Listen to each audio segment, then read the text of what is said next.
What's happening, ladies and gentlemen? How are you all? Good? That's good. Can you guys just give me the okay that I'm nice and loud on the stream here? Just give me the thumbs up. Good to see all the usual guys in the chat. Glad to be back from Japan in wintry Melbourne. But yeah, here we are. Had to see beautiful. Okay. I just got your tip, Voidoid. So yeah, I watched the Essendon game, the Anzac Day. I watched that in Japan, and I missed the whole Hawthorn game. And it was strange because I was on the plane and flying back home, and had no idea what the score was. And as you land in Melbourne, as your reception comes up and all your notifications start coming up on the phone, and it was strange because usually when we lose, I'm usually getting all these messages from mates giving me shit, and there was nothing. And I thought, I'll tell you what, this is a good sign. And then when I found out the score and it was a draw, I turned to my wife and I said, you know what, I'll take that, man. I'll take a draw. And then I watched the game, and fucking hell, I wouldn't take that draw after watching that game. But it was very impressive. You can't deny that. And here we are. We're playing Geelong, and on Saturday night, it's going to should be, hopefully it's not weather like it was today. I'll be catching up with Matt before the game. That's Matt the Warble, Matt. And yeah, and Greatness as well. So yeah, should be a great night out, especially if the Pies get up. Link is in the chat, guys. If you want to join up, I'm going solo at the moment. I'm just waiting for someone to join me, but that's all right. You're just going to have to listen to me ramble on until some guys come up. Hopefully, I will have Lucas from the Geelong zone. I told him to jump on and come and have a chat. And we'll talk about the game. I was listening to he was doing a watch along in the last round, and I intruded on his watch along, and I said, "Hey, mate, you want to come on to my show?" And yeah, hopefully he comes on.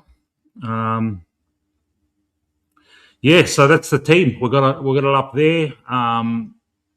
Bit of a surprise. A lot of people are a little bit pissed off that Hayes got dropped, but Parker, yeah, and Pez is injured, but interesting to see what Fly is thinking there. Now we've got a lot of big-bodied mids. We've got Long, we've got Anderson in, Pendles. I have a feeling, from what I recall last year, we got destroyed in the stoppages, and maybe he just wants to ensure that we don't cop that again. And so he's gone with the big boys.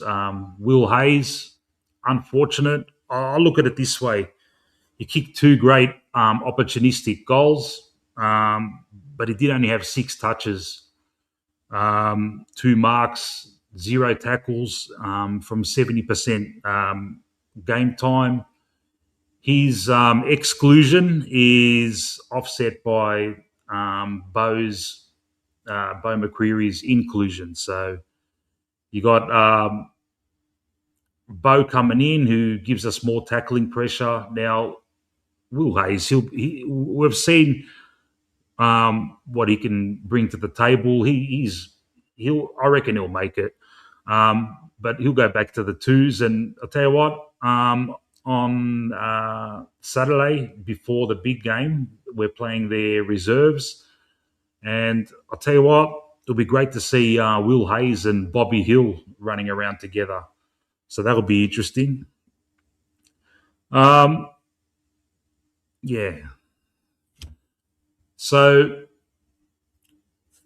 going by, this is the team that I've got up on the screen there. That's the team that, in my opinion, we should line up with. And just want to, I'd love to see Josh on a wing. That's his home.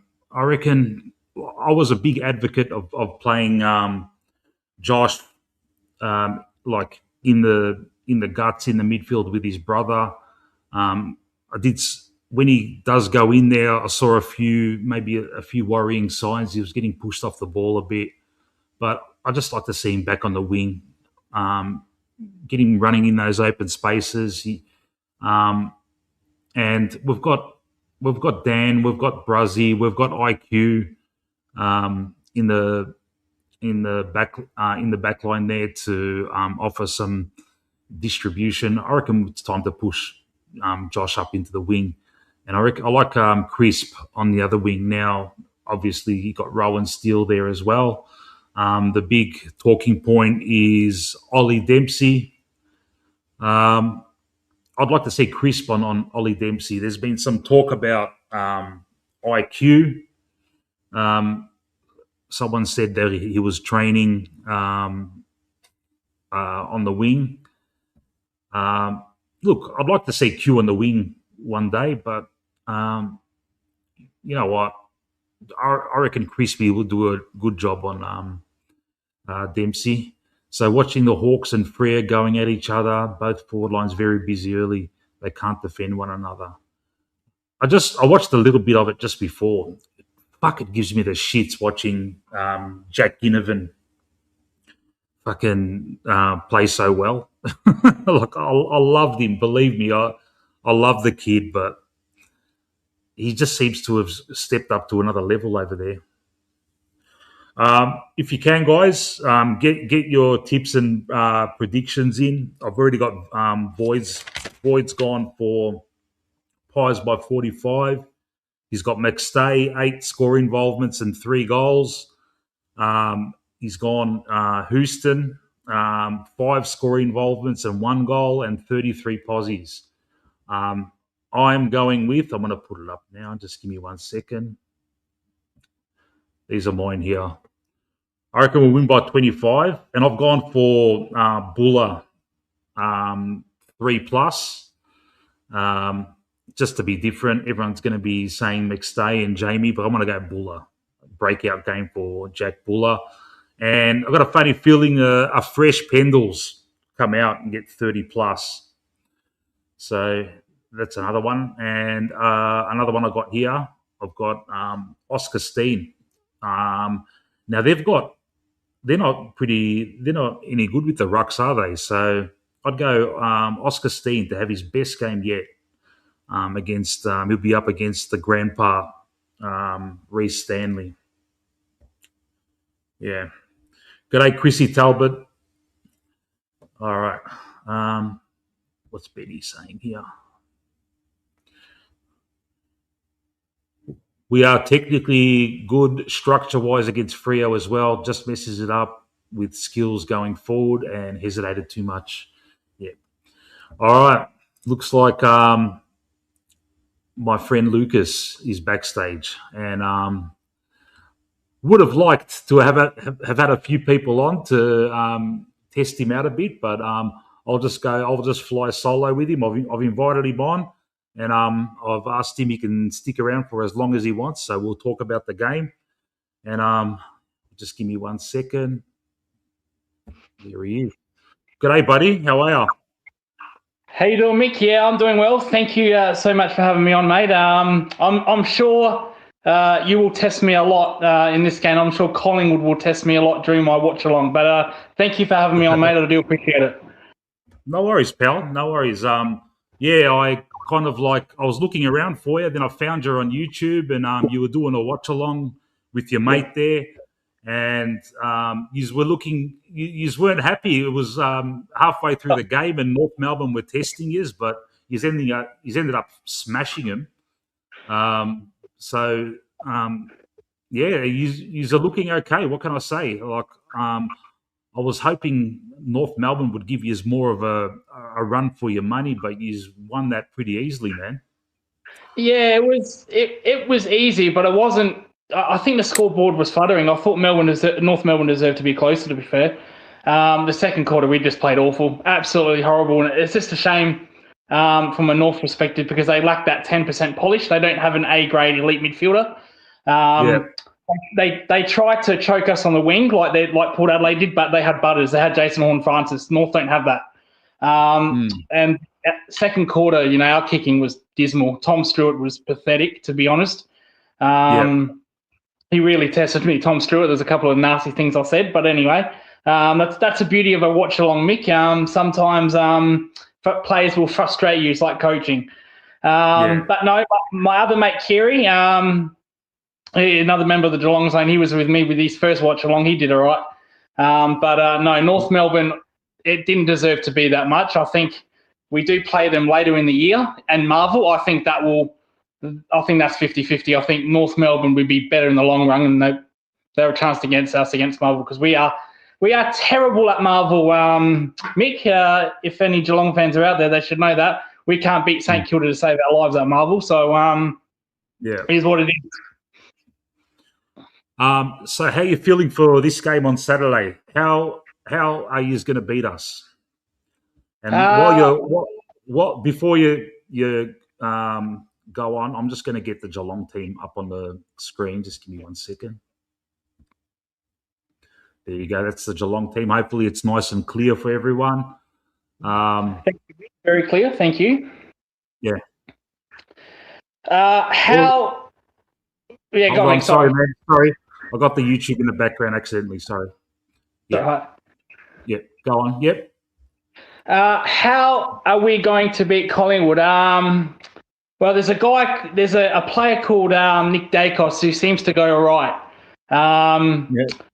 If we can neutralise him, we'll go a long way in winning this match. Our Targoshin Mellons actually did a job last year, if you remember, on Nick Dacos. That will go a long, long way.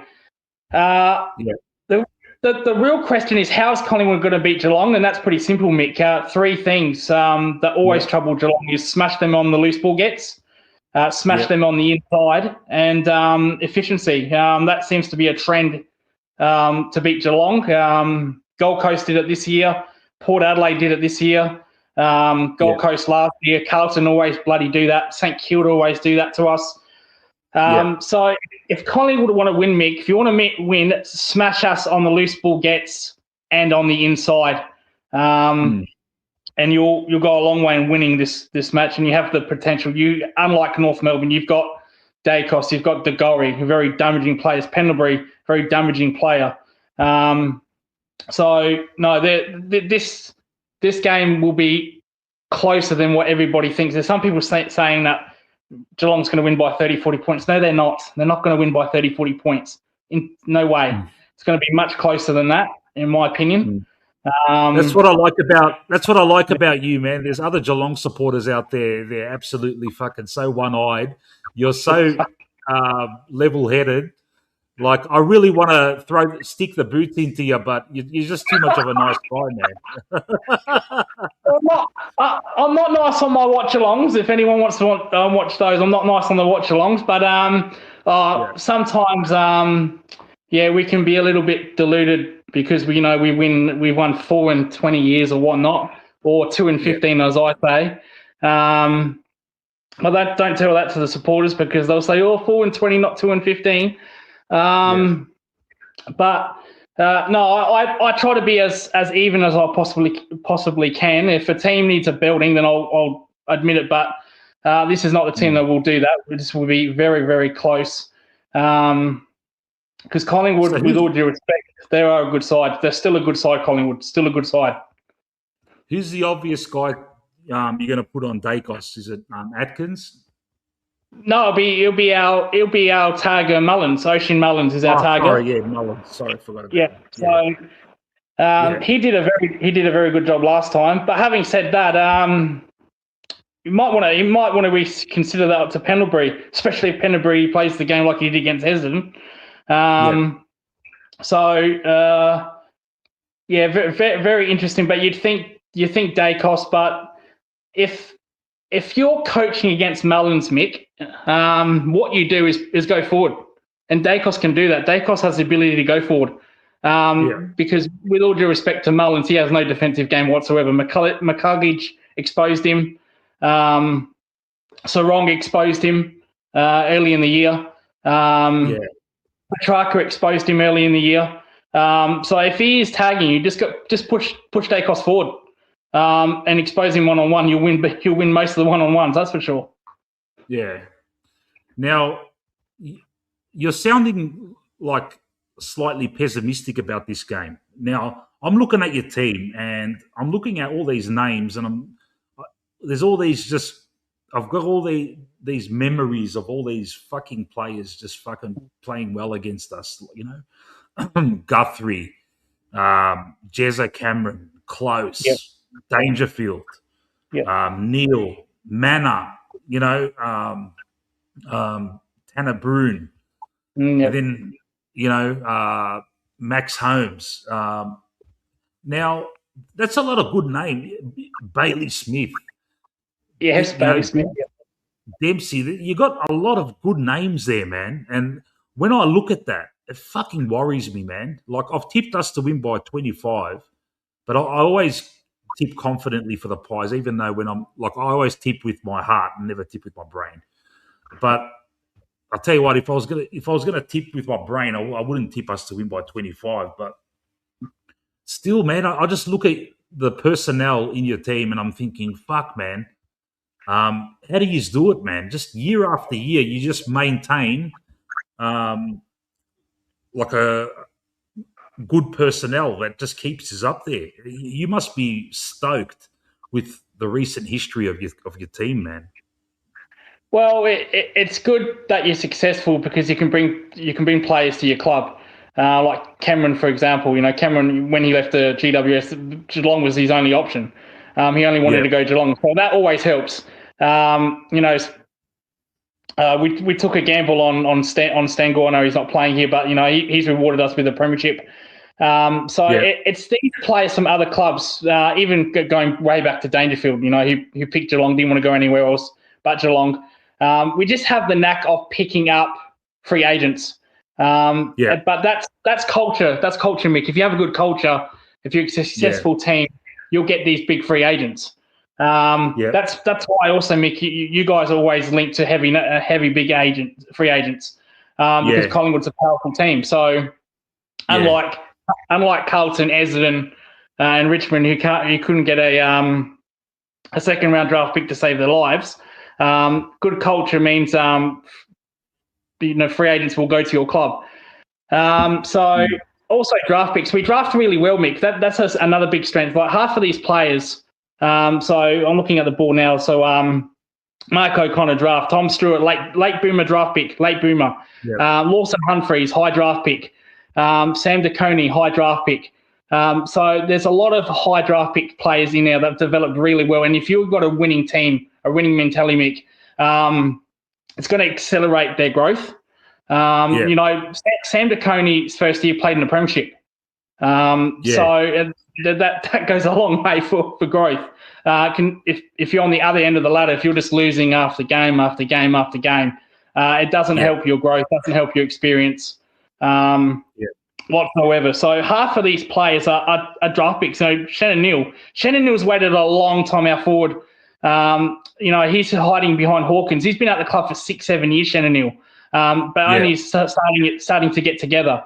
You know, Jack Martin's a recruit from Carlton. So these are high draft picks, free agents, and they've clicked really well in that winning mentality. Yes, you know, previous years they've relied on Selwood, Hawkins, to an extent Dangerfield, who I think is a little bit past it now. I wish how's Danger gone this year? Terrible to me. I think he should get a farewell game. That's just my opinion. Yeah. I know the Geelong fans don't agree with that. But it really frustrates me when he does something, then he's off for 10 minutes getting a rub. That's going to be a liability come finals if we make finals. Remember last year, Mick, he played that terrific game against Hawthorn in the prelim. And then grand final day, he was completely shot. Yeah. And you were on that show when I was on there on the jumper punch. I said he can't back it up. There's no way he's going to back it up. And he was horrible. And I see the same thing this year. He just can't play back-to-back games and expect him to do well. He's being terrible. I would have thought, we've got West Coast coming up as well in the next few weeks. I would think a farewell game would be appropriate for him. But he's a big ego, with all due respect. He's a big ego. He's not going to do that. But we had the similar situation with Hawkins, where Hawkins just couldn't get in the team for the last 6-7 weeks, and then had to retire in the VFL. I don't want to see that with club legends. That's horrible. But come finals time, he's going to be a liability, and he must see that. He must see that, surely. Yeah. I haven't been watching enough of your games to really judge, but I have heard like little murmurings that he's not his usual self. Now, one thing that is tantalising to me as a Collingwood supporter, I'm looking at your rucks, and you've got Reece Stanley. Who's going to do the other ruck work? Is it going to be Sam De Koning? Does he still chop out for 4 years? Yeah, Stanley's a very interesting run. I thought Stanley would have played against West Coast at Gather Round, which I went to. I thought Edwards would have got a rest. He's a good ruckman, Mitch Edwards, but he's starting to slide down a bit because he's still young, developing.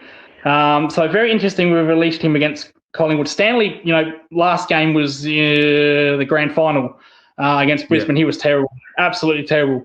But having said that, he is playing VFL. He's doing good in the VFL. So maybe I'll judge him after this game. But to answer your question, Sam De Koning, Shannon Neal will do some ruck work. He's a big strong guy. He'll do the ruck work in the centre forward line.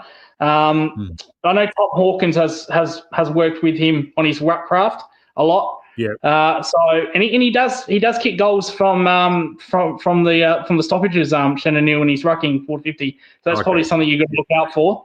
Sam De Koning will probably do the ruck down the ground in the middle of the field down back, and then Neal will take over in the forward line. If it goes horrendously bad for Geelong, he might even put Neal in the centre square. But those two players for me, Neal and De Koning, they'll share with the ruck work with Reece Stanley for me. Jezza Cameron. Now, fucking hell, he kicks fucking 12 goals the other week. How's he gone in every other game? Is he killing it? He is so hard to read, Jezza Cameron. On his day, he's one of the best players in the game on his day. But then he can have really horrible days where he just can't find the ball.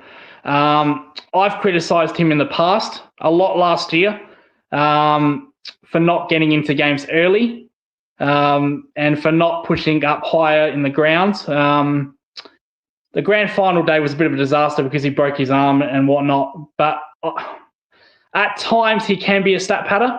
At times. I don't like that. I personally don't like that because that won't do shit in finals. It didn't work for him in grand final day. Start padding against Essendon and Richmond. And he did it to an extent in Bulldogs. I just don't like it. But anyway, I must be real fun at parties, Mick. But no, he on his day he's a tremendous player. No, he's a premiership player. We all know that. Yeah. But he's so frustrating. If you were a Geelong fan, you would know he's very frustrating to watch because the player that he is, you think he's going to kick 5-6 every week, but he doesn't. He'll go an entire half without touching a ball, and then in the second half he'll kick 5 goals. He's that kind of player. So he can be very frustrating when that comes. I think he's our most inferential player, in my opinion, along with Bailey Smith and Max Holmes. If you want to beat Geelong, if you keep Jeremy Cameron quiet, you'll win the game. Now, the Port game, he wasn't good in the Port game. He wasn't good in the Gold Coast game. So he's a big factor, but he's just so frustrating at times. So frustrating. Yeah. A regular in my chat, Rick, he's saying that a lot of experts aren't saying that there's a cliff coming for Geelong. Do you agree with him? Yeah. Do you reckon you're coming toward the cliff? Might be, yeah, potentially. I don't disagree with that. He's right. Danger should not be playing, in my opinion, anymore. Jeremy Cameron, I still think Jeremy Cameron's still got 2-3 years of good footy. Blitzard is showing some stages. The last couple of weeks before he got injured, you think, come on, Blitz, here we go. Stewart's kicking has completely fallen away. I think you were in the stream where Stewart made a couple of mistakes, and I got really frustrated about that. So there's valid argument, I think, for three of those four players, especially Danger and Stewart for sure. But we have players in the VFL coming up, but this coach doesn't want to pick them. And when he does, he plays them out of position, which is also frustrating. At least McRae picks his young players. I wish Chris Scott did that more. You cannot be critical of Chris Scott, dude. Seriously, man. Not when it comes to winning flags. I get that, and not making top four year after year. But there's times where this man has bottled prelim finals where he shouldn't have. He's lost 6 prelim finals. No other coach in the AFL currently has lost 6 prelims. When you look at it like that, you can think, okay, maybe. But there's a couple of prelims. One against Hawthorn, when they started their dynasty back in 2012. The Sydney prelim in 2016, that was a shocker. The Melbourne prelim, I know when Melbourne won their flag during COVID, that was a terrible game. Completely threw that away. Or in fact, didn't even bother to turn up. The Brisbane game 2 years ago, we should have won that game with all due respect. I'm talking about the prelim, not the grand final. We should have won that. Ollie Henry kicks that goal to put us in front. Come on, man, and you blow that. How? Grand final last year. That's a pass because that's Brisbane. That's Richmond. That's a pass. That's Richmond. The dynasty. They all fine. Yeah. Are you one of those Geelong supporters that says if Jeremy Cameron doesn't go down in that granny, that yous are a fucking big chance of winning that? Because once he did his arm, after that it was kind of like Brisbane just went nuts. Do you reckon it would have been a chance? We would have been more of a chance. The problem with that is we had a second forward in Shannon Neal who just got bathed by Harris Andrews. So Harris Andrews was guarding Cameron. He went to Shannon Neal. Shannon Neal couldn't get an absolute touch on it because Harris Andrews wore him like a glove. So that did hurt us per se. But I still think Brisbane were clearly the best team that year, clearly the best team that day. It would have been closer, but I still think they would have won. They smashed us in the midfield that day, Mick. Completely smashed us in that midfield.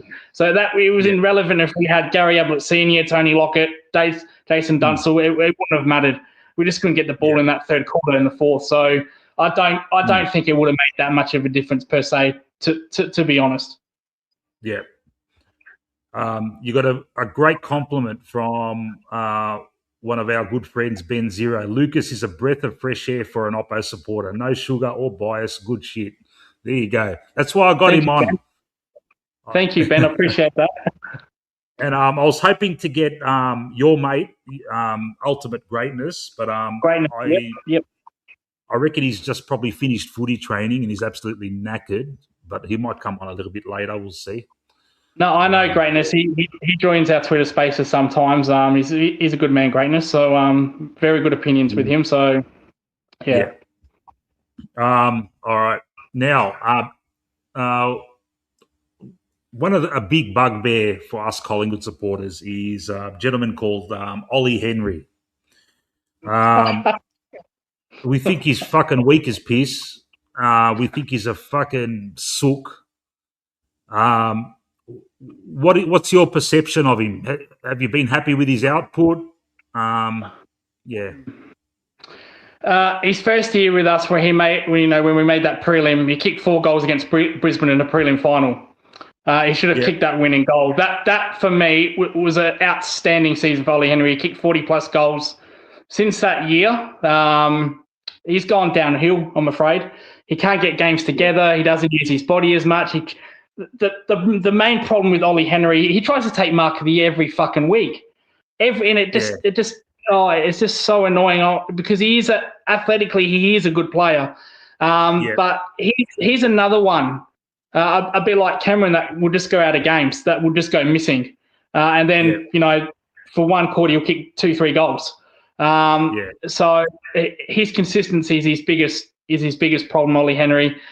He's been dropped at times throughout last year. He just couldn't get a game. Jack Martin, coming from Carlton, Chris Scott favoured him more than Ollie Henry, so that probably sums it up. Ollie Henry has gotten himself back into the side, but he's not kicking goals, Mick. He's not impacting. I would like to see him play in the midfield. He's a big boy, Ollie Henry, but he doesn't use his body, Mick. Just doesn't use his body in the contest, which is the main problem. When there's a contest to be had, a loose ball to be doesn't go in. Too shy.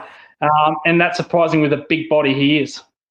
Now, with what I was going to say about him, I'm just surprised. Like, you're saying all this stuff, but he's in the team every week, man. Like, if he was that soft and that shit, why wouldn't he be dropped? Like, your reserves are on top of the ladder. There's got to be someone there to take his place, no? Well, there is. We've got young players. We've got a George Stevens. We've got an Ollie Wiltshire. Ollie Wiltshire's played a couple of games for us. This is one of Chris Scott's main. If you're a Geelong supporter and you watch Geelong, Chris Scott's one of his main problems. He doesn't back the kids. He never has. He's never backed the kids unless they're like a high draft pick, like O'Sullivan is a high draft pick. Sam DeConey, high draft pick. He won't play them for some reason. We've got another player, may have heard of him, Mitch Nevitt. He absolutely destroys them in the VFL. He gets 30 touches every week in the VFL. Chris Scott plays him for 5 minutes as a sub. You just can't do anything. Or he plays him on the wing where he's not in his position. That's the only problem with Chris Scott. When it comes to young players. Do you want me to answer this question down here? Go for it. Do you think Scott will coach beyond 2030? No, I don't. I don't think so. No. Fuck, he's been there for ages, huh? He's been. I think if Geelong found that cliff, I think he would bolt. I don't think he'd stick with them. I think he would. I think he'd move on. I don't think he wants to rebuild. So yeah. Yeah, but a lot of criticism from opposition supporters, from opposition from Geelong. A lot of people say he's always had the cattle. He's always had the team. Like that first grand final he won, 2011. He took over from Bomber Thompson. He already had a premiership window squad there, but he's come back and he's just kept on. All that time, he's kept topping up. He's haven't bottomed out. Like, I can't remember a time he's never finished in the bottom. He's missed finals every now and then, but he's always up and about. You've got to be grateful for that. Yeah, no, absolutely. But you're spot on. When he won the first premiership, 2011, that was Bomber Thompson's team, with all due respect. That was Bomber Thompson's handprint all over it. I believe Bomber Thompson would have won with that team if he was the coach as well. We after the 2022 grand final, we finished 12th, I think. We called that a disaster year. So from that perspective, when you're going to make finals, when you're going to make top 4 every single year, that is bloody exciting. But, Yeah. you know, when you lose 6 prelim finals, you think, fuck, is it, you know, when do we draw the line? Are we just happy with losing prelims? The 2022 final, I know Geelong fans also don't like my takes on this. Yeah. I think that was you must the be most... the most.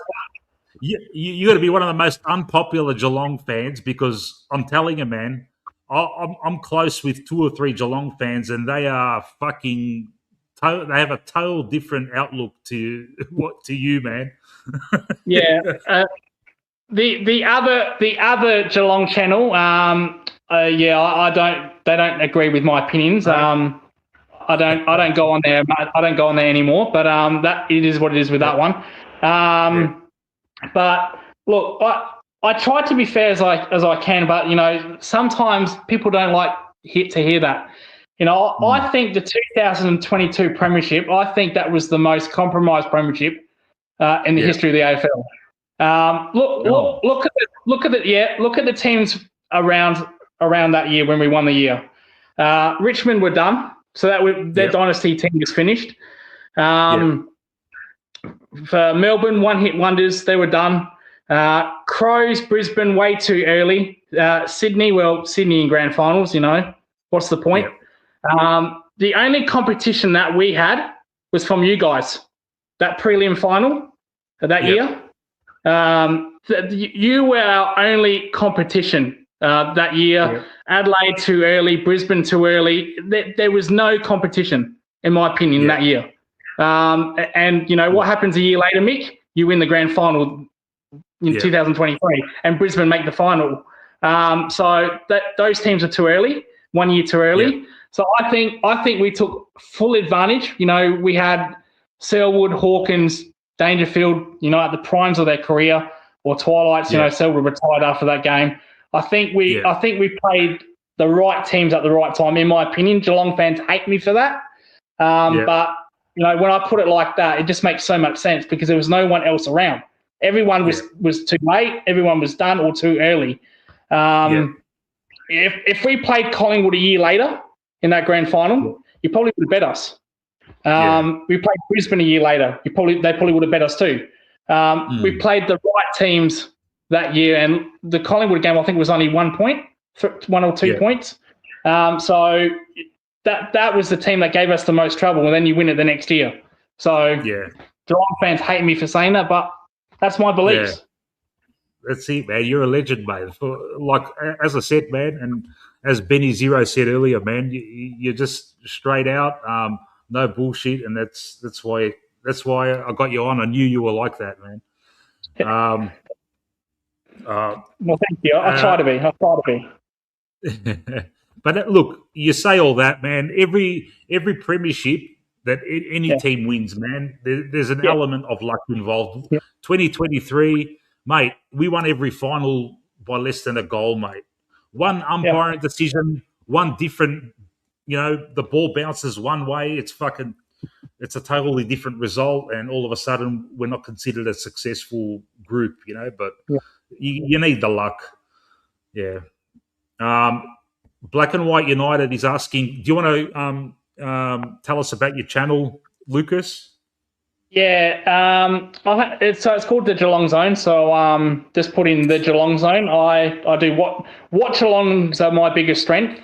You know, I've got a friend that also does previews and reactions, which can be a little bit they can go a little bit loose at times, but we have fun. We stick to ourselves. So we try to produce 3-4 videos a week. Streaming's fucking hard, Mick. It's fucking hard. It is, at times. That's why I only do lives, mate, like this, you know, pre-game, post-game. I like the spontaneity of it, you know. It's not scripted. I try and kind of structure it the best I can, but usually when people jump on, it just goes all over the place, and it's just the way it is, man. And you know, it's enjoyable, mate. Lucas, what I do? Go on, sorry, mate. Yeah, it is enjoyable. You know, I do previews But like I said, watch-alongs are my favourite thing. I could do 5 watch-alongs a week. But it's the previews, it's the reviews. That's the most taxing bit. I always do reviews. Like if we play on a Saturday, I'll do them Saturday night. If we do them Friday, so on and so on. Watch-alongs are so much fun because you can't control any of it. As you said, it's like it's not scripted. You whatever happens, and it just falls off the tongue. So, I also do cricket stuff during the summer. So just to keep my channel going, I did cricket watch-alongs. I did state cricket watch-alongs because I actually am a cricket first person. Believe it or not, I'm a massive cricket fan, man. You like the tests? Because Mate, I don't watch that Big Bash T20 shit. I don't watch that shit. You won't. I can promise you this, Mick. You will not find a watch along with a T20 or IPL, all that bullshit. I just do state cricket, which is the Redbacks. I'll do watch alongs and then Test cricket. So and I really enjoy those as well. What else do I do? I'll do TV show watch alongs sometimes. No, just cricket in the summer season, just to get the channel going because you don't want to, be stale. Because when I was doing I'm a massive cricket fan, and I was thinking of doing a cricket streams last year during the Ashes, and I'm spewing I didn't because I've realised when I was just talking to people, heaps of people would have been interested. So I'll probably do it. I'll probably do some sort of cricket streams in the coming summer when South Africa and New Zealand come down. It's not as as glamorous as the Poms coming down, but still, mate. The Aussie cricket team's going through an interesting time now. It is. Well, here's a little inside scoop. I was planning to do a watch along for the Bangladesh series. Australia played Bangladesh up in North Queensland. So I was going to do a watch along for those games, a day or two, whatever. If Geelong are playing on that day, well, that's just bad luck. I'll pick the cricket stream. How dare I say that? But I just love cricket as well. I was a cricket type person. I played cricket for over 20 years. Got into coaching. So. Just cricket is in my blood. But AFL, I love Geelong Cats. I love the AFL. I love watching all the games as many as I can. But I'm just a cricket first mentality. And when you tried for 10 years, Mick, to get into the state team like I did, and absolutely fuck your body so much, where you just at times you can't even get out of fucking bed. It's very it's distraughtful at times. Because I almost played state cricket. Almost. What, for Victoria? For the Redbacks, South Australia. Oh, you in Adelaide, are you? Yeah, I was in Adelaide. So I played Prem cricket, which was the league below state cricket. I played first grade Prem cricket for 10 years as a bowler. Wow. The dream ended very quickly when I got told I was too slow to play state cricket. So it is what it is with that one. So if Mark Cosgrove can get a cap for South Australia, mate, come on, man. Mate. Yes, right. Remember him? Yeah. No, I do. No, I actually know. I know Mark Cosgrove personally. So I find that funny, to be honest. No, but when I was training like first grade and that, I met a lot of players that made it through the system. Callum Ferguson, ended up playing cricket for Cricket Australia. Jake Retherwald, I know Jake very well. I trained with him. He was one of my training mates when I was at home club at Adelaide Uni. I know him very well. So he should have made a century against the Poms, man. He had that chance. He had a start, and Oh, well, that's typical Jake Retherall throwing away his wicket. I know that personally. He won't mind me saying that. Well, when I bowled to Jake Retherall, he wasn't smashing them through the covers. That's for damn sure. Sorry, Jake, if you're watching, but it's true. But no, he's a whipping guy. A good Geelong fan as well, Jake Retherall. All right. Loves his Geelong Cats. So I've been meaning to get him on my show actually. Okay. But it might be a bit biased and might be a bit loose, but it is what it is. But yeah, I'm still thinking about that one because I see him a lot anyway. So and he's back in South Australia now. He was in Tasmania for the year playing for the Tigers, and he's moved back to South Australia. Can't wait for that one. But playing that level for like 10 years, you get to meet all kind of people, and that's what I enjoyed most. And then when I retired, I didn't want to leave cricket. I wanted to still be involved with it, and I turned to coaching. I got my level 2, which took me 2 years to get. It's just something that I really, really enjoy more than footy. I still love my footy. Still went through Auskick, went through that, but cricket, it's a cricket first with me. But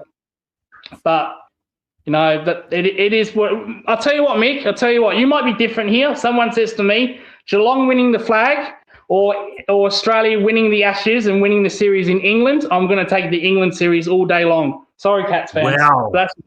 Wow. It's been 21 years, man, since we won in fucking England. So Geelong can wait. The hell with that. You wouldn't say that if you were still in if it was, like if you were still like in the 90s where you were bridesmaids every year, but you've got a premiership to remember anyway. Yeah. Geelong's got Jake Weatherald. We've got Bo Webster, mate. He's a Collingwood supporter, the big fella from Tassie, mate. Big Bo. Yep. I can't believe, since we're talking about cricket, I can't believe it took him the last test to actually get a game in the Ashes. That's disgraceful.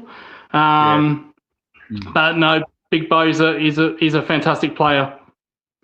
Everyone loves you in the chat, man. And people are asking. They want to know your tip and your prediction for the game on Saturday night. So this is where everyone calls me a legend to say this one's a fucking idiot. Unfortunately, Mick, I do think we will win. Now, having said that, if this was Pendlebury's record-breaking game, I think you might actually beat us, but you save that for West Coast when you win by 100 points.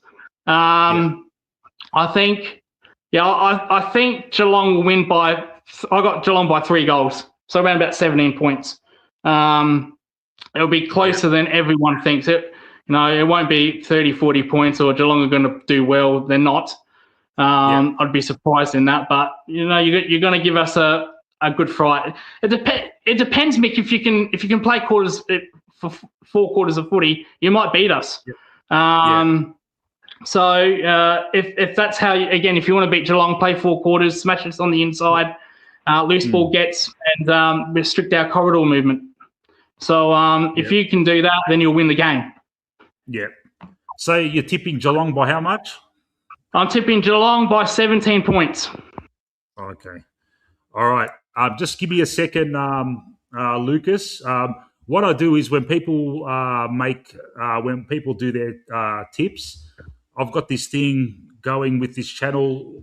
A lot of people like to make tips and predictions, and they think they can just blurt out anything and like a tip, or a prediction for later on in the year, and people forget what they say and everything. But whatever people say on this channel, I put it in the vault, and this is the vault. Just give me a second.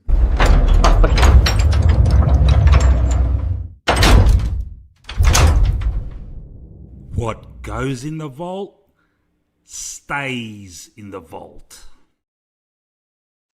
All right. So when people make a prediction, mate, like a lot of people like to just fucking throw shit out. So whenever someone makes a prediction on my show, I've got this recorded. I write it down. Like people are saying, Nick Dakes is going to win the Brownlow, or Geordie's going to have a big year or something like that. And yeah, all right, I'll write it down. So so that's in the vault. Geelong by 17. You want to put something else in the vault, like something that's going to happen on Saturday night, like a tip or a prediction of a certain thing happening. Can I change it to Collingwood by 20 points? All right. What's a certainty? All right.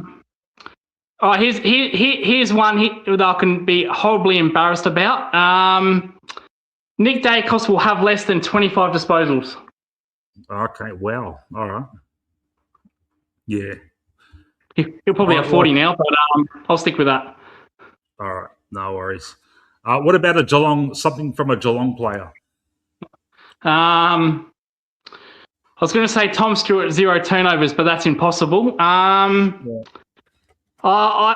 think I've been writing off Shannon Neal all year and sledging him and whatnot. So I'm going to say Shannon Neal kicks 4 goals plus.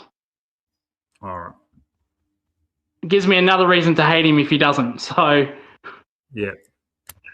All right, that's in the vault, mate. No worries. I'll keep that for posterity. Nick Dacos less than 25. A bugbear of mine. A lot of people in the chat, whenever I ask them to do their tips and predictions, a lot of people say, "Yeah, Nick Dacos 30 possessions. He gets it every fucking week, man." So if you're gonna make a prediction, you got to tip Nick to get 40 plus, or what you just did, less than 25. Now that's a big call, yeah. So we'll see what happens. So you reckon Mullen could do a job on him? Yeah, I really. He's done it time after time, O'Shea Mullen. But like I said, Mick, if he does take Dacos should just go forward. He'll kick 3 or 4 goals on him. Good coaches exploit that. Chris Fagan exploited that with Hugh McCluggage. Damien Hardwick exploited that with Christian Petrarca. Just go up forward because he's got no defensive skills, O'Shea Mullins. You could have a position where Dacos only has 20, but he kicks 4 goals, which I'm sure you'll take every day of the week. So that's the way it is. Yeah. All right. Okay. Just give you 1 second. All right. So Jeremy Cameron. Now, I'm talking from the Collingwood point of view here. Darcy Moore fucking had a shocker last week, and he does not want to have another one. Yeah. Now, he gets criticised a lot by me, by a friend of mine, Matt, who's in the chat as well. He's very woke. He's very, and on top of that, he can have real shocker games. Now, having said that, Jezza Cameron, I reckon he's too probably mobile for Billy Frampton. Yeah.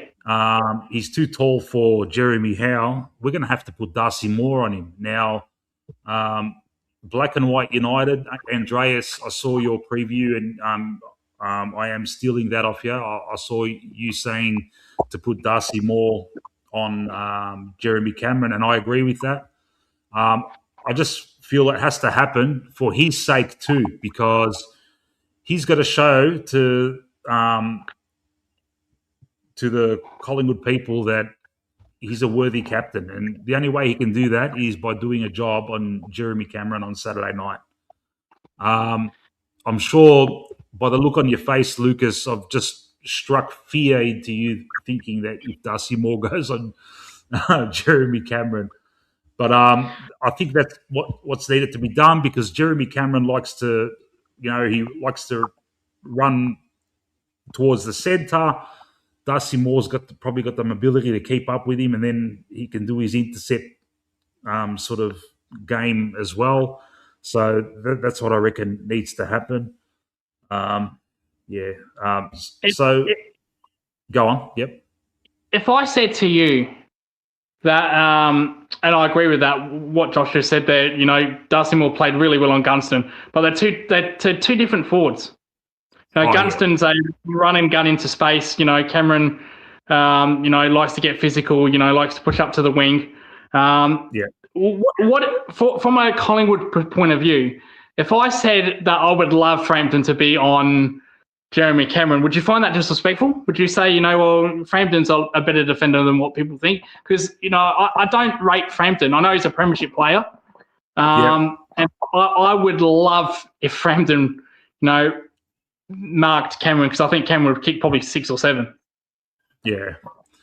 Look, Frampton with Collingwood, like a lot of the so-called pundits and experts like to throw shit around like Frampton's fucking shit and we've got no kids coming up. Both of those are wrong. Frampton, he's been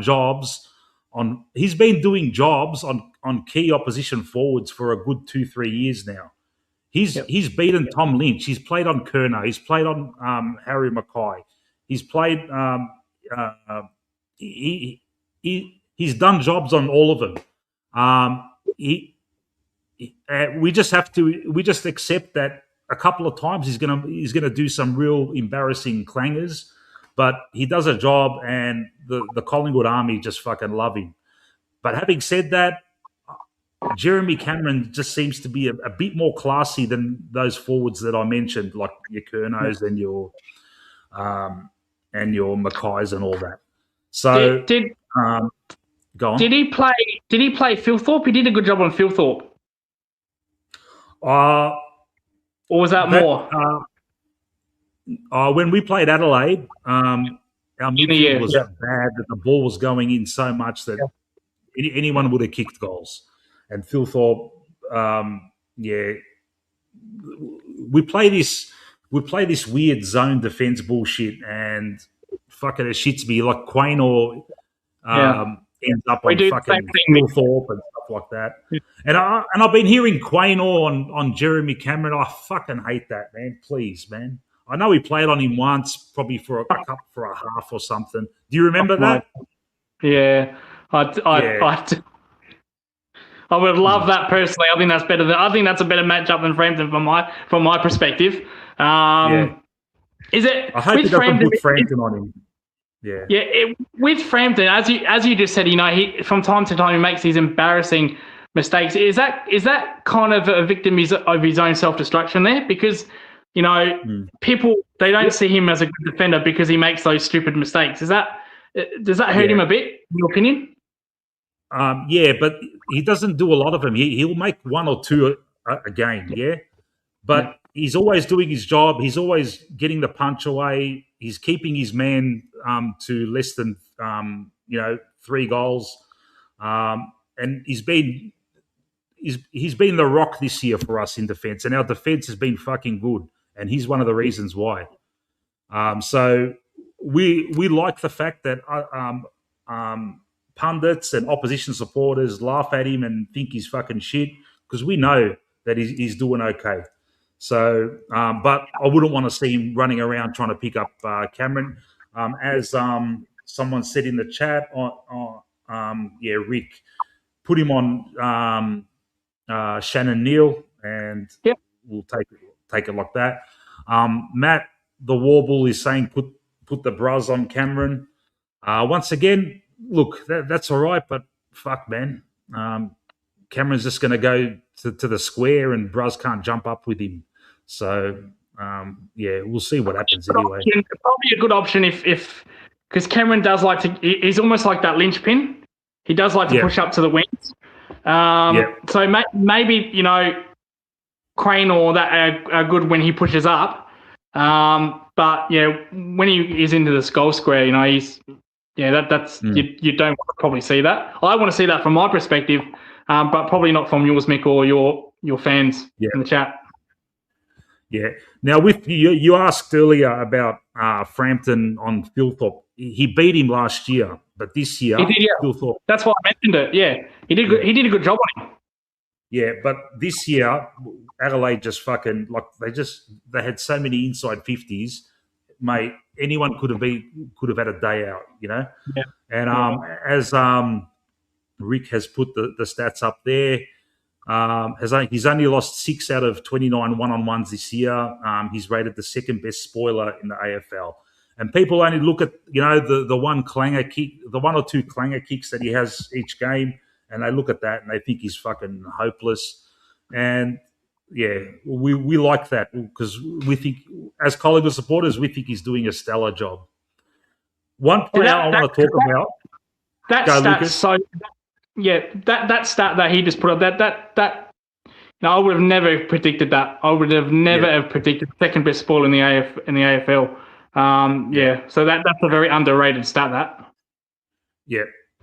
All right. Before I go on with this, another little segment that I have on this channel. I'm just going to do it now. 1 second. All right.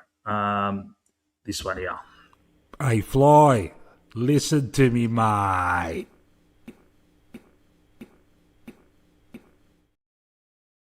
All right. This is the part of the show where I tell Fly what to fucking do on Saturday night and I reckon he's been listening to me, mate. Because when I said to him, fucking play Steen as the main ruck, we fucking tend to do well. But when he fucking gives Steen fucking 50% game time, we fucking shit the bed. Anyway, so this is what I want to see Fly do. All right. As I said, in defence, I want Darcy Moore on Jeremy Cameron, especially when Jeremy Cameron's running up to the centre. In the rucks, I want Steen. Now, this system that I want to see employed. I've seen him do it a few times. Steen should be doing most of the CBAs. Oscar Steen, he fucking jumps over most ruckmen. Now we're going up against Reece Stanley and fucking Sam De Koning and Shannon Neal. Steen should be able to jump over him. Now once he does the CBA, Steen should go off the ground or drift forward, and then DC does around the ground. Now that should not be hard to implement. Now, come on, Fly. I know you're listening, Fly. Do it, mate. Fucking employ that strategy, mate. We'll fucking destroy everyone. Now, the midfield mix. Now, we've been playing Josh Dacos has had an iffy kind of year. He's been getting a lot of the ball, but he's been erratic. He's been making bad decisions, especially in the last minute of games. I want to see him on the wing. That's his home. Put him on the wing, man.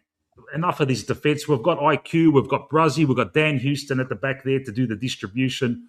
Put Josh on the fucking wing.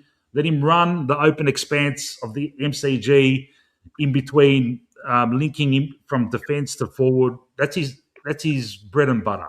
On the other wing, now, this player here, Oliver Dempsey. Now, he's supposed to be the best wingman in the league. He likes to run forward, and he's got a high percentage of taking marks in the forward 50 and causing all sorts of fucking headaches for opposition teams. I've been hearing around the traps that Isaac Quaynor has been training as a wingman. I don't know how much we can make out of that, but I want to see. I reckon Jack Crisp can do a job on him. He's got the height, he's got the pace, he can defend. So if Dempsey's being a problem, Jack Crisp is the man. So do it, Fly.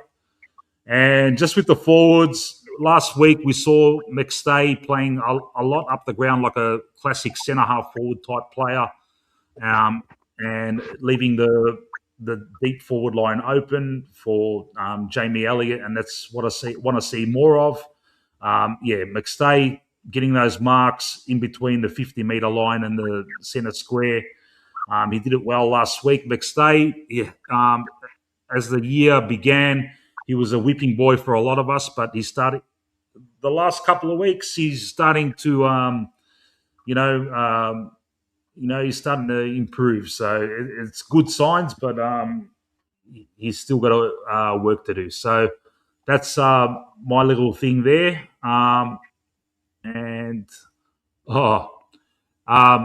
All right, I've got Manny backstage.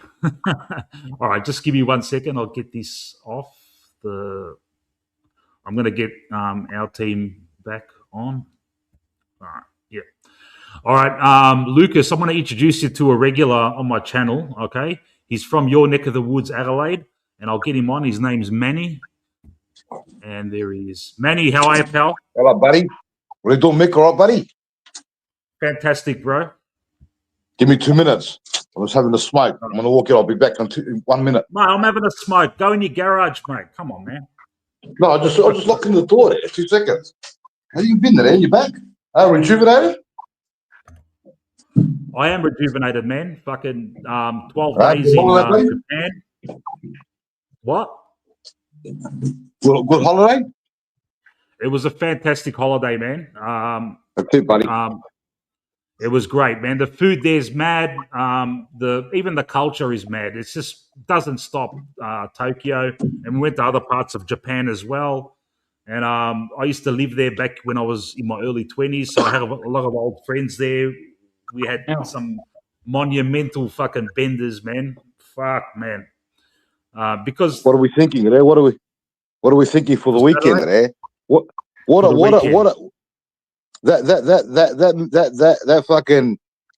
That thing that Josh just said, that Darcy Moore was best on ground because fucking Gunston's kicked 5 goals in a half of footy. Is he all right there? The reason why Gunston couldn't kick goals against us is because we put pressure on in the midfield, right? And they're bombing the ball in because they couldn't get Gunston on the lead. That's why Darcy Moore spoiled the ball. That's why Darcy Moore spoiled every play in the back 50 because the ball's up in the air. They couldn't get Gunston on the lead. Tonight's game, they're breaking through the middle and Gunston's on the lead. There's no pressure on. And they're hitting him on the chest there. How many has Gunston got? How many goals has he got tonight? He's got 5 goals in the first half, but the forward 50 is open. Last week we closed the corridor up. They couldn't get the ball on the lead. They're bombing the ball in, and guess what was happening? Darcy Moore was spoiling all of our fucking players. And when you hear presser and Darcy Moore, the captain's name comes up 5-6 times from all the media, you know we've got a problem. The captain's name should not come up like that. Right? He's a massive problem. He better fucking lift this week. He better fucking lift. I'm watching him closely.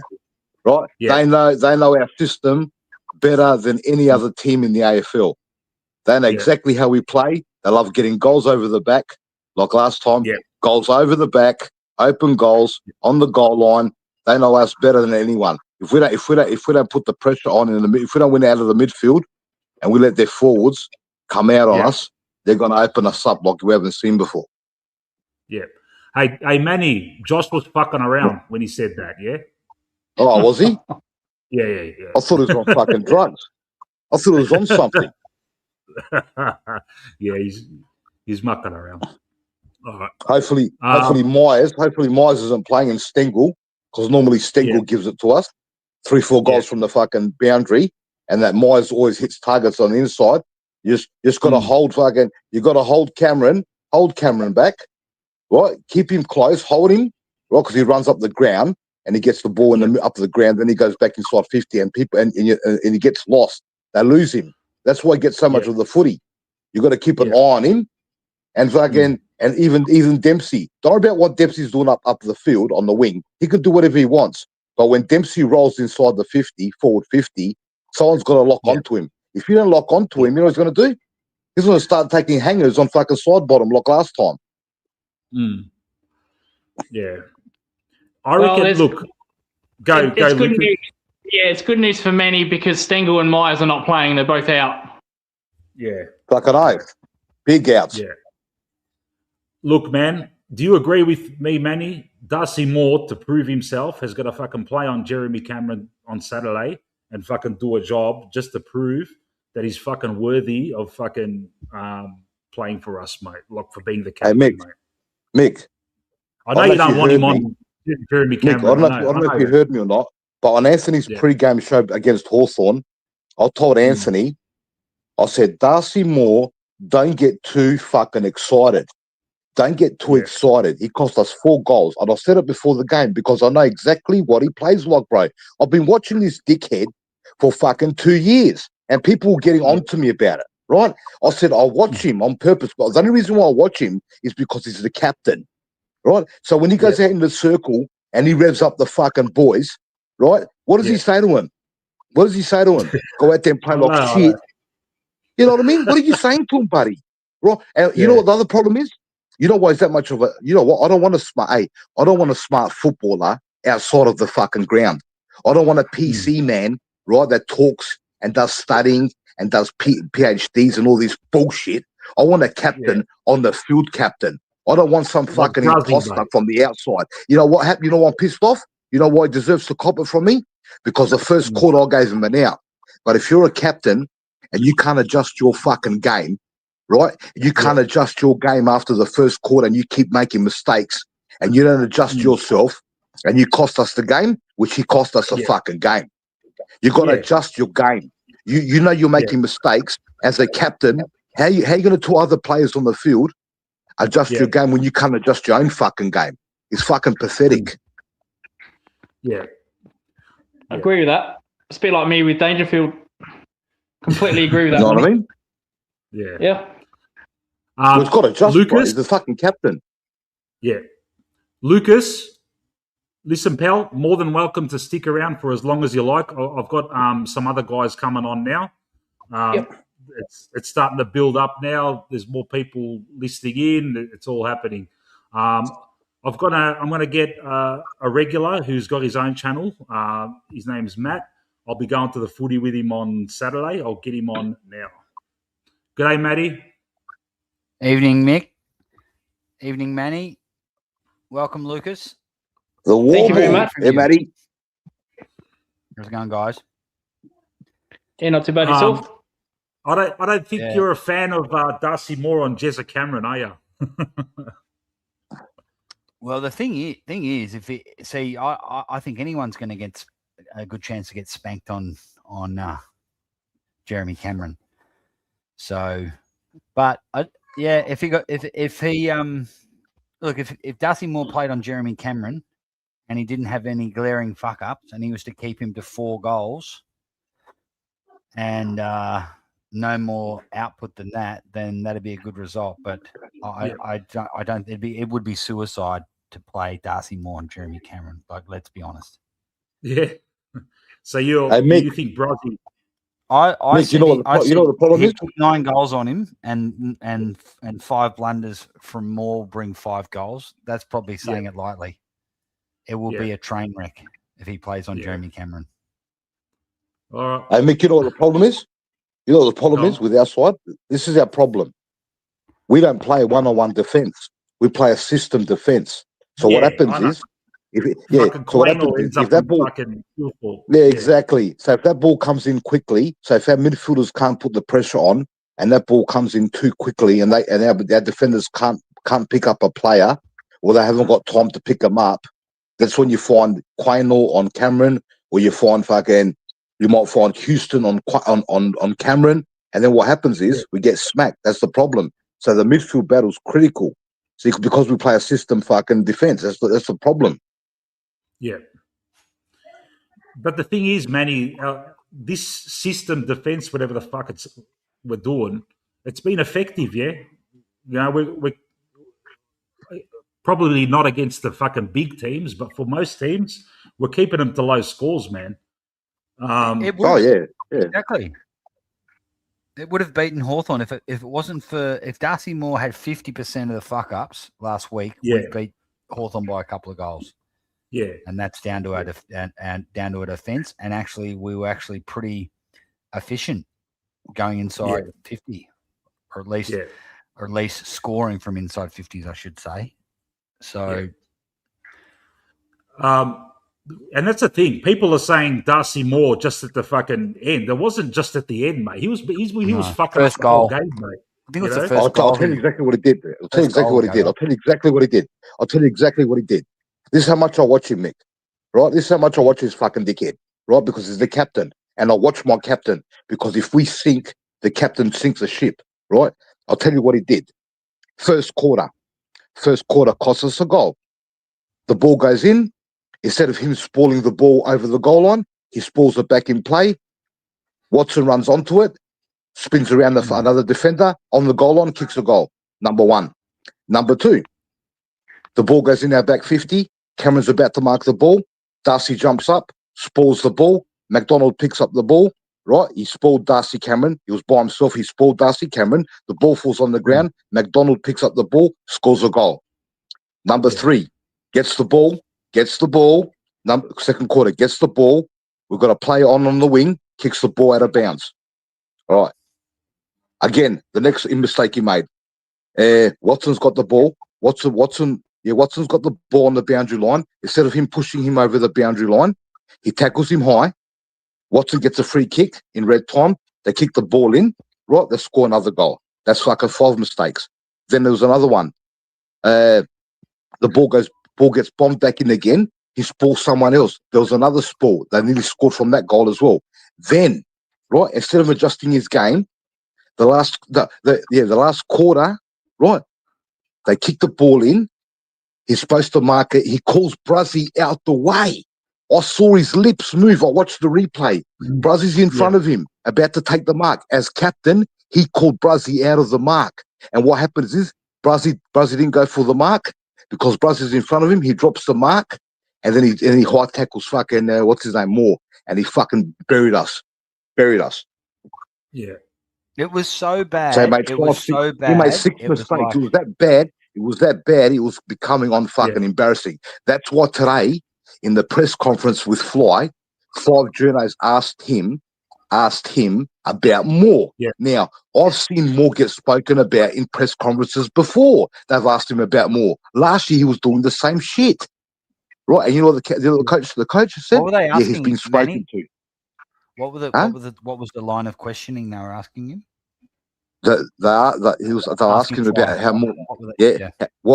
How come Moore was like that? What was Moore dropping marks? Right? More getting going over the top, spoiling fucking other players. And you know what Fly said? He's rusty, which is bullshit. It's bullshit. He's rusty. He does the same shit. He's not after rusty. playing You know why 2 he's not months of rusty? footy. You know why he's not rusty? He can't be rusty because Angry Anderson come in for his first game and he performed. Other players come in for their first game and they perform. This rusty bullshit, right? It means it's nothing to do with rusty. Yeah, like rusty. Like, okay, you might fumble a ball or drop a mark, but punching into the corridor to put it on a plate for Watson, that's not rusty. That's just dumb football. Exactly. You know what else he done? You can spray a kick here or do? there or miss a handball, but dumb decisions. That's just low footy IQ. He's got very low. You know what else he does? IQ. You know what else he does that pisses me right off? If you watch it, he goes up to the half back line and he tries to make a contest, right? And if he misses that contest and the other player marks it, you watch him. Instead of sprinting back in the back 50 to support the defenders as a captain, he jogs. He jogs that slowly. You see that number 30, right? He's running back so slowly. By the time he gets there, it's too fucking late. He's got to be sprinting back. Yeah. And I hate his kicking style, man. See, you know how he kicks? Like, look, I know he can be effective with his kicks, but you know how he fucking holds Throws it the arms back. Like, like a fucking 12-year-old, man. Fuck me dead, man. Mate, I don't want to hammer this dickhead, but you know what the problem is? Hey, you know what the problem is?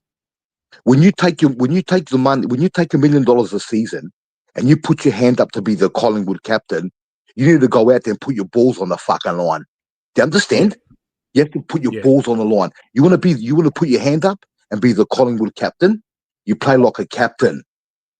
You don't do this stupid stuff. Mate, you know what I want to see one day? I want to see Nick Dacos walk up to him and say, listen, pull your head in, stop fairy flossing around, right? And play proper football. You're costing us games of football. He should be captain for me. I reckon Dacos should be captain. Nick Dacos should be captain, in my opinion. All of us are like that. And if it doesn't fucking happen next year, fuck, man, there's going to be hell to pay, man. You watch it. Hopefully he corrects himself this weekend, because if he doesn't correct himself this weekend, he's going to get exposed again. We're going to get exposed big time. Just Andreas's comment here, Mick. If this is true, this is just damning. Imagine having a 30-year-old captain, premiership captain, and you're having to show him vision in front of the group. Darcy, this is what sorry, you shouldn't be in the side. Don't care if you're captain. Shouldn't be in the side. Go down because it's Charlie Dean. Remember how everyone jumped on Charlie Dean quite rightly, but he's a kid. He's worse than Charlie Dean. Yeah. And a captain, like right at the end, a captain takes that mark. A captain of the club, and that was a chess mark, man. He hit him in the face, bro. A chess mark opportunity, like uncontested as well, really. Yeah.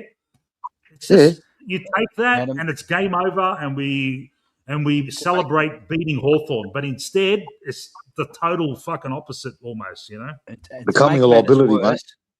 He did an interview straight after the game on the ground, and just was like, "Oh yeah, oh geez, yeah, we really tried, and I'm fucked, and like have some awareness, bro. You just lost the game. You shouldn't be getting interviewed, and if you do, you should be just tearing strips off yourself." Yeah, and that's why he's got to have an exception. He needs to have an exceptional game on Saturday night to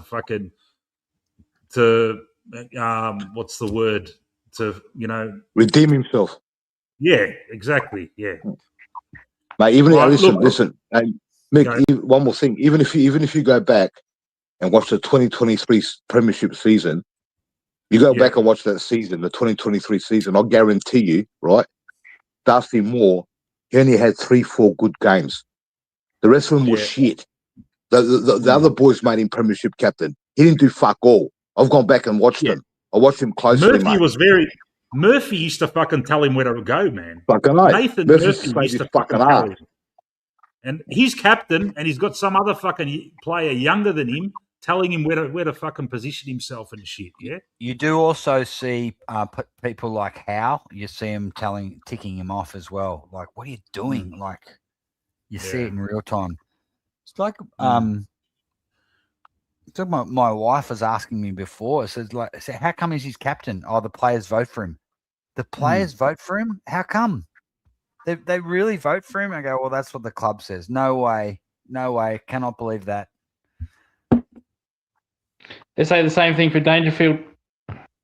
Yeah. Is he your Darcy Moore, is he? Yeah, well, I don't. If the way you explain this, they're both the union guys of the fucking AFL. Bro, Dangerfield's got testicles, bro. Don't get me started on that shit, please. Look, Danger's another wokey, but when he's on the field, he makes a difference for your side, though, doesn't he? I mean, sorry, where have I been? Well, in the past he has, but he's finished now. He can't do it now. He's body shot. He should have fucking retired. Yeah, I get that, but he's becoming more of a liability. Every time he fucking takes a bump or he does something, he comes up for a 10-minute rub. It's fucking so annoying. You can't do much when you're on the bench all the fucking time. But Lucas, he doesn't lose you games of football, does he? From his fucking no, that I agree with you. That is true. Yeah, he doesn't. When he does get the ball, it's not a lot these days. So he doesn't turn it over or fucking do stupid shit. Yeah. And the next question is, does he occasionally win you a game? Like, say, every 4 games? Yeah, of course. Darcy Moore is not it. Darcy Moore loses games, 3 or 4 games he loses a year just by his fuck ups. And he doesn't have and he may have influence on a game, twice a year? 2 or 3 times a year? He'll like influence a game. Like he was really good. Like people say, "Oh, what about the qualifying final against Adelaide?" Yeah, he was really good. That makes me more infuriating that he just can't do that more often.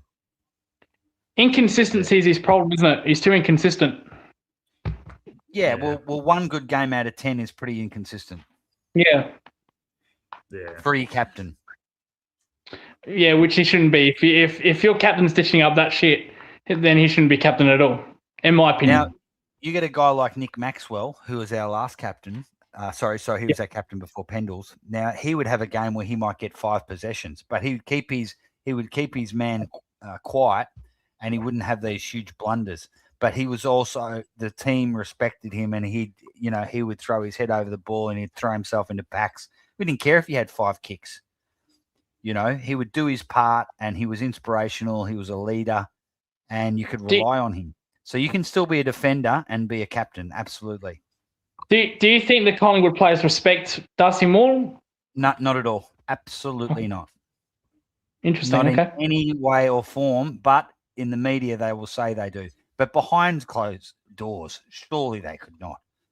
Like he must, when he gets picked in the side, and the back line's been doing quite well. He comes into the back line against Hawthorn where we nearly win and throws absolute chaos in there. Absolute chaos. So they couldn't be.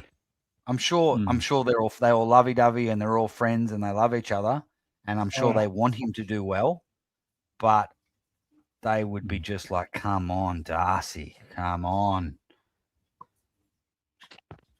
Hey guys, I've got a bunch of people backstage. I'm going to get them all on at the same time. They're regular guys.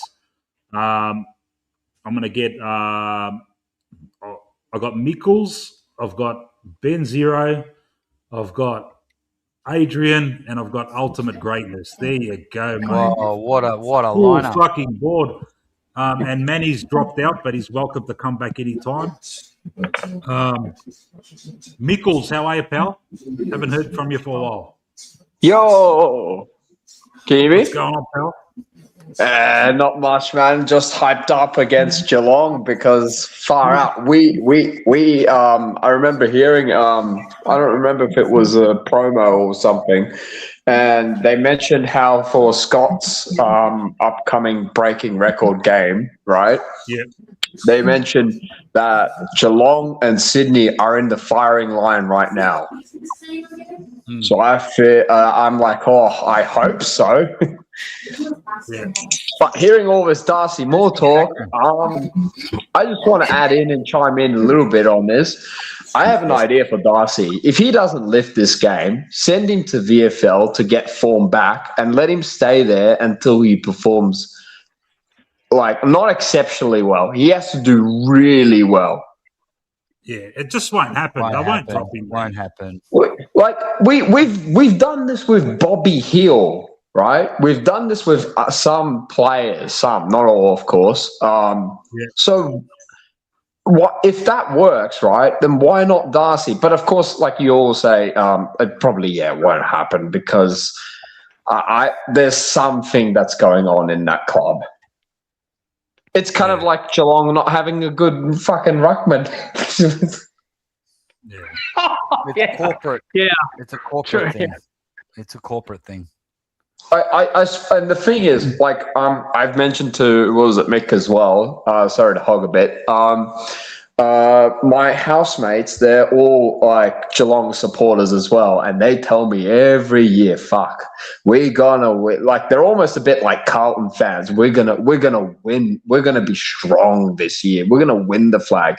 And I remember saying last year, and I was very fucking ballsy. I should have mentioned it to you, Mick, as well. Geelong will get smashed by Brisbane. Now they all told me, Mike, why are you saying that? That's stupid. Now, at first it sounded stupid, right? Geelong getting smashed by Brisbane? Never will happen. And then all of a sudden, Lucky Neal wasn't being played until third quarter. That was smart from Brisbane. And then and I said this to my friend, you don't want now Lucky Neal coming in and scoring a fucking goal. And he does exactly that against Geelong. Yeah. And I said, now you're done. You're finished. Nuts. Yeah. He had about 20 disposals in like fucking in one half.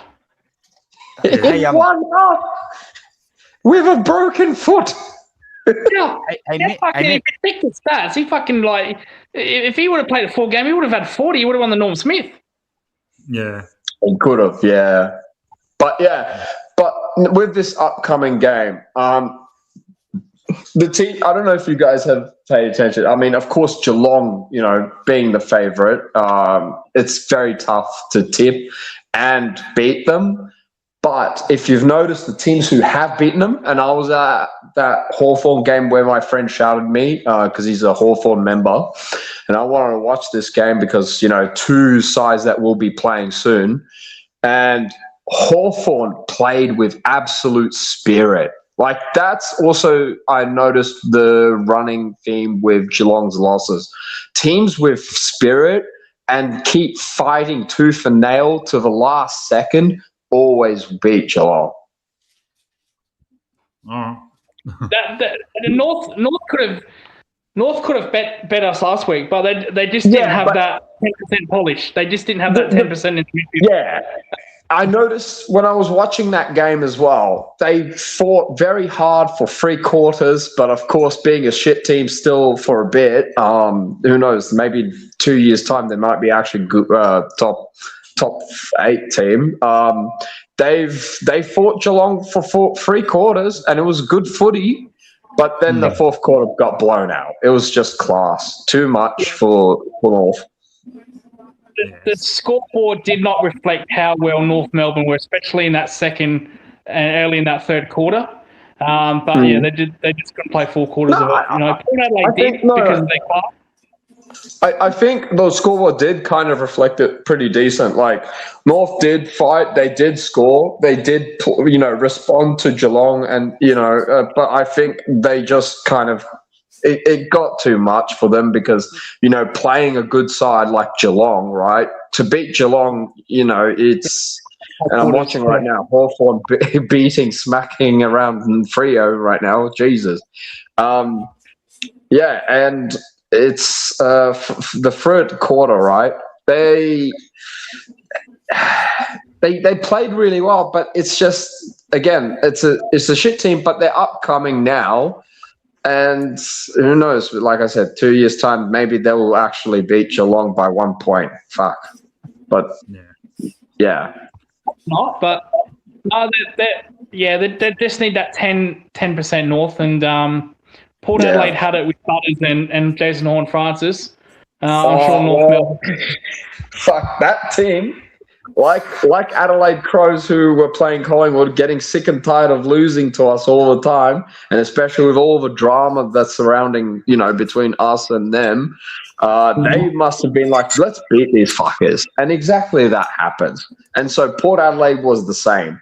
Let's beat these guys as well. They've smacked us a lot and many times. So why don't we give them a smacking? And they absolutely did. Fuck, by 30 points. That was a bit shocking. But Geelong was also uncharacteristic bombing. There was a lot of bombing from them. I'm like, what are you guys doing? And Bailey Smith kept turning the ball over. That's another thing I noticed with Geelong. Bailey Smith, to dissect Geelong a little bit, besides Dangerfield and your obvious other players, Bailey Smith, great disposal, like Nick Dacos, right? But he isn't efficiently accurate either. He loves to bomb it, but he's accurate with handballs. He's very accurate with that, and that's the hard part. Do you agree with that, Lucas? He's probably leading our Kaji, which is our best and fairest. He's probably leading it. He's a great runner. He's a good link-up player. So I completely agree with that. Like, his run from halfback is very good. Ben Zero about Sherry, well, I'm surprised Geelong didn't build a statue the way he dominated last week. So he played really well on Edwards, which is why Edwards is not playing this week. And speaking of... Yeah.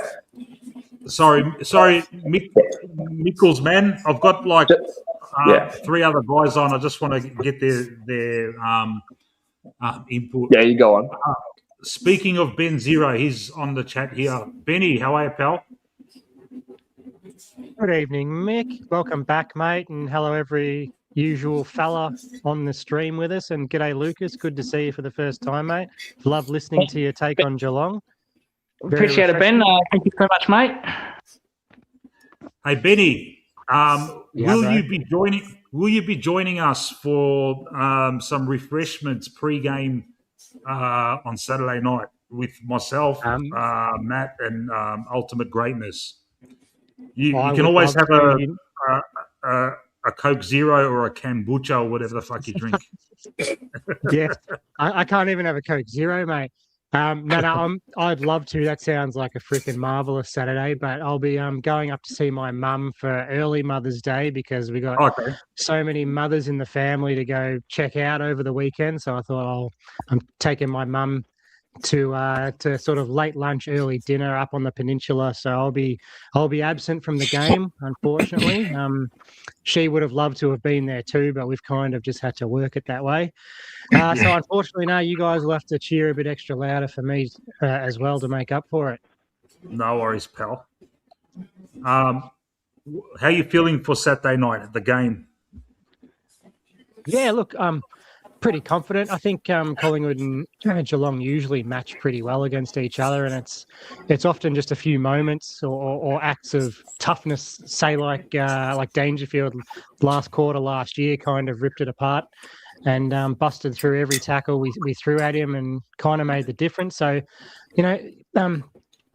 sort of sections of the game like that where one team gets over the other kind of have been determining it when it comes to these two teams. So I just hope we're the one who flick the switch first and can get the job done. I believe we can keep them to a respectably low score that then we can hopefully score above. I don't expect us to be as efficient up forward as last week. That was a bit of an anomaly.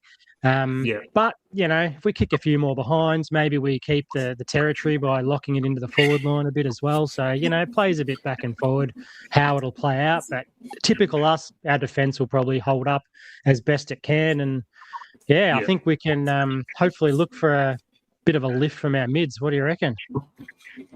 Oh, yeah. The only thing is, our Pendles will be back. I've got on the team on the thing there. I've got Bow in there. I was struggling to find like another mid that's going to do it's probably going to be Long. That's going to do the majority. It's probably going to be Steen and Darcy, Nick Dacos, Pendles and Long most of the time, and with Bo going in there and Gus Anderson as well. And, Yep. I think you've nailed it. Yeah. All right. Adrian. Good evening, Woodsman. Welcome, Lucas. Hi, pal. I loved your insight. Lucas. Thanks for joining us, mate. Yeah, Adrian, appreciate it. Going great, Mick. Going great, crew. How are we all? Fantastic, man. You're another one that's not going to the game on Saturday. You got a wedding. No. A Collingwood supporter is having a wedding on Saturday during a Collingwood game. Can you believe it, Mick? So the story was, I spoke to him he obviously set his date before the fixtures got released, right?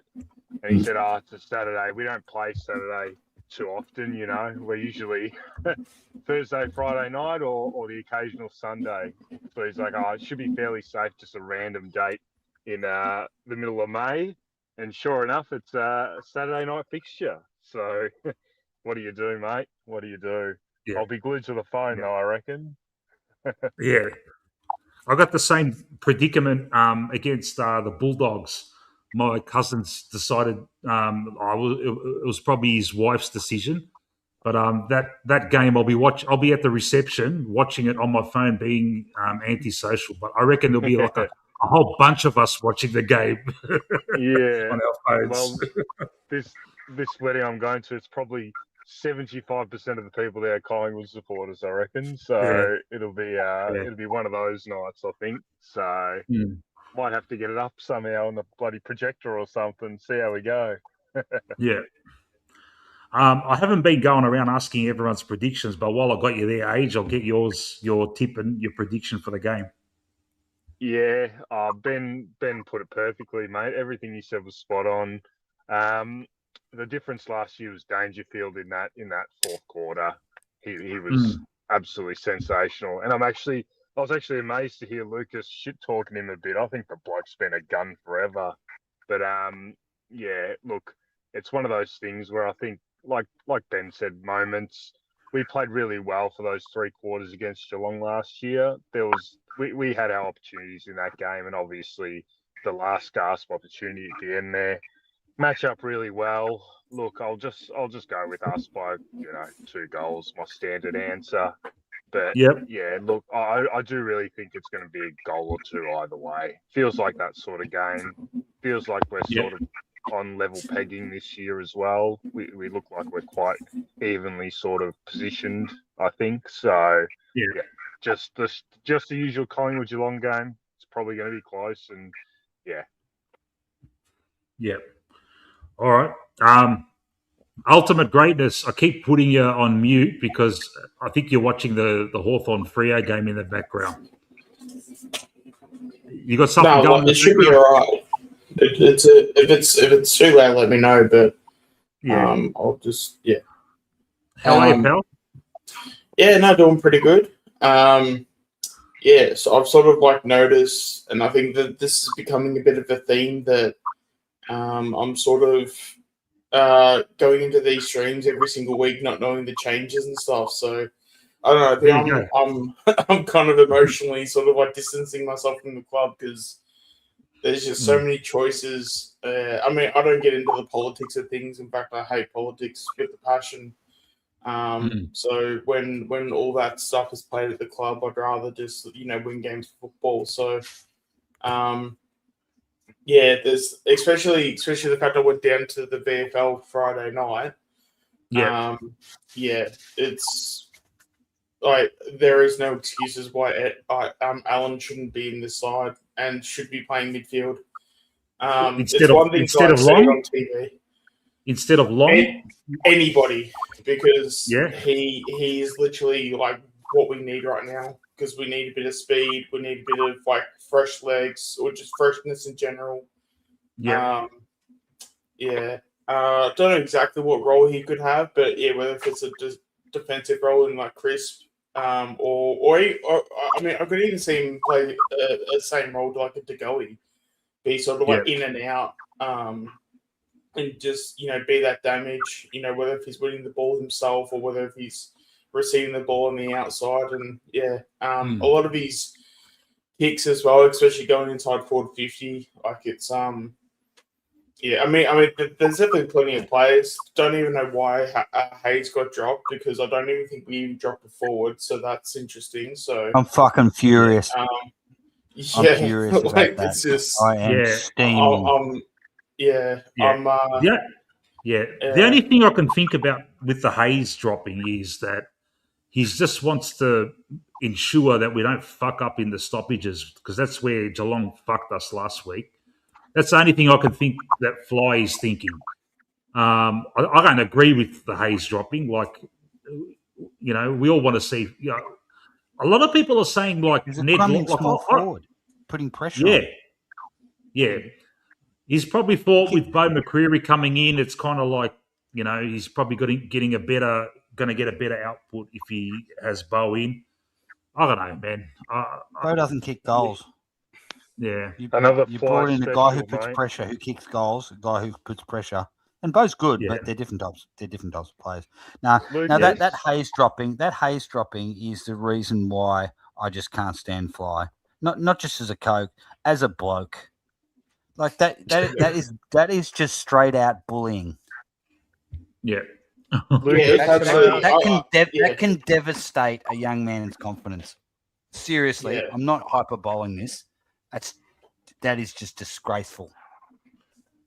Yeah, especially with someone like Alan as well. I mean, I know I've gone to death about someone like Finlay McRae and like it's just at the end of the day, it's like we should be putting these like players in positions to succeed, and we just don't do that. Like it's just it's such a frustration to the point where it's just you can emotionally invest yourself in the club, but I don't know. It just feels like the more I invest in the club, the more. It's not that I get hurt by the club, but it's just sort of How many times can we actually have hope with certain things in certain directions, and then Fly just because it's not even the fact that it's like it doesn't happen. But you'll even have Fly in press conferences. He'll even get you to assume that you're an idiot for thinking those thoughts. Like it's just mind-boggling to me. Gaslighting. Yeah. Yeah. And we've got a milestone game on Saturday night. Guess who it is? Oh, no. Our favourite, man. Lipinski's playing his 150th, mate. The players are going to rise for that occasion. Yeah. And like I bring that up because we're fuming that Hayes got dropped, and we're thinking, and UG's put the case for Ed Allen, and we're thinking who would we drop for these guys, and we're throwing up Long and whatever, but what about Lipper, man? Like what? Because he played one quarter against Carlton, he's got to fuck, Yeah. What about is Sidey? Sorry, I only knew that Hayes come out. Who are the other changes? Pezza injury and Parker got dropped. Fair enough. Okay, so Sidey keeps his spot. How many touches did he get? Last week. Yeah. Well, Sidey's due for a big game. Yeah, he has one every 4 games. So, yeah. And Darcy Moore plays one good game in every 10 games, so he might be due as well. Yeah. I bet he's rusty. Yeah. It's easy to play good against Carlton when the bloke you're playing on's fucking high on fucking ice or whatever the fuck he was on. I've got a question. As milkshakes. Can I ask Lucas a question? Yep. Lucas, are you learning anything about Collingwood that you didn't know already? Well, I'm learning that you don't like Darcy Moore. I'm learning. I just learned that you don't like Lipinski. Oh, really? Yeah. So kind of, yeah. I am. Yeah. Did you know we don't like Fly as well? Yeah, I get that. But at the same time, with YouTube channels and AFL, that the best ones is where you don't know anything about an opposition. Like the last 30 minutes listening to you guys, I know a hell of a lot about Collingwood before I came into the stream. So I think that's what makes you guys good. You're like curators like that. So yeah, I'm slowly learning about Collingwood. So I get that from the Jumper Punch. I learn more about Carlton on their shows, and I'm learning more about Collingwood on your shows. So it's fantastic. Good stuff. Yeah. Good stuff. Looking forward to tuning into your channel, mate. Okay. Just a lot of swearing and yelling during my watch-alongs, mate, when we decide to have bad moments of play. So nothing exciting there, trust me. Mick does a lot better than me, trust me on that. Thanks, buddy. Matt, what's your tip for Saturday night, mate?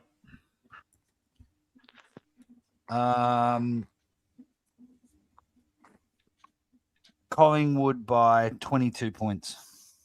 All right. Have you got a prediction of something that's going to happen? Okay. No, I'll come back to you on that. Let me think about it. Yeah, that's all right. No, that's all right. No, that's all right. I was waiting for you to say. You go, H. Yep. I've got my prediction. Can I put one in the vault? Yep, go on. Jeremy Cameron will kick a goal from out of bounds this week. Yeah, there you go, mate.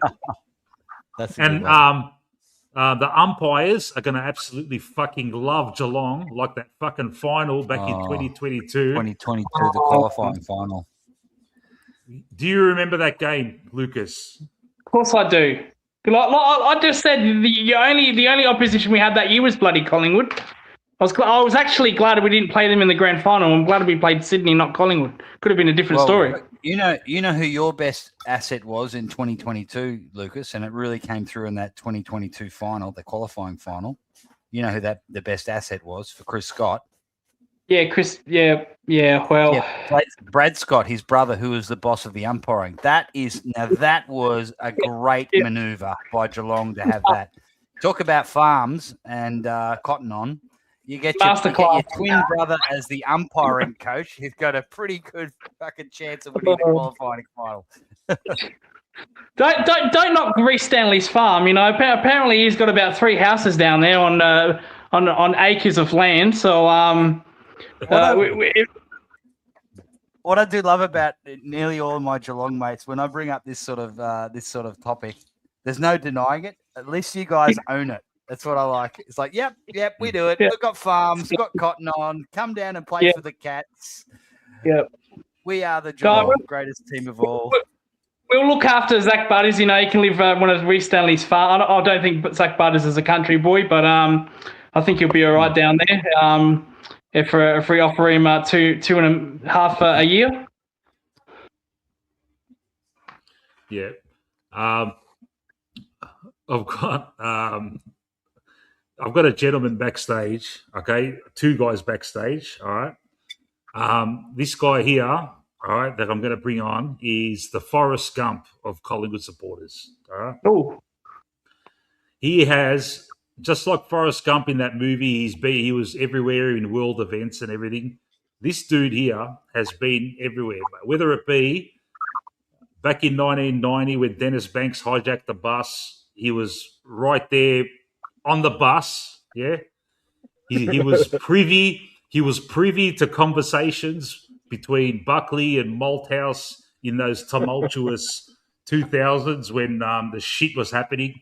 He was within earshot, and he loves to tell us all the stories. So I'm hoping that he's wearing his headphones because he's notorious for not doing so and sounding like he's from fucking Mars. But we'll see how we go with Stewie. Stewie, how's that for an introduction, mate? Oh, come on, Stewie. Where are you, man? No. Oh. You pump him up and he lets you down. I know. But this is Stewie, all right? Welcome. This is Stewie because there's going to be about 3 or 4 attempts for him to come on, and he'll eventually come on. But it's always this shit always happens, mate. Stewie. No. Oh, look, he's on stage anyway, so we'll see how we go. And Chris Talbot, I'll get him on. He's visiting family in Melbourne. Chrissy, how are you, pal? Hey, Mick. How's it going? Very good, mate. How's Melbourne for you, mate?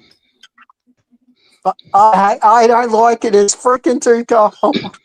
It's freezing. I'm used to Queensland. Yeah. I'm used to Thailand. Really bad lately, actually. Yeah. Stewie, you can hear Stewie, yeah? You can hear him in the background. There. Where are you, Stewie? Can you hear me? We can hear you, mate. No worries. Can hear you clearly. Yeah. Well, I do sit with a respirator, so I do apologise for that. So no worries, that's no worries, pal. I've got Sorry, it. man. We had a good session last night, Stu. You okay now? You're all right. You calmed down a bit there, Matt. You chilled. You're okay. You're a bit fiery now. You were a bit fiery last night, champ. It's fiery between you two. You're a bit fiery, young man. You were very fiery. Your blood pressure can go up too, mate. I can tell you. No. Yeah. No, I've got my blood pressure under control. I've got my blood pressure under control, son. It's all good.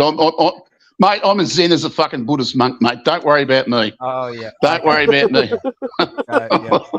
Did you like that? Let me tell you. Let me tell you, sunshine. Did you like that introduction, Stewie? Yeah. That's all right, Mick. Mate, a Broady boy never forgets, Mick. You just remember that Thomastown kid. Oh, all right, mate. No worries, mate. I reckon our back in the 70s, mate, our Sharpies were the best, mate. We were better than the Broady Sharpies. I'm just going from older brothers' stories, telling me stuff. Anyway, that's another story anyway. Mind you, I was probably about 10 when they were going around, so I wasn't hanging around with them. Nah. How you feeling for Saturday, mate? Well, Yeah, I'm feeling okay. I think we've actually got a good side in. It's a bit young Hayes, a bit stiff not to be playing, but he'll get more opportunities. But I think we line up pretty well on them. It's going to be a tough game. Geelong are a bloody good team. Depends which game they bring, but we sort of cancel each other out. So I reckon it's going to be close fair. I think we might get the chockies, but who could tell? Very, very tough game to predict. But I'll just sheepishly say 8 points. There you go. All right. I'll go 8 points. But that's I mean, I do watch a lot of Geelong. I probably watch Geelong second to Collingwood as a preferential team because I've got a lot of Geelong mates. So, but no, they're a damn good unit, Geelong. But depend. That's what I was saying to our mate, our guest here, Lucas, mate. He cannot complain about the last fucking 20 or so years, mate. He's seen a lot of flags, and but he's a different kind of Geelong supporter. A lot of them are fucking arrogant and really smug, but Lucas is very level-headed, mate. So it's a breath of fresh air having him on, mate. That's why I say we've only won 2 flags in 15 years. But the Geelong fans will say, "Oh no, it's not 2 and 15; it's 4 and 20." Fucking some of those Geelong fans are deluded, man. I swear. Yeah, but 4 in 20 is fucking great anyway, mate. Oh, it's great, but still 2 and 15. But no, look, we've had it going our way for 20 years and then some. So it's been a hell of a run, and like I said, when you're going to play finals week in, week out, it's a fantastic thing. I just wish we bloody win some more than we lose. That's the only problem. Yeah. Now, Lucas, you're a crow eater. How does a crow eater end up barracking for Geelong? Crow eater. Well, my family are all Crows members, so it's day one members, in fact. I just think. Yeah, I'm a rebel. Yeah, well, if I was really rebelling, I would have went for Port Adelaide. I don't think I'd be here. I'd be in my own house. I'll be on the outer. No, it all stemmed from the 04 grand final when Port actually played. The 07 grand final when we smacked Port by 100 points and whatnot. Living in South Australia, it was all Port Adelaide are going to do this to Geelong. They're going to win by 100 points. They're going to smack them. And I was sitting down, remember, just watching the news, and I would say I'd love Geelong to absolutely shut these fucking dickheads up. And they did that on grand final day. And ever since then, I thought, I'm just going to go for Geelong. I was about 9 years old. I'm just going to support Geelong. I said to my mum, I want to be a member. And she said, "Oh, that's fantastic. We'll sign you up as a Crows fan." I said, "Oh, not really. I want to be a Geelong fan." Well, that went over like a lead balloon. And since I was 13 years of age, I'm now 33. I've been a Geelong member. So, interstate member, which is a bit sad. But every time they play here, I'll go and watch them. And I've watched them here and Amy Stadium or Football Park, whatever you want to call it. So. It's been a fantastic 20 years, so, and I've never regretted it. So, team I've followed, and I'm a young kid and I've stick with them, so, and always will stick with them. There you go. I don't know, it sounds a bit strange for me, man. Someone born and bred in Adelaide, you just chose Geelong because they smacked fucking Port. Well, what can I say? Like that. You know my other Mick, you know my other partner Kiri who does the watch-alongs with me. He's actually going to this game. He's actually making the trip over. Okay. So his family were all Port members, and he picked Geelong. Basically the same reason as me. He just wanted to see Geelong Port Adelaide lose, and then he became a member of Geelong. So, there you go. Yeah, there you go.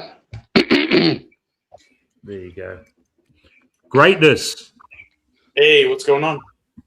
Hey, Greatness. Are you all good to join us on Saturday? Yeah.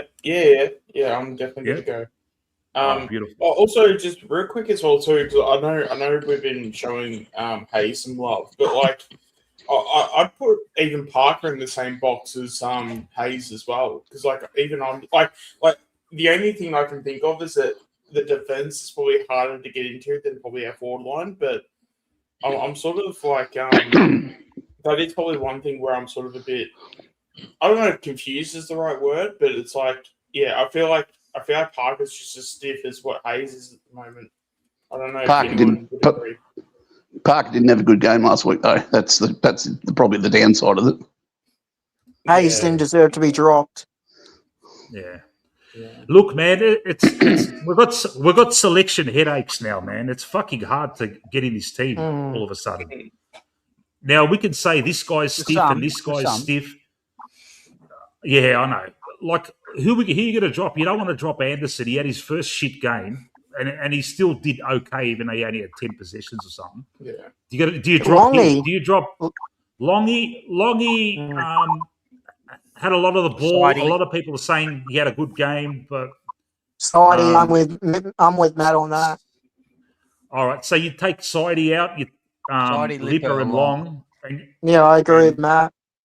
you put in Allen and Hayes for those. Yeah, look, I can understand that. I'm not gonna say anything. Hayes is okay. So a great, not great.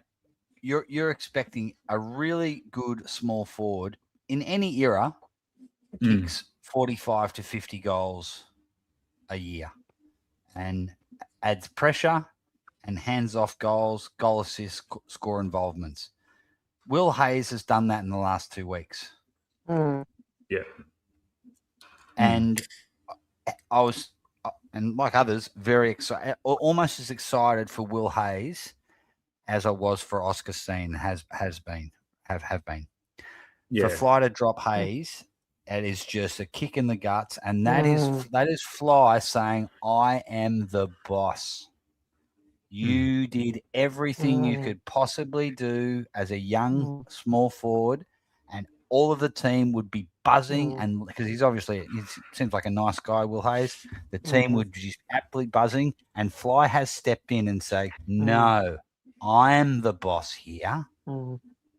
You're not part of my club. You're going to just go back to the reserves." Look, to play devil's advocate, Matt. All right. Go on. So the 2 goals, very good. Yeah, great opportunistic goals. He had 70% game time. He only had 6 touches and 0 tackles. I'm just playing devil's advocate because I know small forwards, they don't get a lot of possessions and that. You'd like to see more tackles, but he did have 70% game time. So just playing devil's advocate. The 2 games that Will Hayes had in the last couple of weeks is as good and just as much output, if not, than the average we've got from Bobby Hill over the last before he's had his hiatus. Bobby Hill would go quiet for 6 or 7 weeks and hardly do anything. Then he'd kick 3 goals and give away 3. Yeah. So that's the life of a small forward. Small forwards can go out of it for a few weeks. Yeah. So if a small forward is hitting the scoreboard, and you might only get 4 or 5 touches a week, but if you're kicking 2 goals and giving away a goal or 2, that's a small forward. And if Bobby Hill's doing that, and Bobby Hill would come back in the side and he's done that, Bobby's back. That's what you get with Bobby. Yeah. So Frio's hit the front with like 3 minutes to go. Can I chime in? Go, Mickles.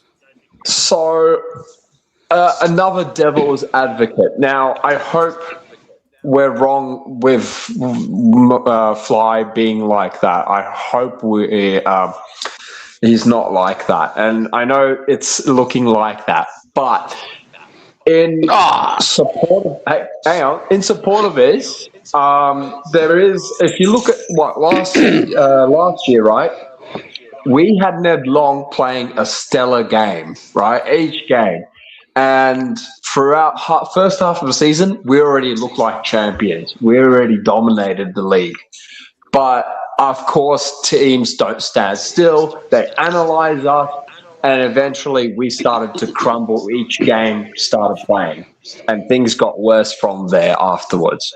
So perhaps I hope this is Fly just saying, look, you will have more opportunities later on, just not at the moment because we're still early in the season and we still have a long season ahead and we don't want to be found out by other teams when we start making the finals. Are you talking about Hayes in particular or just Hayes or anyone else young who we might be bringing in? Like between Steen and stuff, like we all notice that Steen isn't been playing in the centre balances as much as we want him to be, but that's perhaps for a reason so that teams don't start analysing. Because I mean that Brisbane versus Essendon game, they will find that out. Hey Mick, yeah. I'd like to put something in the vault. I'd like to chat. Someone could join me. This could be a 2-on-2 thing. But I'd like to. I'll join you, Matt. I'll join you. I'd love to formally challenge Ben Zero to a debate. Yeah. About Fly as a good coach, and I will obviously be in the negative. I'm with you, Matt. Benny thinks Fly is a great coach. So the debate will I'll be go Fly 2-on-1. is a That's great fine. coach. I'll be in the negative. I'll take you. Benny, I'll join you, Matt. Let's do it. I'll join you, Matt. What?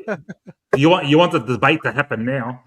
Yeah, let the debate happen now. No, it'll sidetrack the stream. Oh, okay. Well, yeah, we could. I'll give you the very, very lazy version of my argument. Right? This is the laziest. He won a premiership and he got us to a version prelim. You win. Yes. Yeah. Yes. Prelim, premiership. Oh, okay. Ninth, All right. prelim. That's a pretty decent coach at least, right? That's a when good you've already got point. a champion. When you've already got a champion side that my auntie could have got us into a prelim in 2022. Well, Here we go. didn't. Stewie's Luckily into it. failed Let's in go. 21. Stew. Okay, so Come on, it'll be. Come on, Stewie Stewie. wants to join in. Yeah. Someone's got the background on. Who's is anyone? It's gone. All right. And Matty knows for the record, I agree with a lot of his criticisms of Fly as well. Like some of the cringy shit that he says, some of the decisions regarding the centre reset, centre rucks. I mean, I scratch my head too. But, some of the results also speak for themselves. Like how we smash teams. Oh no, that doesn't happen. And you got selection. Our MO is pretty much to restrict scoring and try to beat it. It's not the most exciting. I've even spoken up this year. I'd like to see some more dare. So yeah, but it'd be a good chat. Yeah, we can do it. All I would say is selection, Benny, he's not getting it right. You're dropping Hayes and you don't drop Long. What Long is playing shit. Hayes too. Long's playing shit. You got Say not playing great. Why is Hayes getting dropped? It doesn't make sense. So you think it's an over the top opinion to say that Fly is flexing his authority? What are the reasons? If Bobby Hill was coming in, I could see in Bobby Hill is tearing up in the VFL and he has been doing well. He does that for another 2 weeks or a week, and Will Hayes makes way for Bobby Hill. Okay, I'll wear that. It's like he's done that a week earlier to just make it like. How do you justify? Yeah, I just can't see how a young player who is coming as it's hard. A small forward is such a hard position to play in, and he's doing absolutely really well. Agree with you, mate. Absolutely agree with the Hayes, but what I think is over the top is the jump to his mindset that you've presented. That's not. I mean, we joke about the Occam's razor thing a fair bit, Mick. But that's. I still don't know what that is, by the way. It's the simplest explanation is usually the correct. The most logical explanation is the least usually amount the of truest. assumptions. Okay. Yeah, exactly. Yeah, exactly. But see, Benny, Fly is a politician. So when someone acts like a bit. politician in press conferences, that individual cannot be trusted. Yeah, look, possibly. Yeah, I know. I agree with part two of what you said. Part one, he is a politician. I'm not sure. I know he has done some gaslighting on us, absolutely, and You know, that's where I come and stand side by side with you on some of the press conferences where I'm scratching my head going, mate, sometimes you just gotta shut up, Fly, you know, about certain things. But I don't think he's got that sort of devil horn sort of attitude about dropping Hayes. He was probably, you know, having a teary in his office by himself by thinking about having to do it. I don't know. I'm exaggerating that too. No way. He's got his favourites. Have you seen any documentaries on serial killers? That's my wife, actually, but I have seen a few, yes. Okay, these smiling assassins, mate. You got to watch out for this. You know, like yeah. Hey, all week, you want me to go over the top? been... I will raise you, Benny. Yeah. No. Sorry, Age. What were you? Age? Did you want to say something there? Yeah, I was just going to say, Fly's been preoccupied all week cuddling Moore, I think. So yes, he's probably got those times that's look after Will Hayes. Yeah. And Lipinski. He always cuddles Lipinski. No, he does more with Lipinski. Yeah. Don't worry. He's love child. He wish he no Age. We've already established this on Nick's channel and on mine that that Fly is in the friend zone with Lipper. He's tried. Lipper has definitely blocked him on all social media, but Fly's still trying to call, asking his parents if he's home. Oh, yeah, it's Craig again. Oh, is Patrick there? No, he told you to stop calling here, Craig. Oh, okay, sorry. And it's like with a small forward, what do you expect him to do? Look at Jamie Elliott. He doesn't kick many goals every week. Hayes I think he's doing more than Elliott, and he's doing more than Elliott combined. What's Elliott? Elliott's not really kicking goals every week. Hayes is doing more. Last couple of weeks, Elliott's lifted, but yeah, he got runs on the board though. But that's probably because he's been criticised heavily for what the opening of the season. He's done nothing, and a lot of people, like even myself, have been like shitting on him, and I'm just saying, like he's done fuck all, and then he's probably taken that to heart. But instead of getting upset over it and calling out people, he decided to get to work, and he actually started kicking goals. And I'm like, damn, he's making me eat my words. I think, does anyone else think that McStay playing further up the ground is starting to help Elliott? Like, Actually it is, half forward, Yeah. leading up, Yes. clear that line out. Clear the forward line out, I should say. Just on McStay, do you guys think he's the player that you got from Brisbane, or you expect a little bit more? What's your feelings with McStay? I expected more. Look, man, with McStay, we just want him to take clunk marks and kick a couple of goals a game. That's all we want from him. When he thinks too much, and when he thinks too much, look, he's a good field kick, but every now and then he just takes a really shit option and just fucking misses a target by a mile.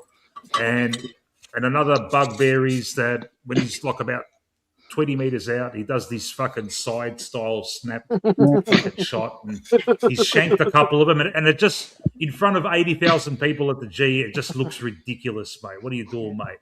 But apart from that, look, he's sort of redeemed himself in the last couple of weeks. He hasn't been doing any of the brain farts.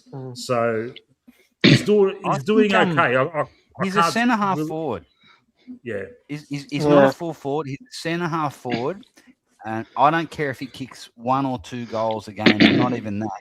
He's got to be that target leading up the wing, bringing ball to ground around 50, and he's also a good field kick. If he can do that and clear out the 50 for our smaller forwards and, say, a Buller who can play out of the goal square, I think that could be a decent forward line. I'm sorry, but Westy may have to wait on an injury. But like someone has said before I did, West is still 19 years of age. So I know Manny wants to get him in there, but he may have to wait for an injury to get his crack. Buller strings a couple of bad games together, then Westy might get a jersey. Yeah. Well, I want to get him in there. I love Westy. He's one of my favorite. I've been trying to get who for though. At this stage, who for though, Chris? Oh, Buller to me, like, you know, I understand, but he's a new kid. But Westy, you've seen what he's doing. He's dominating every week. If Buller doesn't fire, I think Westy should come in. Well, no, he's not. Chris, no, he's not. Chris, no, he's not. No, he's not. No, he's not dominating every week. Come on. He's kicking like maybe Where's he 5 or dominating? 4. He hasn't dominated at all. I think he's kicking 3 to 4 every week. He only kicked 1 last week. It's this year. Yeah. Kicked 4 against the Bombers. This year? No, he hasn't. Yeah, he did. He did. I watched it. Yeah, but he's not dominating. No. Well, yeah, but he's not dominating. No, he was. He's not dominating. Very good player. He dominated the last He's a fairway. It's a fairway. It's one game. I am kind of agreeing with you. He's not dominating. And we're talking about VFL football too. But he had 2 weeks where he kicked 9 in the VFL. Yeah. Well, he's only 19. Let him develop. Let him develop, guys. Come on. Let him develop. He'll be fine. He's going to be a player. Don't worry about that. Just don't be such a hurry for him. But he's not the answer. I can't see why we can't play him with Buller and McStay. That's what I think. That's what I think. You know, I think it's just too top heavy. I think for who though? Got those see, Mick, when you've got those 3 guys, you've got to remember that Darcy Cameron and Steen are also floating down there as well. So I just think one of those blokes, 2 big guys, and then smaller forwards. If West comes in, I don't think you can. I think one of those guys has to come out. I just think we're a much more dynamic forward line with 2 bigger guys, a resting ruckman, and 3 smaller forwards. Yeah, the only real chance of him getting the game now is if one of DC goes down injured or Steen gets injured, then we'll go with Buller as the help out ruckman and West comes in. Or McStay or Buller get injured. Yeah. Yes. Yeah. And that's just what we got to accept. He's a 19-year-old key forward. Most key forwards, or call him the second stringer or whatever, but most key forwards don't really start to have an impact till they're early to mid-20s. He's only 19. But the question is, does he want to be patient? Does he want to be patient? Because the rumor going around, wasn't Port Adelaide interested in West? Yeah, but he won't go though. No. Yeah, we won't. We won't get contracted for a couple of years. Yeah, but contracts don't matter. Contracts don't matter. If he thinks he's not going to gain, it makes it matter. He's not going anywhere, Chrissy. Don't worry about that, man. He's not going anywhere. He's a second year player, mate. They can't touch him. Contracts don't matter. Look how many players have left. I understand, but look how many players have left and they've broken their contracts. Like who? Well, look, Lockie Neal, he broke his contract. Who are you talking about? Lockie Neal broke his contract. Lockie Neal was like 26 left. Lockie Neal's not a 19-year-old kid. I understand, Lockie Neal's a 19-year-old kid. He's in his second year. How do you know he's not going to get? How do you know he's not going to get frustrated? You don't understand. How do you know he's not going to get frustrated if he's not playing? But Chris, he's 19, Chris. Come out of the side. Yeah, but I'm like, no, Chris. I just don't want him to get frustrated and want to leave. That's all I'm saying. But he won't get frustrated this year. I'm hoping he's got good mentoring, and if Charlie West is saying to his management or other teammates or coach or whoever, "Oh, I should be in the side. It's my time now." So someone will be asking him that same question I'm asking you, Chris. Is yeah, Charlie, you've got the ability. These are your teammates. Who comes out of the side for you? And ask Charlie I don't think he's asking that, but if he is getting frustrated, the question's asked to him, for who, Charlie? And he goes, well, Jack Buller. I go, well, yeah, okay. Well, you know, he's a few years older than you. He's been in the system. He kicked 5 goals in his last game of VFL. If he doesn't perform, you're next in line. Is that fair enough, Charlie? Yeah, that's right. So. That's simple. That's simple. It's that simple. I guarantee you, if he's managed right and through the under-18 competition, and they know what to expect, Chris. It's not they're not dickheads, mate. Their managers aren't dickheads, and the football departments aren't dickheads. No matter what you blokes think, because I mean, some of the silly stuff said about Fly before. My mouth. It's taken me 10 minutes to get my mouth off the floor. You know that it's clear because I mean. I'd love for some of you blokes to step inside and see what actually goes on behind those doors, mate. Because you'll be shocked. I've got your opinion of what actually goes on. It's actually not true. I had to listen to Fly talking to the players. I would suck you up. I needed you 5 minutes ago. What's that, sorry? Well, I couldn't get through because some idiot blocked me on because one person blocked me. I kept getting somebody kept blocking me, so I don't know who's doing that in the chat. That's what's been going on. If I find out who's been doing it, fair dick, and smacking the ear all the time. That's what happened. That's what it said on Steam. It said you've been blocked. It said you've been blocked. Yeah. Well, you fucking laugh all you like. That's what it said. No, someone blocked me out of Steam thing, whatever it's called. StreamYard. I don't know what the fuck was going on. StreamYard. I can't believe me and. Well, mine said that. That's what I'm saying. I don't know what the hell's going on. Doesn't matter. I don't give a fuck anyway. Anyway. Well, just blame the host. Just blame the host. No, I didn't block you, mate. You're on. I know you didn't. I know you didn't. Well, but there was something going on. I kept getting kicked off. I was watching the screen. It kept kicking me off. But that happens, Stewie. Sometimes it's just fucked like that, man. People come on, and for some reason, the internet doesn't agree, and you just come off. But when that happens, just come back on, and I'll get you back on. It's no drama, mate.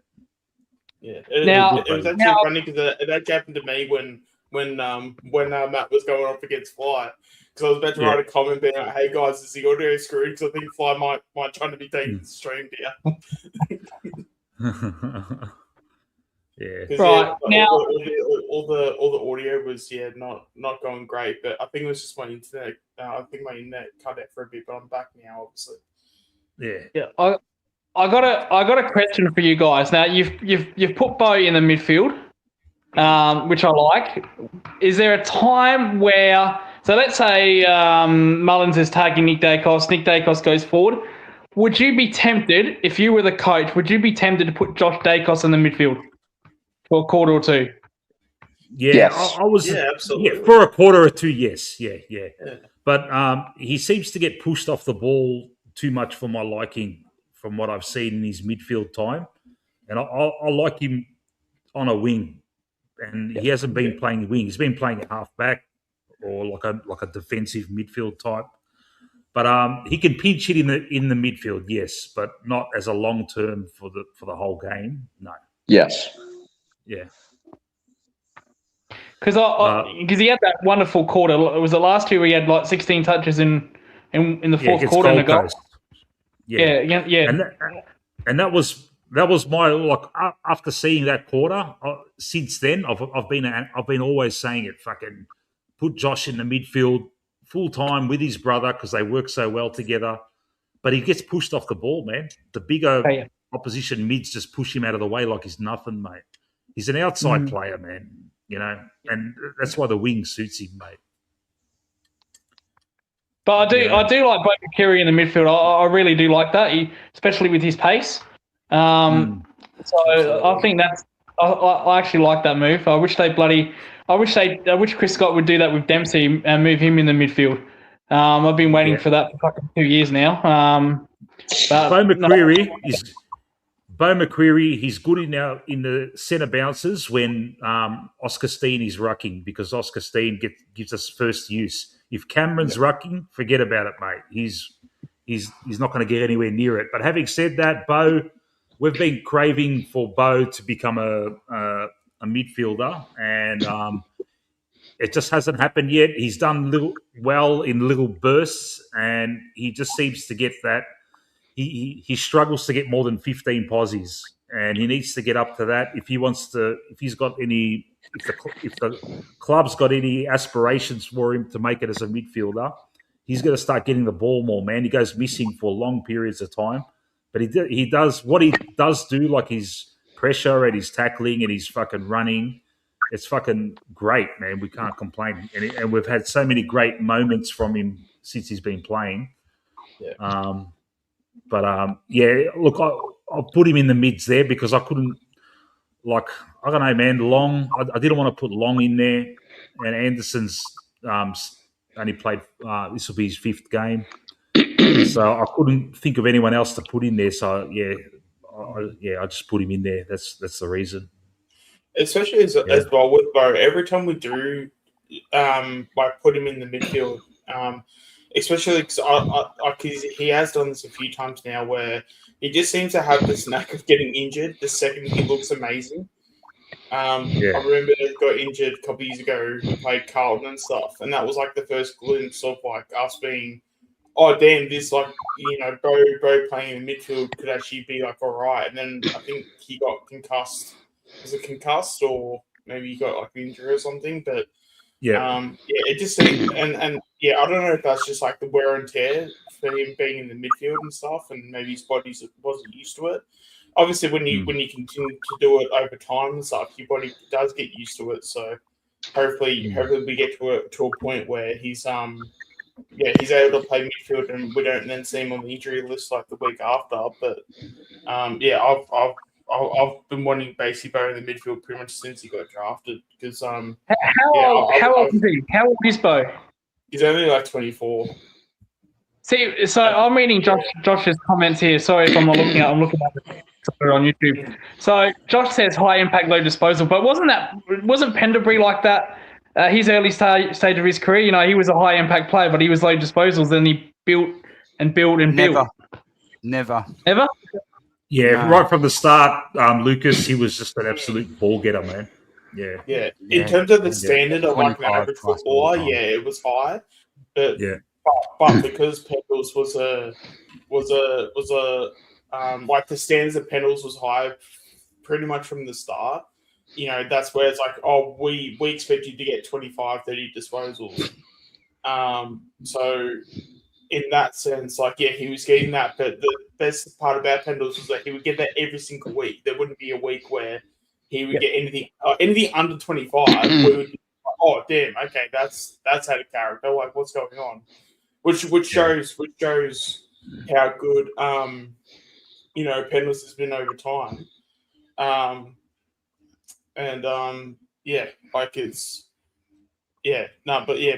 With Pendles and stuff, in terms of his standards, early days it would have been low, but that's only because we had such a high expectation for him.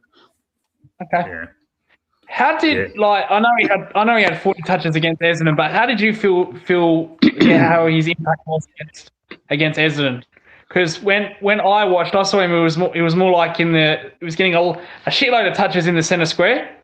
Did you see that same way, or how did you feel like he played? Like, this is for anybody. I mean, in terms of, at least from my opinion, he's been basically been the conductor for at least a few years now. At least he's, in terms of anytime he gets the ball, you can just see how he's directing traffic. He's, manipulating the field, and it was just Pendles really at his best. Obviously, we don't expect him to do that every week, but if you can pull that out for a few finals games, then that's really all you need at the end of the day. See, this is where I think at this part of the career, I think Pendlebury is much better than Dangerfield. Dangerfield, he needs to use his body. He's an explosive player. He doesn't have that anymore. Or Pendlebury, he can rely. He doesn't need to rely on his body. He doesn't need to rely on his power. As he said, he's a conductor. He can just rely on his skill. So that's where Dangerfield, that's why, like, champion player. But this year he's absolutely useless because his biggest strength is his body, and his body's cooked. Unlike with Pendlebury, he relies on his skill. He could play next year Pendlebury easily and do what he did. Yeah, but that's the thing though. So with Pendles and Dangerfield, they're not necessarily like the same player though. So I get that. Because with like Dangerfield, I mean that's why whenever I see an explosive mid like Dangerfield, and this comes with any kid that's coming through the league, I always give them about a 6-year sort of like grace period where it's like obviously like you still want them to be playing well, like you don't want them to be having like bad performances and stuff. But I mean, even like a good example is like a Petrarca. Petrarca was very lukewarm in his career, probably about I want to say, what was the premiership at 21? So around 2020, 2021, that's when he was starting to become the star of the competition. You okay, Stu? You right, Stu? Yeah, no, it's all right. Yeah, no, it's all right. It's on my phone. He's going to come in soon, though. That's all right. Don't worry about it. No, I'm just wondering if other guys are going to have a conversation. Too much Dangerfield for. Oh, I thought we were going to go through every game that Pendlebury's played. Sorry, guys. I'll leave that to greatness if he wants to do that. That's too much. Yeah, but in terms you are right, guys. Yeah, in terms of but in terms of like Dangerfield, in terms of that type, he's the one where you get like a prime period where like they're elite for like I mean I don't know the exact number, but let's just say like a 6-year period where they're like amazing, they're awesome, they're great.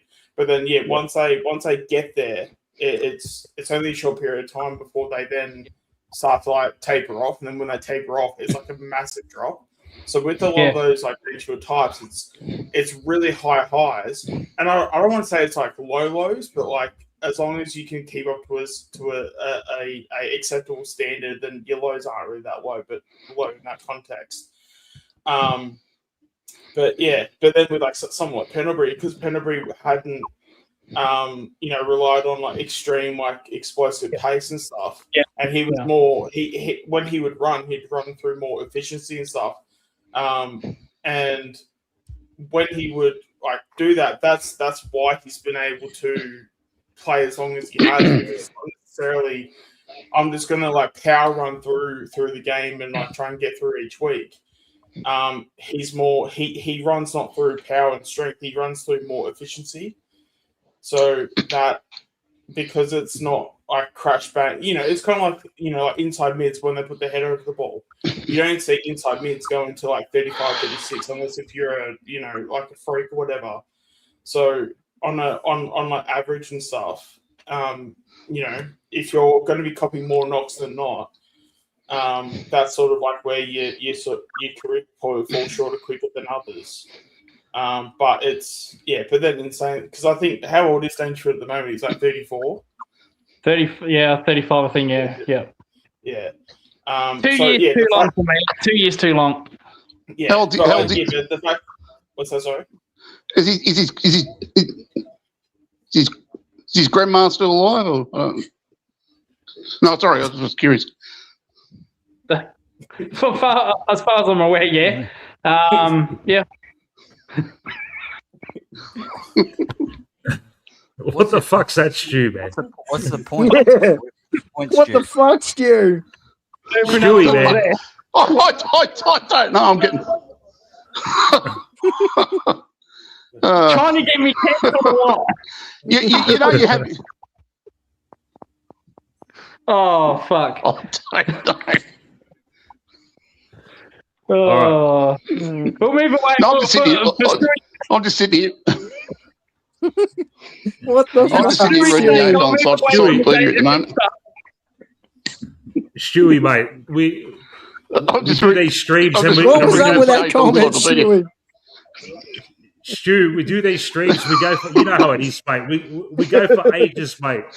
we don't have to.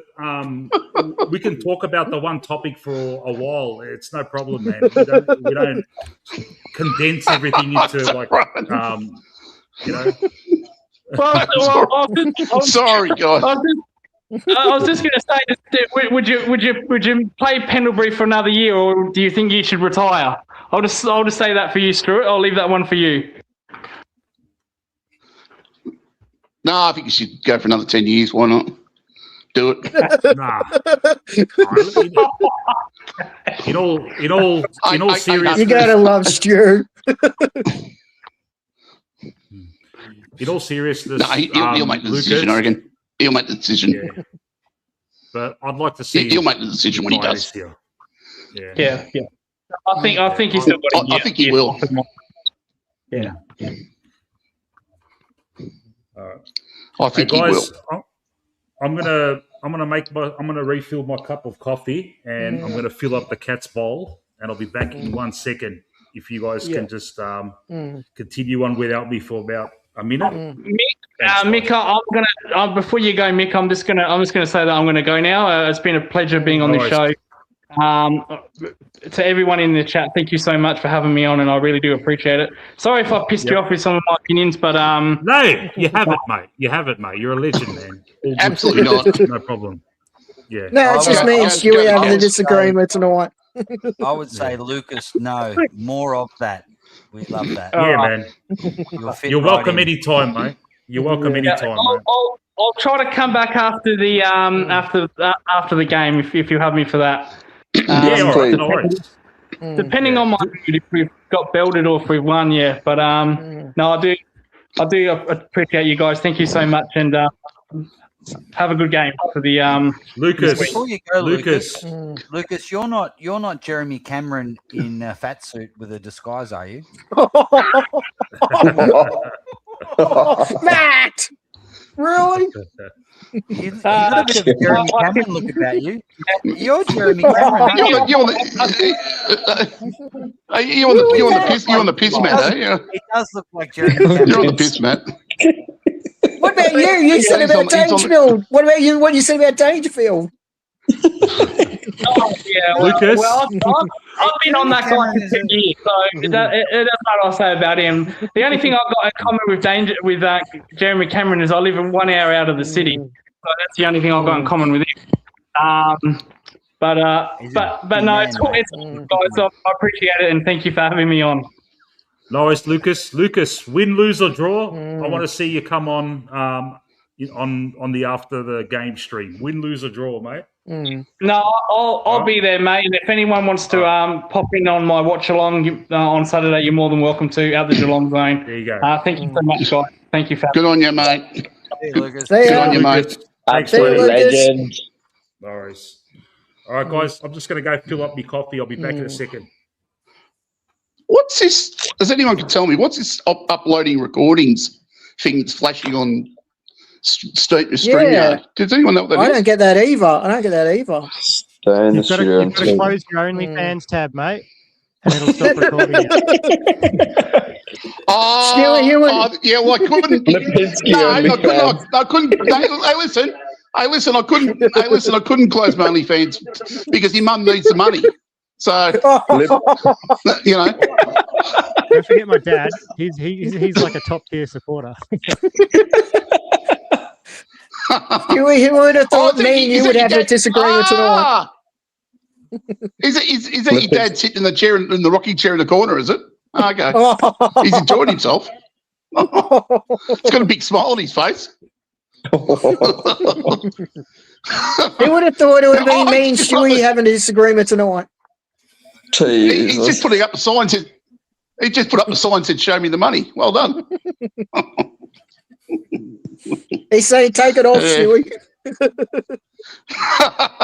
No. Tell you one way OnlyFans. I'm not taking it off. I want to show the world.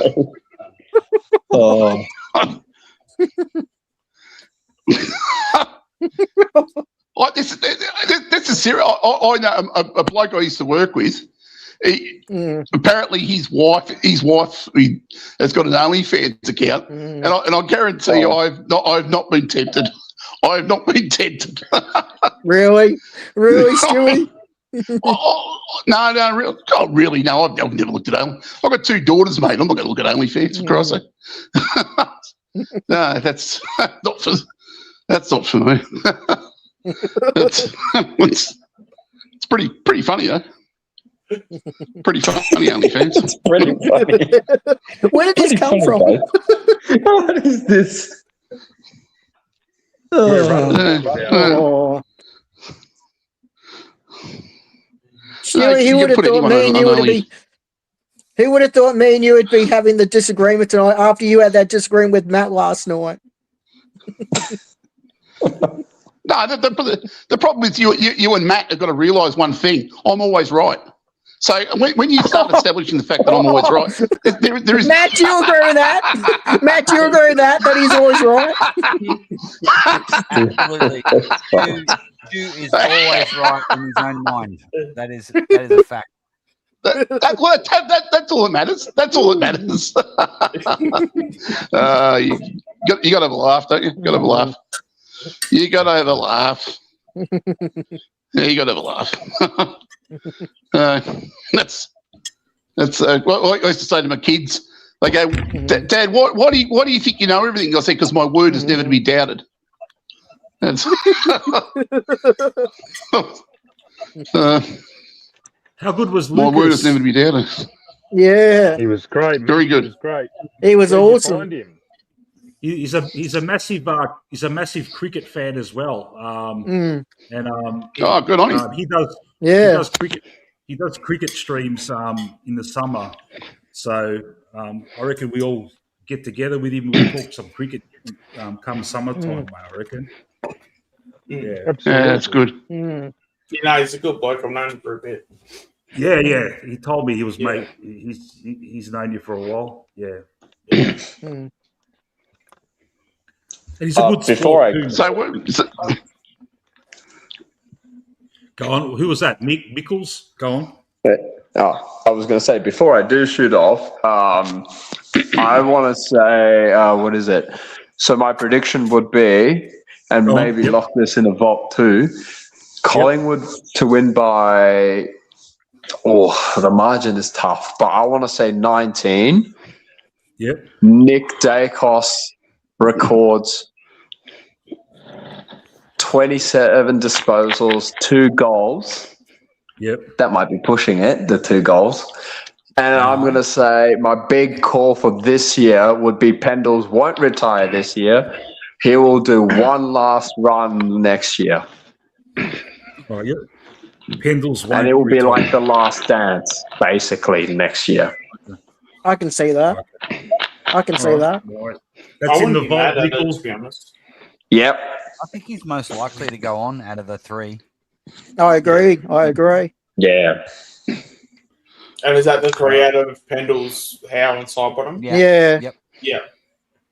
I don't see Sidey. Who's likely to go on? Good. What's that? Pendlebury. Yeah. Pendles. I I think could they see, might all retire. I could see They Sidey. may do, but if one of them was stay going to on. survive, I think Pendles would be the one out of the 3. But they might. I don't see how. I agree I with don't that. see how. I don't see how. Yeah. I could see Sidey going on next year, especially if we make him like more forward, like make him a better forward a season or 2, because I still think his forward craft is just something we haven't utilised enough. And if we made him like a forward, albeit we've got someone like a Will Hayes like in the background and stuff, but I mean, hey, if you want a player or you want to cement a guy that has over 300 games of experience and with the forward craft that he has, that's pretty hard to find out there in the market, So, in all seriousness, the three of them should go at the end of this year, because it would be just silly if they did. I think because it doesn't achieve anything. We need to get blokes in those roles. And then guys like Hayes and that don't miss out in games, do they? Because the reason why Hayes is missing out in the game, because you've got Pendles, Sidebottom, Crisp, Howe, all these guys are, that's the reason why these young blokes aren't getting games. It's nothing to do with Fly, because you can't keep those guys out of the side whilst they're there.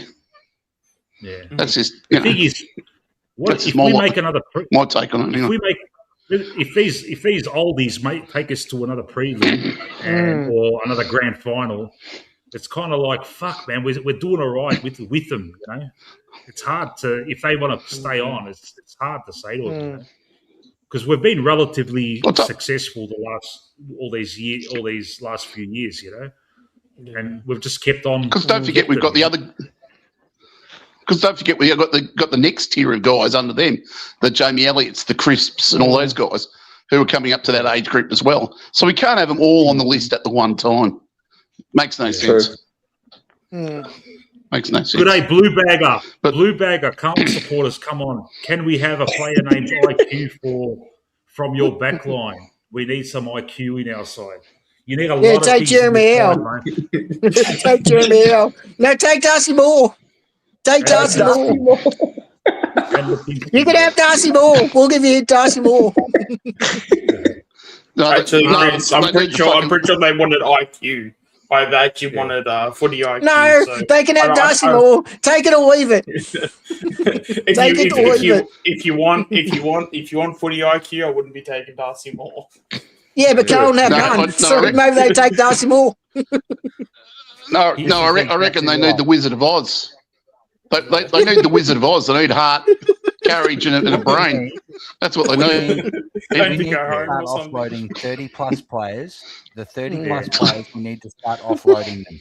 So what we do is we work out the ones who are the better players, we keep them, and we get rid of the players who are dead wood. So at the end of the year, we say, okay, do we get rid of Sidebottom? Do we get rid of Crisp? Do we get rid of Darcy Moore? Do we get rid of Cameron? And... you know, I'd rather keep Cameron. Cameron? Are you serious? No, I'm just winding Stu up. No. So you succeeded. You succeeded, Matt. Me too. Me too. Pendles is our best 30-plus player. Yeah, I agree with that. So he gets, if he's playing consistently every year, why doesn't he go around again? I agree. He doesn't rely on explosive pace like Dangerflog does. So maybe he can go around. Maybe we nurse him through another season because he's got so much influence when he's on the ground as an on-field coach. It's just so important.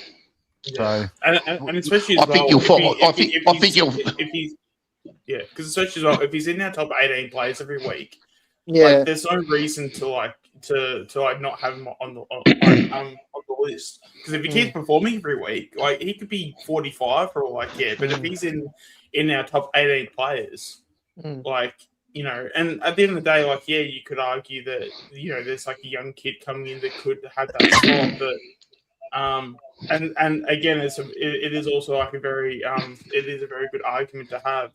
But if you have a guy that's so reliable and that can perform each week to the way that he does, obviously I don't think anyone would be expecting him to be performing every single week. And obviously, and we're probably not going to have another Anzac Day game probably ever again. But if he's getting 25 plus disposals, say every 1 in every 4 games. As long as the expectation is he's roughly around that sort of, if he's the best player out of the bench, then why not keep him on for an extra year, maybe even 2 years? Because as long as he's keeping up that standard, then I don't know. I personally would be. I think he's going to retire. That's my take on it. Yeah, but Stewie, do you think he? I don't think so. But Stewie, do you think he could play on? In your opinion? Oh, there's no doubt he could. There's no doubt he could. But how long does he play on for? And does he? And how long does it become? Does he become a liability? You could give him. You can give him a year or two, like Sean said, a year or two. But if a calf or a hamstring, go, they go when you're that age, and you don't come back from them. So it's a physiological thing as well as a. I think he's done his time. I think he has been the greatest servant of the Collingwood Football Club. I think he should go out on top, not being also ran, 10-game-a-year player just to satisfy a few people in the crowd. I don't think that's right. I'd like to see him go out and top. Yeah, In terms of him retiring, I don't have an issue with it at all. I'm just saying that if we go down the path of him playing an extra year, I wouldn't be against it. Because there are. Fair enough. Yeah, that's fair enough. Yeah. My take on it. I wouldn't be against it. I wouldn't be against it either. I wouldn't be against it. No. But I just go Adrian. My take on it is if the rumours are true and we're going to chase a free agent or two this year to sort of maybe give it one last go, I wouldn't be surprised if he suits up again for the simple fact that we might be in a position to even snag another one. I agree. That's that's understandable. The other thing to add to that age is that people would want to play with him. Like Butters might want to play with Nick Dacos, but he probably wants to play with Pendles even more. Like I want to have one of the best coaches in the AFL who's not even a coach yet out on the field, just a part of that. I reckon that would be attractive to a player. You're going to play with Pendles. Yeah, I agree with that. Stu's right. Well, that was Pendles direct. He's got to be able to suit up for more than 10 games. He's got to be at the very minimum be playing 15, 16, 17 games. So if he's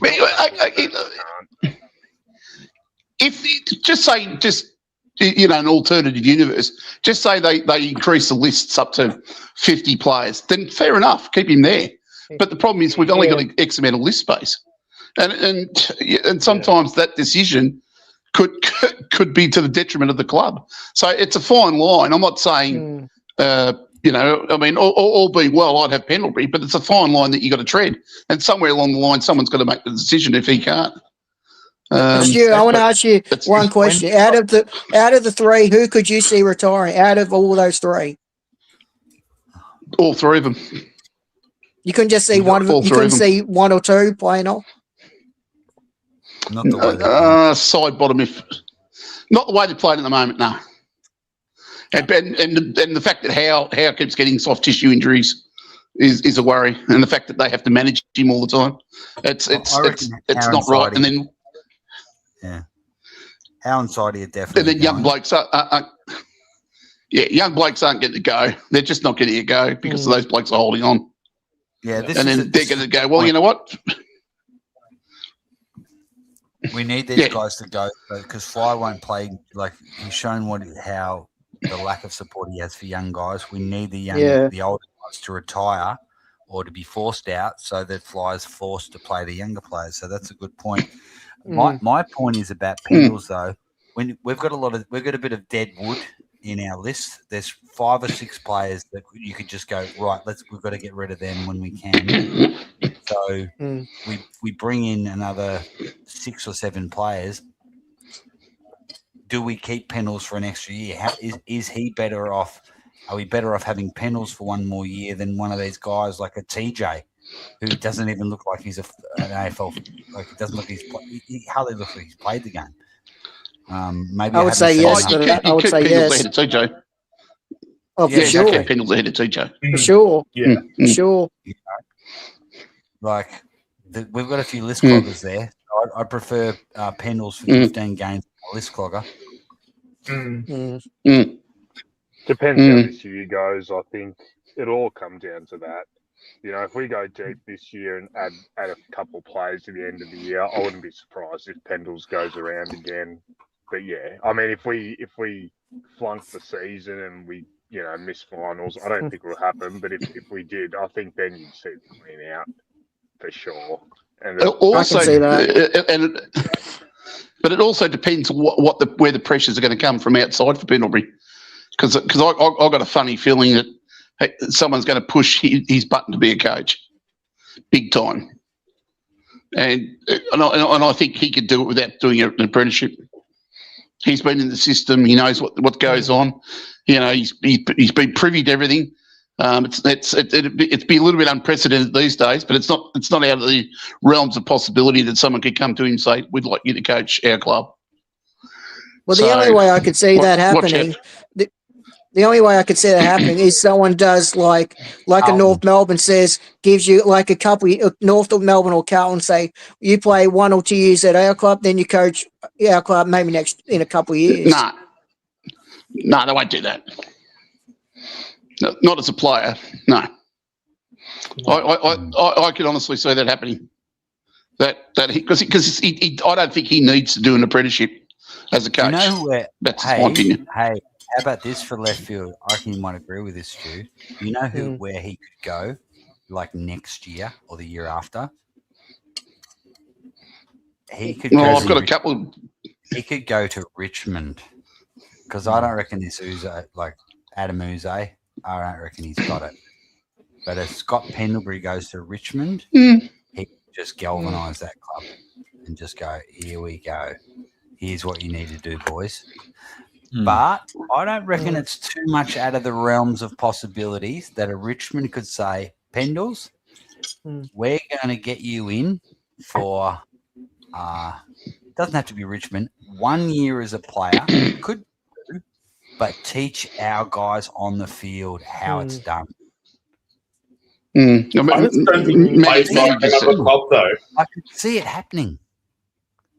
I just think he also might like another club, though. But he also might want to rest from footy too. He might want to take. He might want to take his family around the world or something. He won't play for another club. He won't have a rest from footy. Offer that. No, he won't play for another club. There's no way he'll play for another club. No. Other sides would want that. A club would go, for sure. You just go and teach how to fucking play footy in a big game. Like Essendon would just love Pendles for a year. Yeah, they would. Carlton or Richmond. Just come and teach them how to. Let's put yourself in his boots. You're playing. You're going to end up playing 440 odd games of football.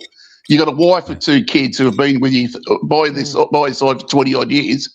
I think they deserve a break, and I think he'll take them away on a break. I agree. Yeah. I agree with that, Stewie. I agree. I think he'll do that. And then he'll come back and see what coach you want to go to. Is this guy a relative of yours, Matt? Yeah, that's my dad. Oh, is it? Okay, there you go. Good day, John. Matt's dad. He's asking if Lockie Neal rumours any substance. Who knows? But I'd take him for a year and then pick up Matt Rowell after that. Because we're not getting butters. It's just not happening. Clearance. He's good at clearances. And also as well, just like imagine the impact that Neil could have for, someone that's like trying to learn how to win a clearance as well. Obviously Neil won't be playing VFL, but like if he goes to some of the VFL guys, or like the kids that are on the list like developing, just even if he gets in their ears and just be like, hey, these are the tricks for the trade of like how to win a clearance. These are the position things you can look at, like even for someone, as much as we want to see like Ed Allen in the midfield, like getting someone like a Neil in just about, hey, Allen, here are all the positionings you need to know about. I could even see like, Swaddling being that explosive mid as well. So, you get Neil and he can teach him a few things. Like, it's not always just like what they do on field. How old is Neil? 34 at the end of the year. 30. He's 34 at the end of the year.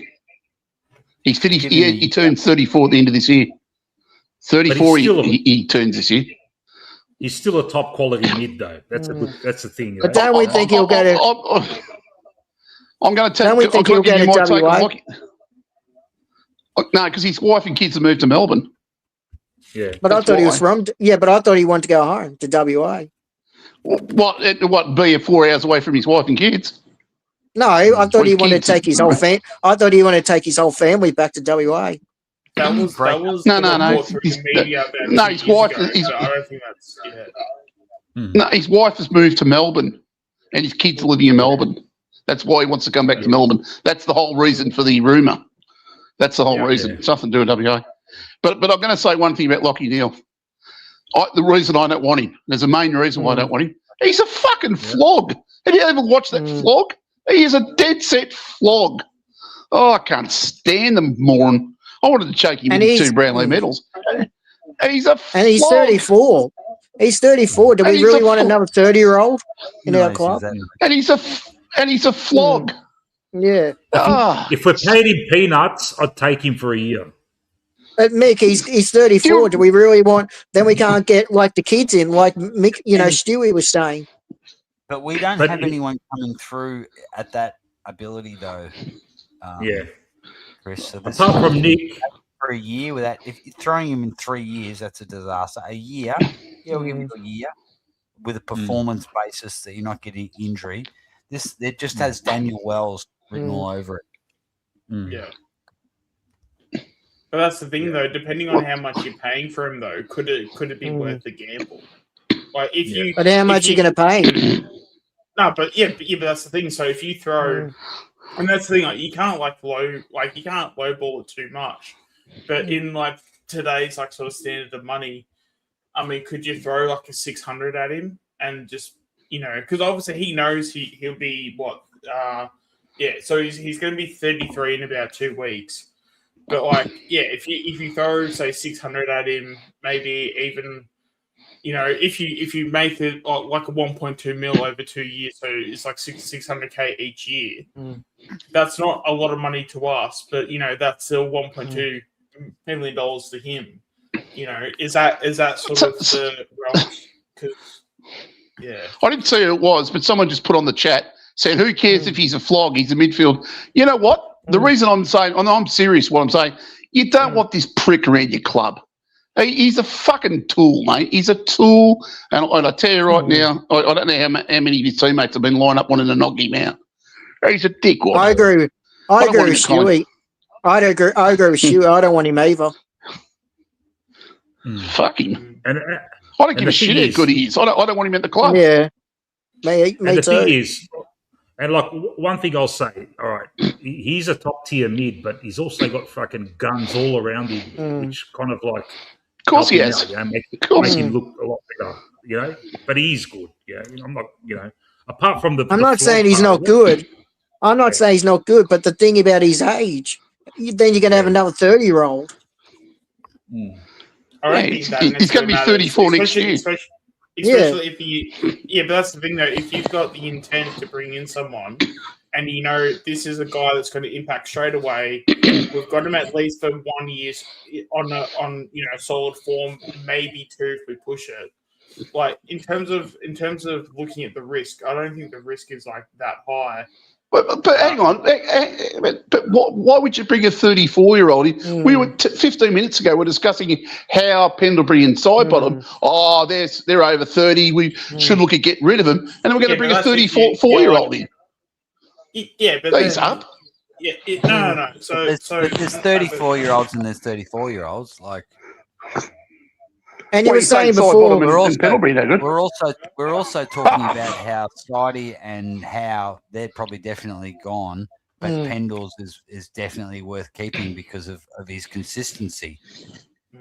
Lockie Neal offers a consistency. If you think he's a kind of a bloke, that's a different story.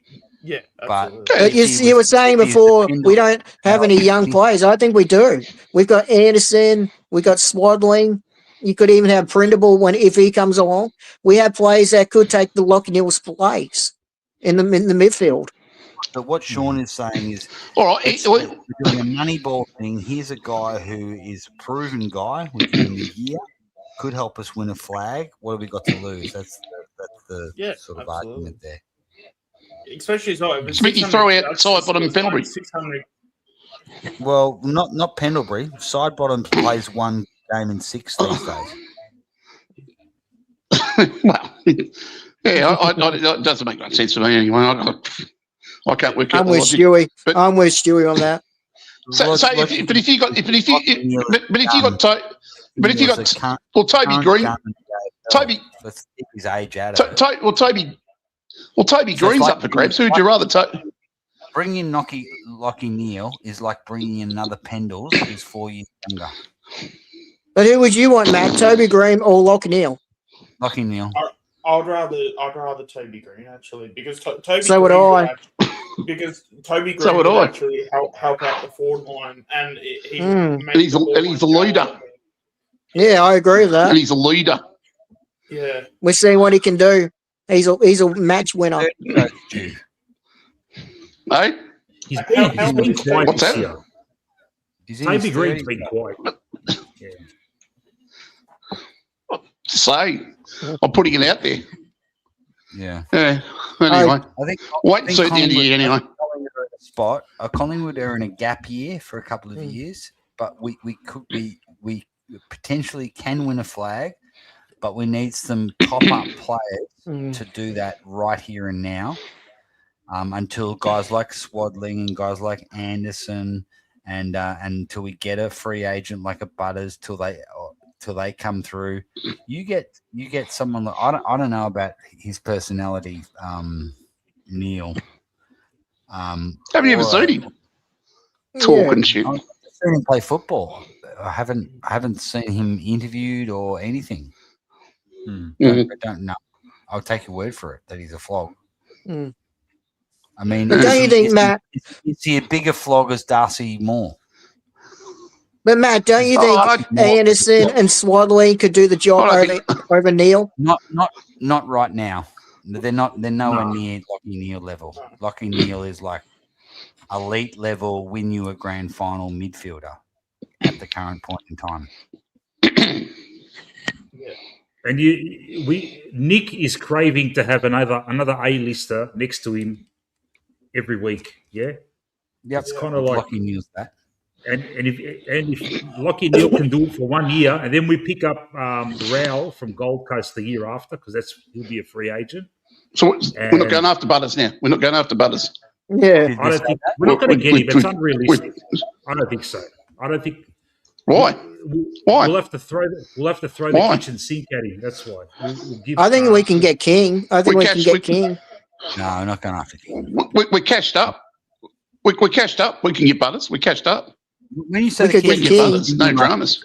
We could get King too. We're not getting Butters and King. That's not working. We could get one or the other. I'm saying one or the other. You mean cash or picks? One or the other. But we cashed up. Yeah, for Butters. We can afford. Oh, Jesus. No, kitchen sink. You mean cash or picks? I didn't say kitchen sink. No, I said kitchen sink. Yeah, sorry. For Butters, we'd have to throw cash at him, and we'd have to satisfy whatever the fuck Port will want, and that will include like our first round pick, which we haven't had for fucking ages, and I think the club would want to hang on to that, just for once. Okay. No, isn't he a free agent? Yeah, he's a free agent, but he's also a restricted free agent. So if Port match, which I reckon they will, just purely off the it's more in the fact that it also depends on where Port finish, because how you get the compensation is where you finish on the ladder. So if let's just say you finish like last on the ladder, you get picked. Like you either I don't know if it's like you get pick 1 or pick 2 or whatever, but you get one of those picks. For me, like personally, I reckon in terms of like the route you go down, I just don't think. Yeah, and this is probably where maybe someone like the Bulldogs probably have more of a chances, because if Port match, like we just don't have any draft picks to we do have first round picks, but I would imagine if Port finish in the bottom, I don't know where they are now, if they're bottom 4 or whatever, but where are they? 13th, so they'd have about pick 6 at the moment. So they're probably going to get compensation of about pick 7 as a current thing. I don't think Port will look at that pick 7 for Butters. I don't think they'll look at that and go, "Oh, that's that's going to be adequate going forward." So So they'll probably match it, and I think even Port's been pretty clear that they obviously want to keep him. I mean, obviously as you would. So I reckon this goes down the Cameron route where they match it, and then if they match it, that's when draft picks will have to come into play. So yes, he's a free agent, but I just don't see Port not matching it. No, they won't match it. He's too valuable. Well, all I'll say is, didn't you hear Pendlebury at the end of the Anzac Day? Who do you think he was talking to? He wasn't talking to his mum. No. He was talking to Butters. Yeah. That comment was directed right at Butters, right between the eyes. When he said that. The comment about saying to free agents, if you're a free agent next year, you could be here playing in front of this Anzac Day crowd. That's what he said. I heard that too. Oh, he didn't say it exactly like that, but it was close enough. Yeah, it was close enough. Yeah, close enough. Yeah, I'm paraphrasing, of course, but basically that's read between the lines. That's who he was talking to. So they're putting pressure on him. Don't think they're not, because you line up Butters and well, of course they do, and they have got cash. Now, whether they can bring it, and you'll find that Alan. I'll tell you what Voidoid is saying in the chat. I think is true. Nakos pressuring the club to bring in Butters as a gambit to keep him happy. I wouldn't be surprised. Of course, yeah, he's right. He's 100% right. He's right. As smart a footballer as Nick Dacos, and just his whole future, and he has to play for someone like Fly. Did you see his interview after the Carlton game when he had a jab? Yeah, I want to play forward. I want to play forward. Yeah, he said it 3 times so far. He said it 3 times so far this year, and so the message is loud and clear. I want to play forward, and if he gets Butters inside, he can play forward. He wants to play for a coach who's going to just do stuff, be a coach, like try stuff. Yeah. So and in that state of origin game, how good did Nick and Butters look together, man? Yeah. What a 1-2 punch they would be. Yeah. Oh yeah. Mate, it's grown on me now. I thought it was a fucking pipe dream, but you guys are fucking starting to make me think now, mate. It's a pipe dream. Yeah. It's a pipe dream. It's still a pipe dream, Age. It's a pipe dream, mate. Come on, boys. They're going to match whatever we bloody offer them, and then we're going to have to give up 150 first-round picks to get him. It ain't happening. Yeah, it ain't happening. The voice of reason, Adrian.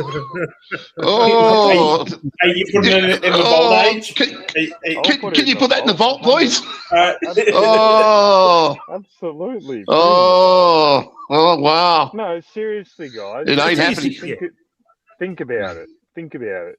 In what I'm thinking about it. Are we, Stu, please, just for 1 minute. In what world are Port Adelaide not going to have the money to match whatever we offer him? No matter how much money we have in the cap, please tell me how Port, he's their only good fucking player. Rosie as well, actually. Who else? Horn Francis. Is taking, Horn Francis. Who else is taking away? Yeah, but Age. But Age, if he wants to leave, they can't stop him. Yes, they can. They can't say, "Oh, sorry." No, they cannot. It's restricted. No, they can't, because if he wants to leave, he leaves. So you're saying a player can never leave a club?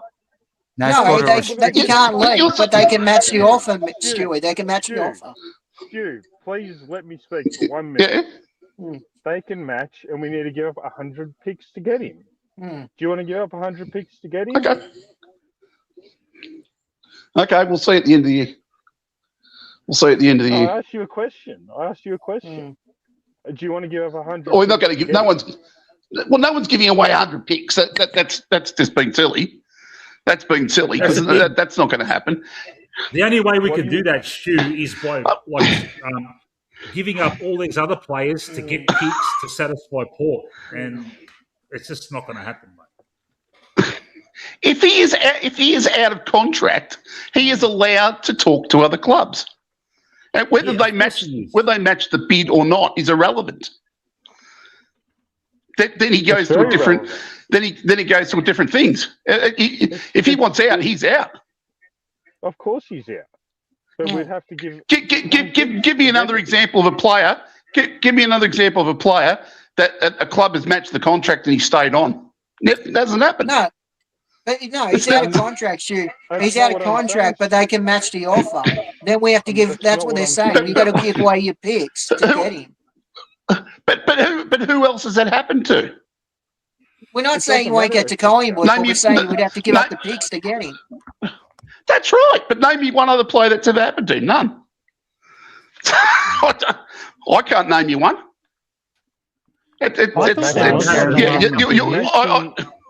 Jeremy Cameron. I'll give you one. Jeremy Cameron. Jeremy And they Cameron gave to 3 where? picks away. Geelong. No, but it took 3 picks to get him to Geelong. 3 first. Yeah, that's fine. But then you got to give. But who's to say that Collingwood aren't going to? Well, you don't know what Collingwood have got up the sleeve, do you?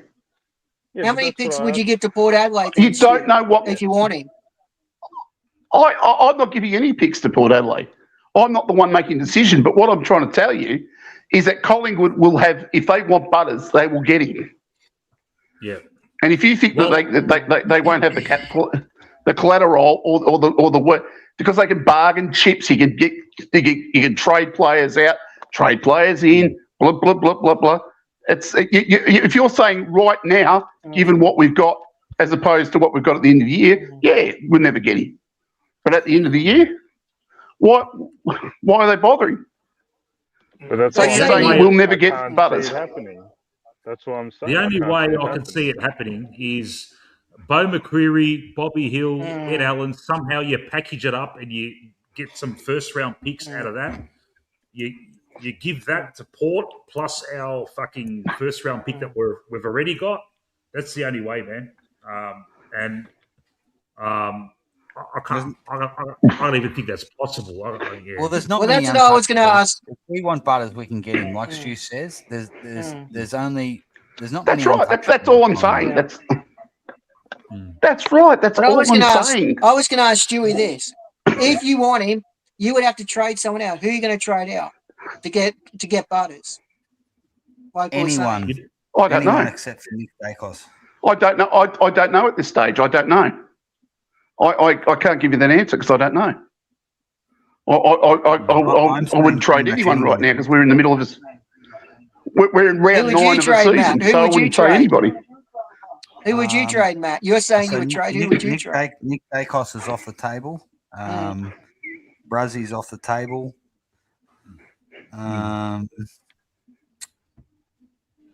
Who would someone else want? That's what I'm saying. So the Dacos brothers are off the table just because of the name. Like Josh, even Darcy Moore. Darcy Moore. Who wants Darcy Moore? Come on, be real. They can have him. Carlton will take him. Yeah, for sure. They'll take him. He'd be good at Essendon alongside Ben Mackay. Yeah. Oh. For sure. Clap off each other. He's one of the worst players in the competition, Ben Mackay. Mate, they could go on a first date. That's real. He's one of the worst. Stefanos puts up a good point. If Butters gets up and says, I want to play for Collingwood, get it done. Does that force Port to accept something less than desirable for it? Yes. Yeah. No, because they can match you off. They can match you off. It's what's done behind the scenes. Yeah. So basically, like with Butters, if but Butters what's was like, behind the scenes? I don't care how it happens, but make it happen. Yeah, absolutely. But that's yeah, you can make it. Yeah, but you can make it happen. But the thing is, they can match you off. Yeah. No, but that's the thing. But that's going off the assumption that he's willing to burn. I don't know. Burn bridges is the right term for it. But like, he would have to just be like, no, I want to go here. If I don't get here, it's going to be a problem. He needs to make that abundantly clear. I don't know if he has to make it public, whatever, but he has to make it abundantly clear to Port. This is the club I want to go to. So whether it's Collingwood or whatever club. How do you think? How do you think Lockie Neal ended up at Brisbane? How do you think Lynch ended up at Richmond? How do you think Jeremy Cameron ended up at Geelong? It's all the same. And then you got Smith ended up at Geelong last year. How do you think these things happen? Because think about it. The only difference, but Stewie, the difference is Cameron. okay. Yes, he got to Geelong, but Geelong had to give up the picks to get him. Otherwise, who knows where he would have gone. Well, of course you got to give up. I mean, that goes. I've never said once you're going to get him for nothing. I've never said that once, and you're all going along. But you could ease out a contract. But the thing is, they're going to match regardless.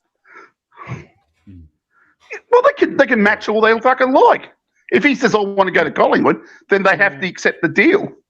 They can match it, but then they'd have to accept the deal, or the deal's off the table, or whatever. Because then Port Adelaide have got a bad record of dealing with Collingwood. Well, I suppose the Nick Stevens deal, if everyone remembers that, when that went tits up. Port Adelaide don't like Collingwood. They won't deal with us. There is a way, and I don't know if it would happen. One's if they say no, and we don't get a deal done. Could he go the mid-season draft? At the end, you go the draft. No, that won't happen. That won't happen. So that won't happen. Of course, that won't happen. No. But what I'm trying to say is that but for people to say, "Oh, it's not going to happen because we've got to give away 100 picks," we don't have to give away 100 picks. I mean, it's what's done behind and the deals that are done behind. So we're not privileged to that because nobody's privileged to that. And that's bigger secret than fucking Fort Knox. I've just seen a comment in the chat. It's taken him this long to figure it out. Yeah. Lucas, Eddie's Lee Matthews. Eddie's just mentioning the Lee Matthews comment in the chat. He's finally figured it out. Yes, we have Lee. He's on right now. His name is Stu. Lucas, Eddie's Lee Matthews, mate. Lee is Stu. Stewie is Lee Matthews. There you go. He could do the voice if he wanted to. He could do the voice if he wanted to. I need That's all tips right. from Ultimate Greatness and Benny. I need your tips for Saturday night. All right, I'll go. I don't know. I'll go 14 points for the win because I'll never tip a six.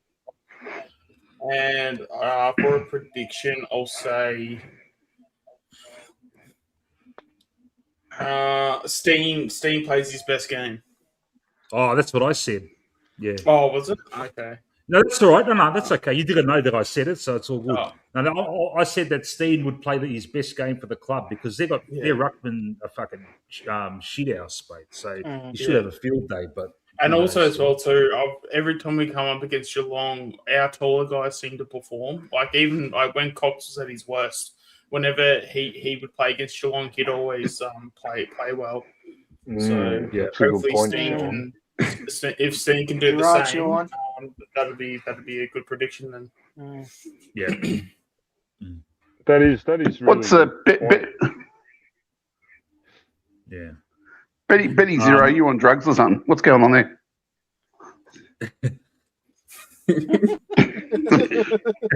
Fucking hell. What's going on?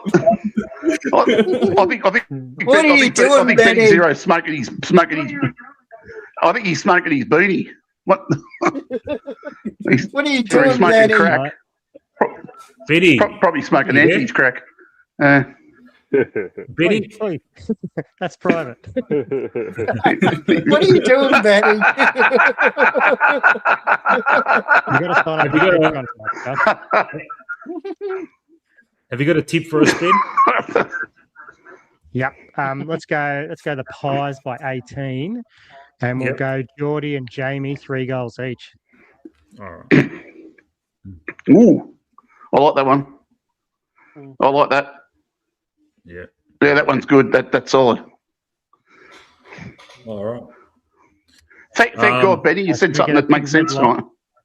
It's going to get a big red line in the vault after Saturday. Mate,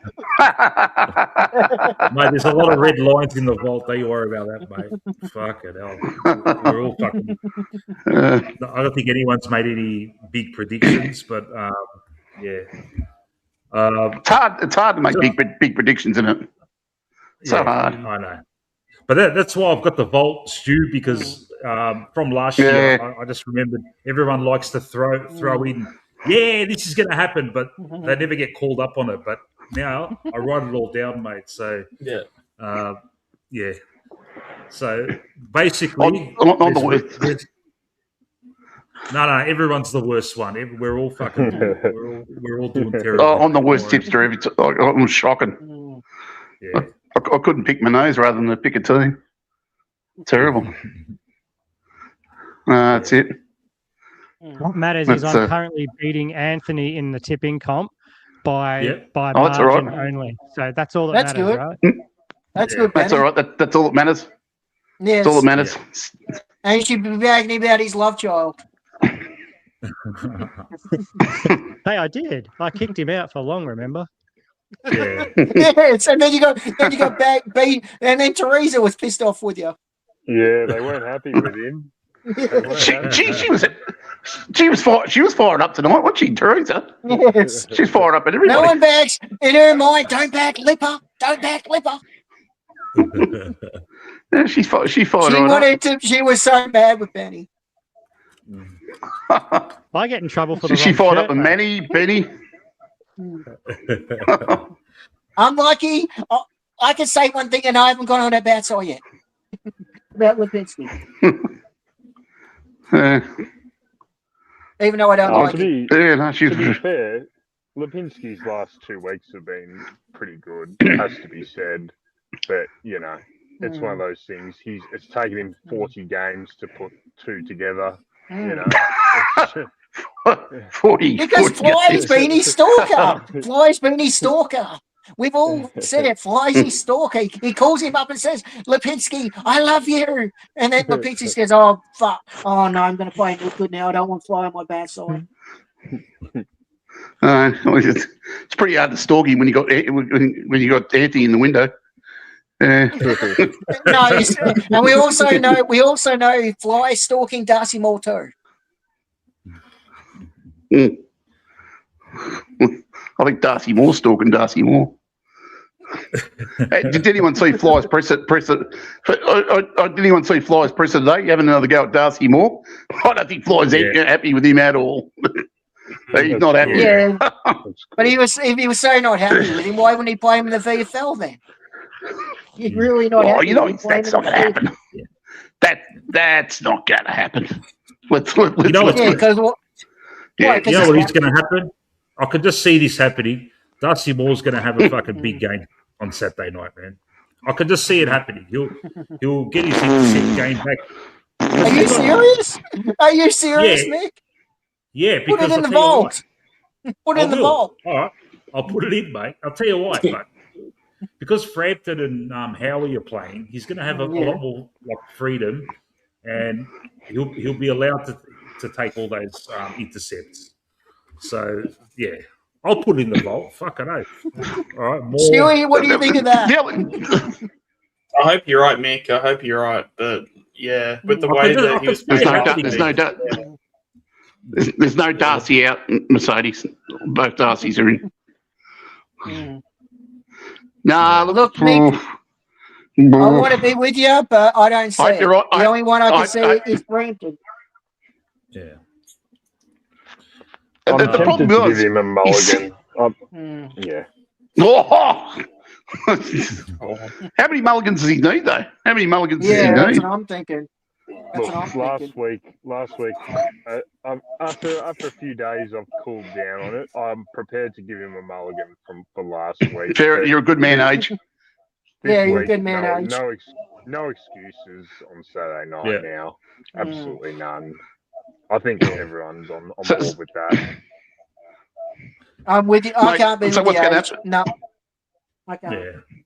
So if he if he plays a bad one, Aiden's going, fuck him, hang him, fucking chop him up with a sword, fuck him. Oh, Are you going to say that, how Age? it is. Oh, you know how it is. Last week I was filthy on him, but then I did. We all were. Yeah, I was.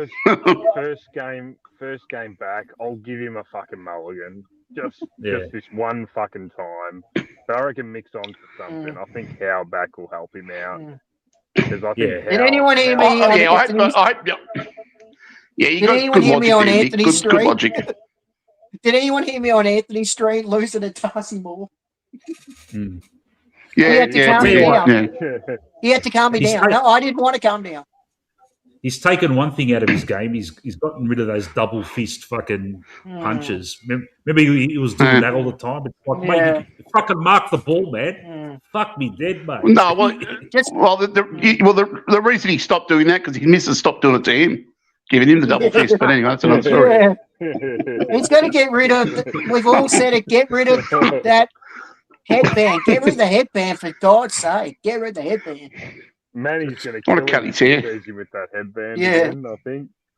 Yeah. Manny should cut his hair. I think Manny should cut his hair. And get rid of that Manny will strangle him. I feel like strangling him sometimes, and Lipinski too.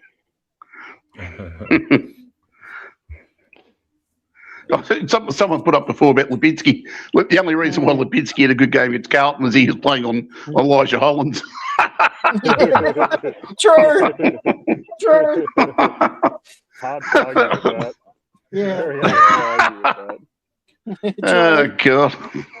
Oh. You really isn't that the Adrian? You really reckon he's had a couple of good games? Oh no, it's not. I'm sorry if I said good. That's not the right word. He's had 2 games that warrant selection in the team. This year, yeah, yes. Yes. Yeah, that's a good I'll call. give you that. I agree with that. I'll give you that. Yeah. I'll give you that.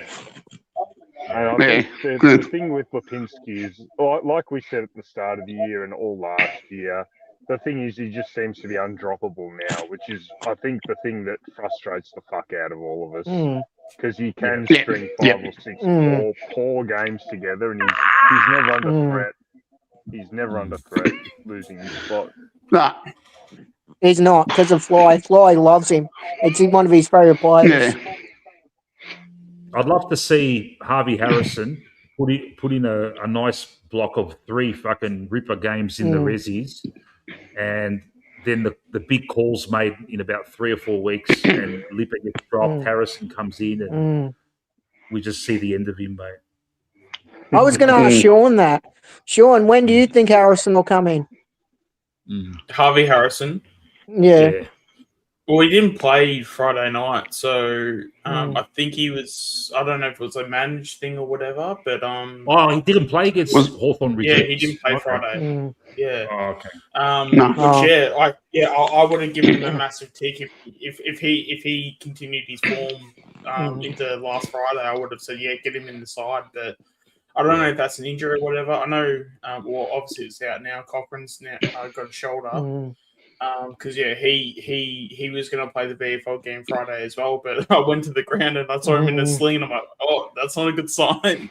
I don't know what's going on with Harrison. I'd imagine he's going to still play because we haven't heard anything injury wise. So, was he playing this week? I would imagine there hasn't been anything to suggest otherwise. So. They're just being cautious after coming back from that knee injury. They don't want to which is fair. I'm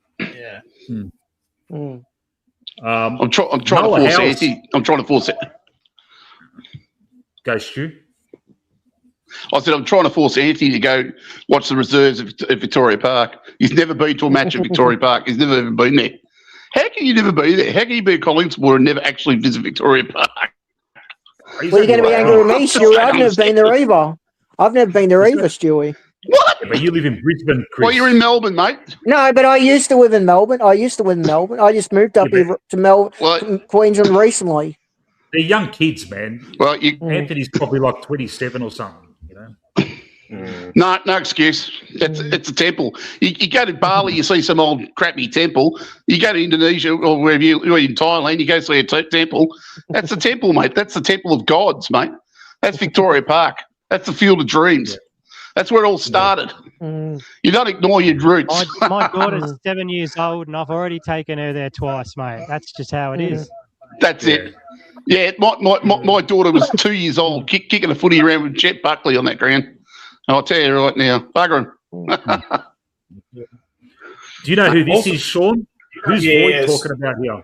Yeah, so this would be Tom Scully. He was in the draft. He was in the draft about 3 years ago, maybe 4 years ago now. Just a very skinny kid. I remember the January going into his draft. I had him as like a top 5 pick and stuff, but he just didn't build into his body properly. And I think he was averaging like 3 goals a game. I think he even I could be wrong on this one, but I think he even played some seniors football, and I think he was kicking like a goal and a half there as well. Like, so he was just a goal kicking machine. I think he was around 200 centimeters from memory. And just I personally I think even in his draft year, I thought he had talent and stuff. Obviously his body was just way too thin to be taking anything higher than what he was, because he dropped down to, I think he was in the early 50s from memory, something like that, because it was him and Harry Lemmy. They were both touted to be like top 5, top 10 picks, but as they went on through the year, they didn't have. I mean, Tom had a pretty good year, but you know, when you have those like types of key forwards, it's similar to like a Zach McCarthy.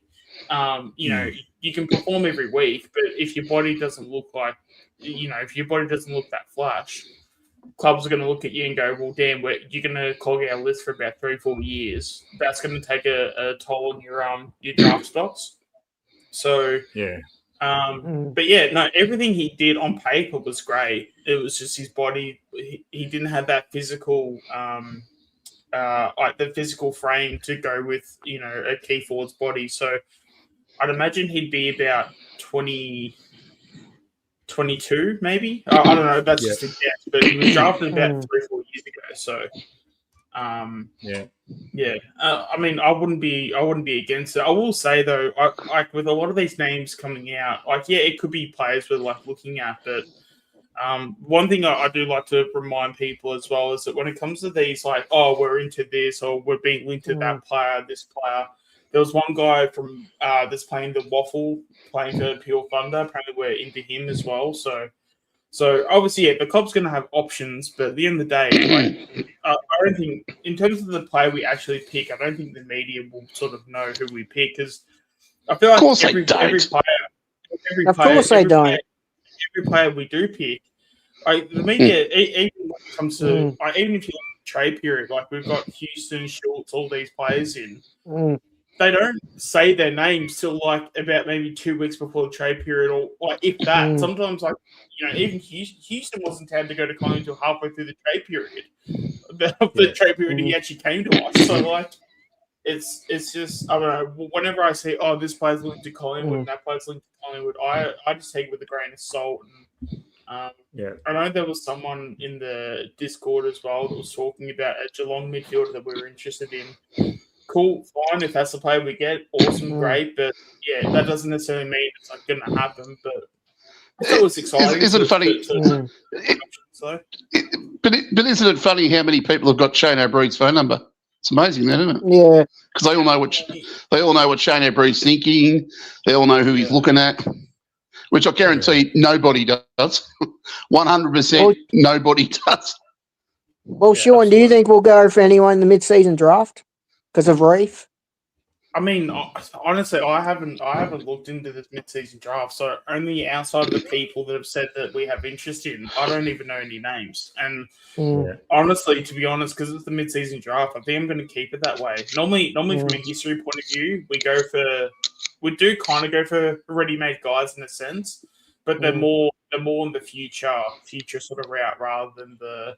It's really rare. It's really rare that we've gone after guy. I think the oldest guy outside of the couple, we probably I don't think we go older than 24. So whoever we get, we normally get someone that's like around like that 23, sort of 21 sort of mark. I know we got Smith was like 19 or something when we got him, but yeah, it's always mid-season drafts. They're always more future options rather than like getting. The only one I can think of that was more ready-made in terms of age was more like AJ. I think he was 25 when we drafted him. So yeah, in terms of who we go after, I think we're probably going to go more of a future option because I don't think we're going to be phased with like who we get, and it'd be as I said, it'd be more looking towards the future and then whoever gets drafted, if there's a player on the list and you play in the same position, look out because your spot's probably not going to be there for much longer. Well, I was wondering if we could go after Tackle in the mid-season draft.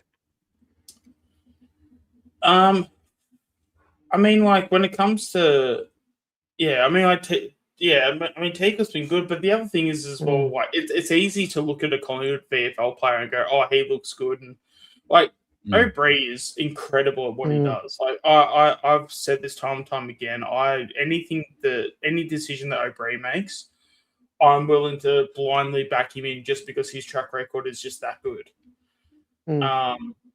And people were talking about like Noble. Was Noble about? Yeah. Well, anyway, you're talking to AJ and talking to Noble. So you're talking 2 players out of however long we've done the mid-season draft, which has been a while now. Because I think Noble was around 2018 from memory, 18, 19, somewhere around there. So that's you're talking 8 years out of that. So. But yeah, normally Collingwood go for a more future-ish option. So think about Ned Long. Hey, has anyone got something in the background? What's that? I definitely don't. I don't. No? Oh, it was me. Sorry, that was me. Good one, Nick. I was about to say it's falling on me for once. Yeah, not me either. On the KO on the other fucking screen. Sorry, guys. Yeah. Well, that's what I was wondering because I look at our defense and I'm wondering if we're going to go for anyone in the mid-season because of our defense. Yeah. Well, that's the thing. I reckon. So House has been playing, or House played defense in the VFL Friday. I think that's what we're going to do because if you look at our history through Collingwood, we don't like to go after or pay big money for any key defenders. Anytime we go after them, it's always more. Let's get someone in cheap. Let's go, like an example is like, we don't go out and get a premium option. We go out and get like a Charlie Dean, for example. Like anytime when it's like, oh, we need to go get a key defender, that's the realms of like quality we go after, which it's not great, but like, and then it's either like a Charlie Dean in the preseason draft, the rookie draft, or we go after like a Joel Cochran in the actual draft and they're only 18 years old. So we sort of seem to not want to take a gamble when it comes to like a key position like defender. I was talking to some people at the VFL as well that apparently they know Noah House's. Well, actually, I won't say who it is, but someone close to Noah House. And apparently, during his juniors, in terms of his football, he played as a defender. So he's actually more of a natural defender than he is forward, which I was surprised to hear that. So,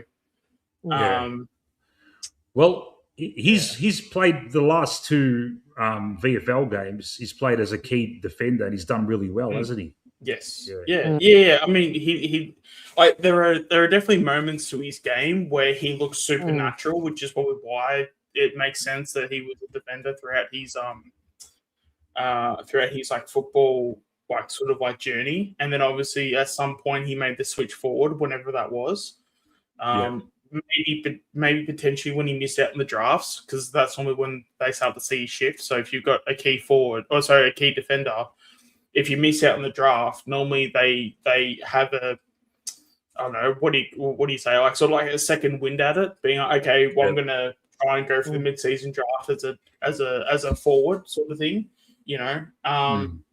So maybe that could have been why they made a change. But yeah, apparently through his juniors, apparently he was a key back. So So it makes sense because he's still a tad rusty and stuff with some of his defensive stuff. But yeah, when he goes up to take the mark, he's very clean with his hands and a little bit like shaky and stuff. But like, I mean, when I say that, it's like not really that much. Like he looks pretty natural for someone. Like when I got told that he played as a backman throughout his whole juniors, that to me makes it 1,000% sense because it just shows how comfortable he is down back. He's probably. Well, Sean, Go, Chris. Sean, do you think Noah House could take over from Darcy Moore and Jeremy Howe when they retire?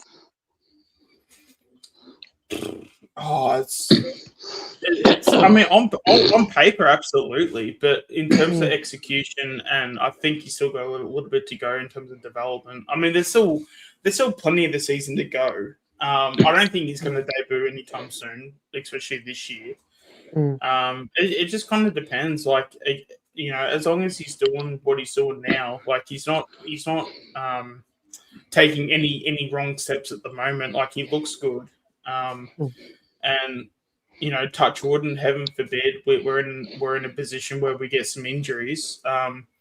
It wouldn't be the worst thing to have him like in the seniors at some point in say in like 2 months' time, like towards say round 15 or 20 or somewhere around there. Because he's going to have like the support there. He's going to have Frampton. He's going to have obviously one would have to miss out of Darcy Moore, Frampton, and Howe. Maybe Howe goes, but Howe, Darcy Moore goes. but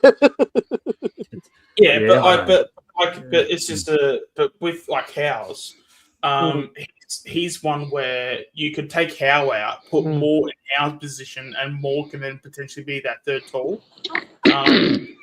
I've been saying for a while now, if you put Darcy Moore at half back and you have him play similar to like a John Noble type where he runs and guns. Yes, he's 203 centimeters, but like if he's at, I reckon the best we've seen Darcy. When we have seen Darcy at his best is when he's taking the game on and he's being aggressive. So if we put him in a position where he doesn't need to be accountable by his own man and put him at say like half back, for example, and then we just tell him, hey, just play that. I know it's not Collingwood, but Carlton, where like Adam Sard is probably like really good for it. Where he every time when Adam Sard plays, whenever he gets the football, he just goes. I reckon that's what we need to do for Darcy, where he needs to play that, even if it's a spare defender or just the extra man up. And if he can do that and then run off, that's when we've seen Darcy at his best playing defence. So personally, that's what I would do. And then Howes would actually allow him, because Howes is that strong body to play the one. He can even take a mark himself. He took some good intercept marks. Well, he took some good intercept marks on Friday. So, it's something that the club's going to probably watch him over the next for the rest of the season. But I wouldn't be opposed to just being hey, let's just wait on Howes a little bit. He might come good. So, but there's a bit of water to go in the plant in a sense for him because he's probably done enough to get a contract extension. I think so. Yeah.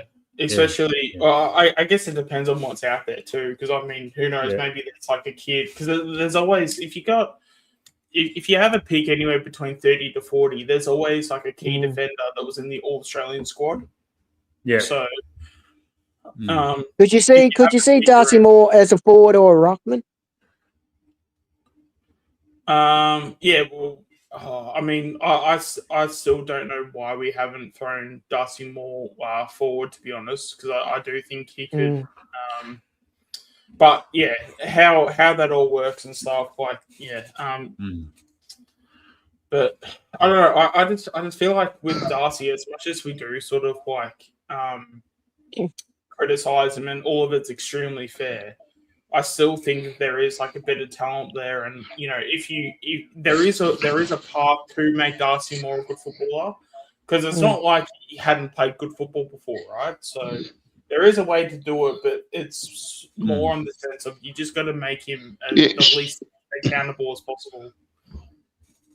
Darcy Moore started off as a forward, Sean, too. Yeah, he did. He started off as a forward. So and it didn't really work out. Yeah. He was Could he struggling play as in a the forward. ruck? Yeah. Could he play in the A ruck? reason for that? Yeah, because he was a forward ruck in his draft. That's right. I just don't think a future there. everyone always throws that up. Darcy Moore in the ruck. Darcy Moore. I don't think it's ever going to happen, man. He's always just going to be what he is, but mate. it's just I don't know. But that's the thing, though. If it's not working, like you gotta change it up. You gotta, it's better to throw all your chips in and to just like die on a hill in some way, shape, or form than to just like sit there and be boring. You know, at least that's just my take on it. Like, I'd rather what's the word? Like, I'd rather go down with the ship trying than to just like. I think. Well, it goes back to Fly, but not being an innovator. Fly's not an innovative coach. No, he doesn't do the innovative thing. He's meeting three veg, Fly, and that's he doesn't experiment. He's set in his ways, and I think that's why he pisses people off. Like Matt gets pissed off with him, and a few other people. I get pissed off with him too because of that. Yeah. So do I. I could see Moore retiring prematurely, and then we're going to see him fucking on telly, fucking in politics or some shit with the Labour Party. No crap. When do you think Darcy Moore give up? When do you think he'll give up the captaincy? Next year. It's going to happen, man. Yeah, but who do you think takes over? Well, it has to be Nick. Yeah. What about Nick Brazzy? has to be the one. If it's not Nick, it'll be Brazzy. There you go. Yeah, but it's not going to be Brazzy though. It's Nick. He's ready to go. Even if he's quote unquote not ready, he'll develop into the role for whatever is lacking. And he can learn on the job. Like we're just going to make Nick captain at this point. And we need to actually lead and set the standards because that's the thing. I know we go about Nick Maxwell, and that's probably the perfect example. You don't need to necessarily be the best footballer. I mean, it's great that Nick is the best footballer, but like the fact that with like Maxwell, he just made sure he kept everyone accountable. And then if you needed anything from him, he was the first person in your corner to basically back you up. That's what Nick needs to be next year for us as captain, because I just don't. I'm sure Moore does something. I'm not going to sit here and say that he just doesn't do anything because he's at a football club. He has to do something, but it doesn't look like he does something on the ground. It looks like it's just Pendlebury and Nick Dacos. Yeah. Hey guys, I've got Tyler backstage. I'm going to get him on. He's probably going to give us his tips and predictions. Yep. I'll get him on now. Good day, Tyler. How are you, man? Good morning. How are you? Hey, how you feeling about Saturday, mate? Optimistic. Yep. But not confident, but not more optimistic than I was last week. Yeah. So my prediction will be that it's going to be, again, a final quarter tussle. Yep. And this time we get over the line by a couple of goals. All right. Yeah, go, Tyler. And my wild prediction, Saidi with 4 goals. Saidi with 4 goals. There you go. Wow. There you go. He's overdue for a fucking good game. Yeah. Either Saidi or Crispy, one of those two. Yeah. I'll put you down for Saidi for 4 goals. Yeah, I'll stick with that. Yeah. How do you think we're tracking? No, go, Tyler. Sorry, man. Just while everyone was talking about the Nick captaincy, I wanted to talk about the trade thing from like 20 minutes ago, because I had a few points here from what I've heard from a couple of the scouts from Gold Coast here in Brisbane. Yeah. Lachie Neale is pretty much definitely out. He's leaving Brisbane. That's pretty much a well-known fact. Yeah. And Brisbane are not going to match because I believe he's a restricted free agent. Yeah. They're not going to match him. No, because he's been there for a while. He'd be unrestricted, I think. I think, but because he's in the top, the top paid thing, I think he's still somewhat restricted, but they're not going to match. So I can look it up. From what I heard, I think the Footy Wire has him as restricted. Yeah. Oh, okay. Oh, yeah, because if he's gone to Brisbane, yeah, maybe he's only been to Brisbane for like He hasn't- 6 years or something. I think next year would be his when he'd be unrestricted. So this year is the last year he's restricted, but because of his circumstances, Brisbane are not going to match, not going to play hardball for him. The four clubs that I'd heard here were that it was both both Western Australia clubs were in play for him, Port Adelaide, and there was a Melbourne club, but it wasn't Collingwood. Yeah. Yeah. Now that Collingwood's sort of come into the mix, that's sort of thrown a bit of a spanner in the works because that wasn't the play that Fly or O'Brien had for him. Yeah. The thing which then throws a bigger spanner in the works is that if he goes to Port are then more inclined to let go of Butters and not match his pick or his. Yeah.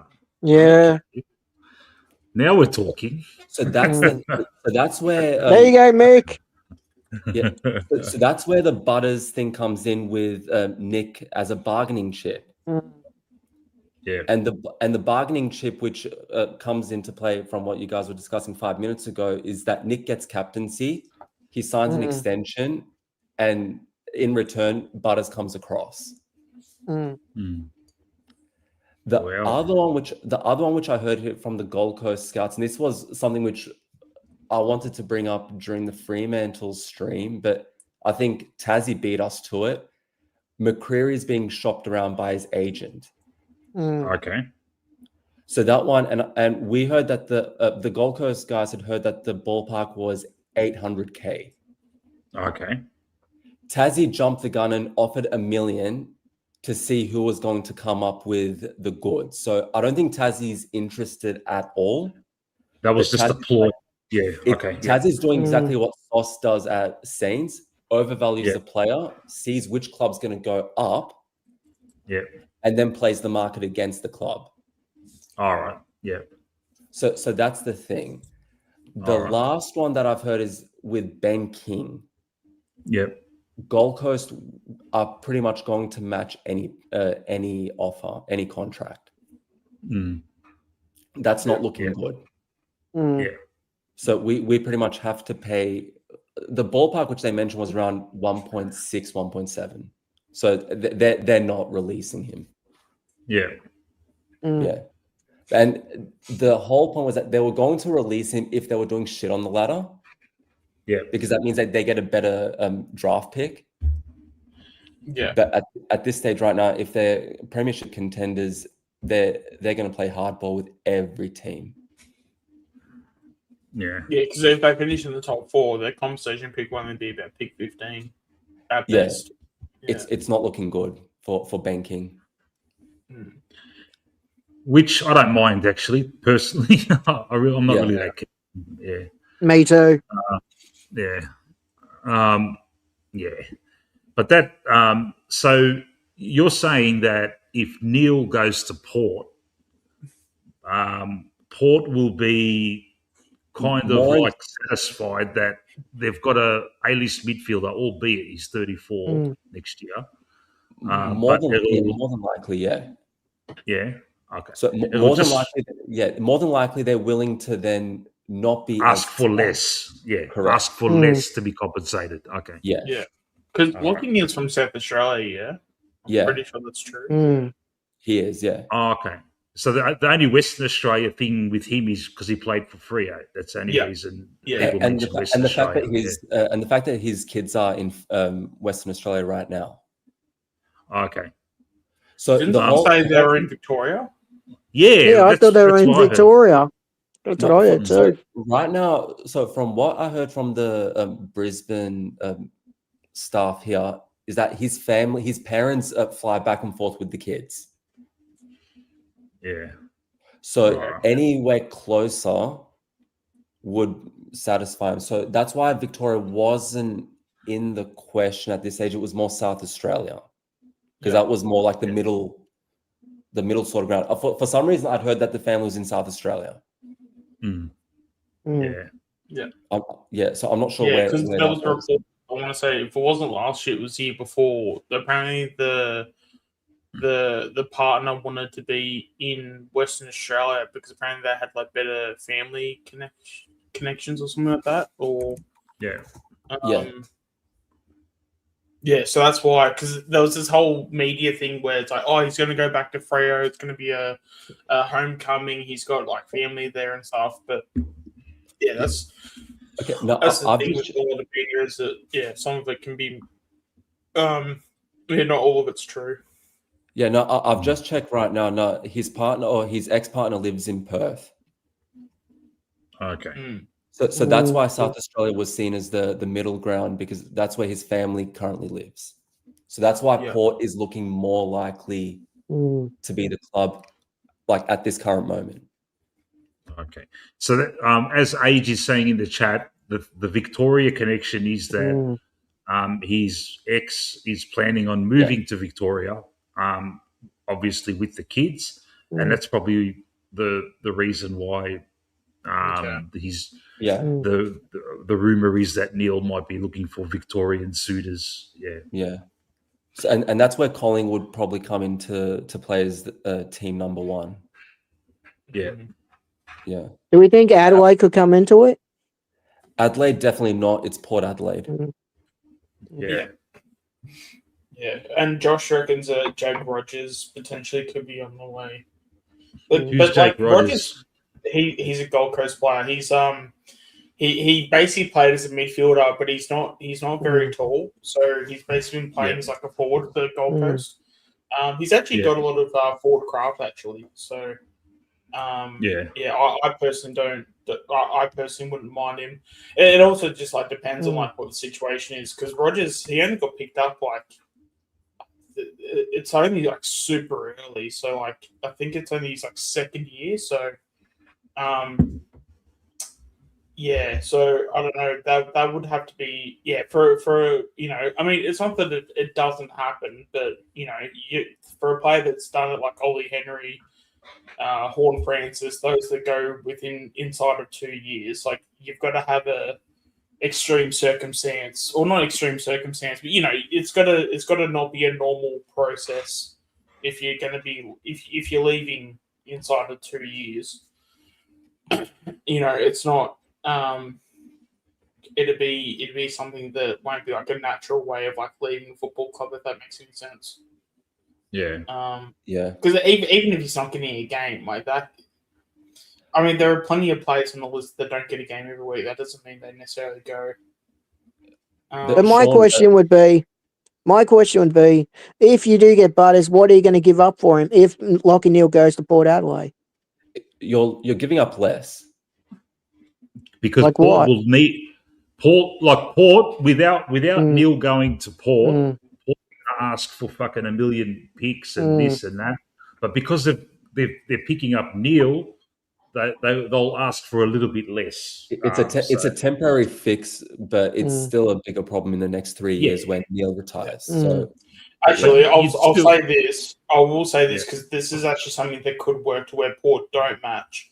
If they continue with the way that they're going, and if they say, let's just say they finish in the bottom 4, if they get, say, or even let's just say they completely tank and they finish in the bottom 2, if you're going to get picked 2 out of compensation because you're second last on the ladder, I could actually see that being, they're probably going to look at it and go, well, damn, like he wants to go to Collingwood. Collingwood are only going to offer pick 15, 16, 14 in the next, like, say, 3 years of like the draft, because they're all like first round picks for the next 3 years, right? It's probably better for them to be like, nah, screw it. Let's actually not match it. We'll get pick 2 from the compensation.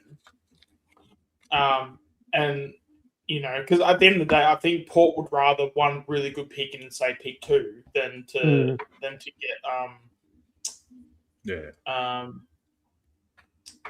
okay, so apparently Josh reckons the rules are changing on that. Okay. Yeah. What's he referring to? What's he referring to? Sorry. Yeah, no. So there are talks of like some like changes coming in. Yeah, I don't know much about like new changes because what the rules I was going on about is that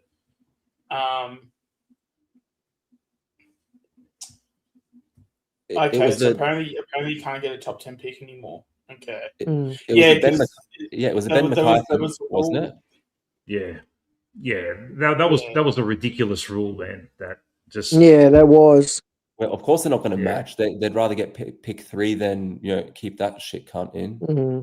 Yeah, and that's why someone like when Franklin went to Sydney, Hawthorn, I think they won the flag that year from memory. Yeah.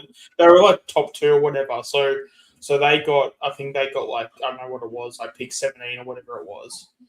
And that's why there was uproar because I think James Frawley went from Melbourne to Hawthorn. And Frawley got pick 2 because he left Melbourne. Melbourne was shit that year, so they got like pick 2. So that's where there was like uproar because Franklin went for like pick 19 and Frawley went for like pick 2. So people were like, well, that doesn't make any sense, you know? Yeah. Frawley ended up being all right for Hawthorn, but he's no Les Franklin. Yeah. Hey guys, into that a bit more. I got Anthony B backstage. I'll get him on. How are you, Anthony? Hey, Mick. How's everyone doing? Fantastic, bro. Good stuff, yeah.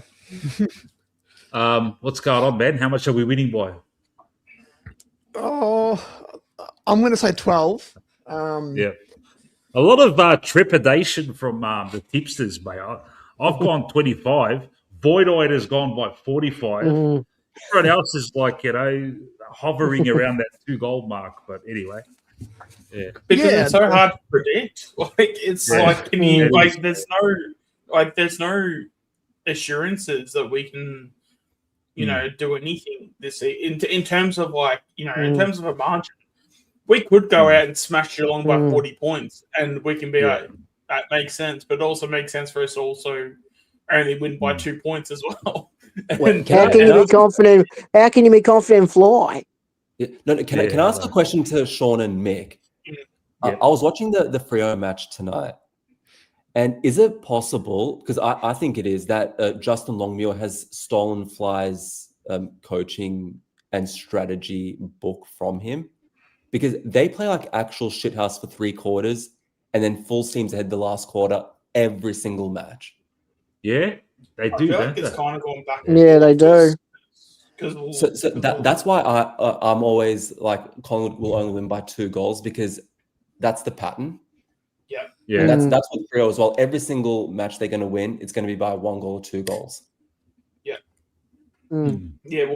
Well, with Longmuir, because he used to be a coach. He was our defensive coach at Collingwood. I reckon there's like a bit of back and forth. I reckon he took a bit of Collingwood's DNA, and then he's sort of like mixing it with like Frere's DNA, and he sort of, I reckon that's probably why it's probably taken a while for Frere to become half decent. So just trying to mix between the two, and now it's probably becoming more of a Collingwood DNA now. But because I mean he was at Collingwood for a fair while.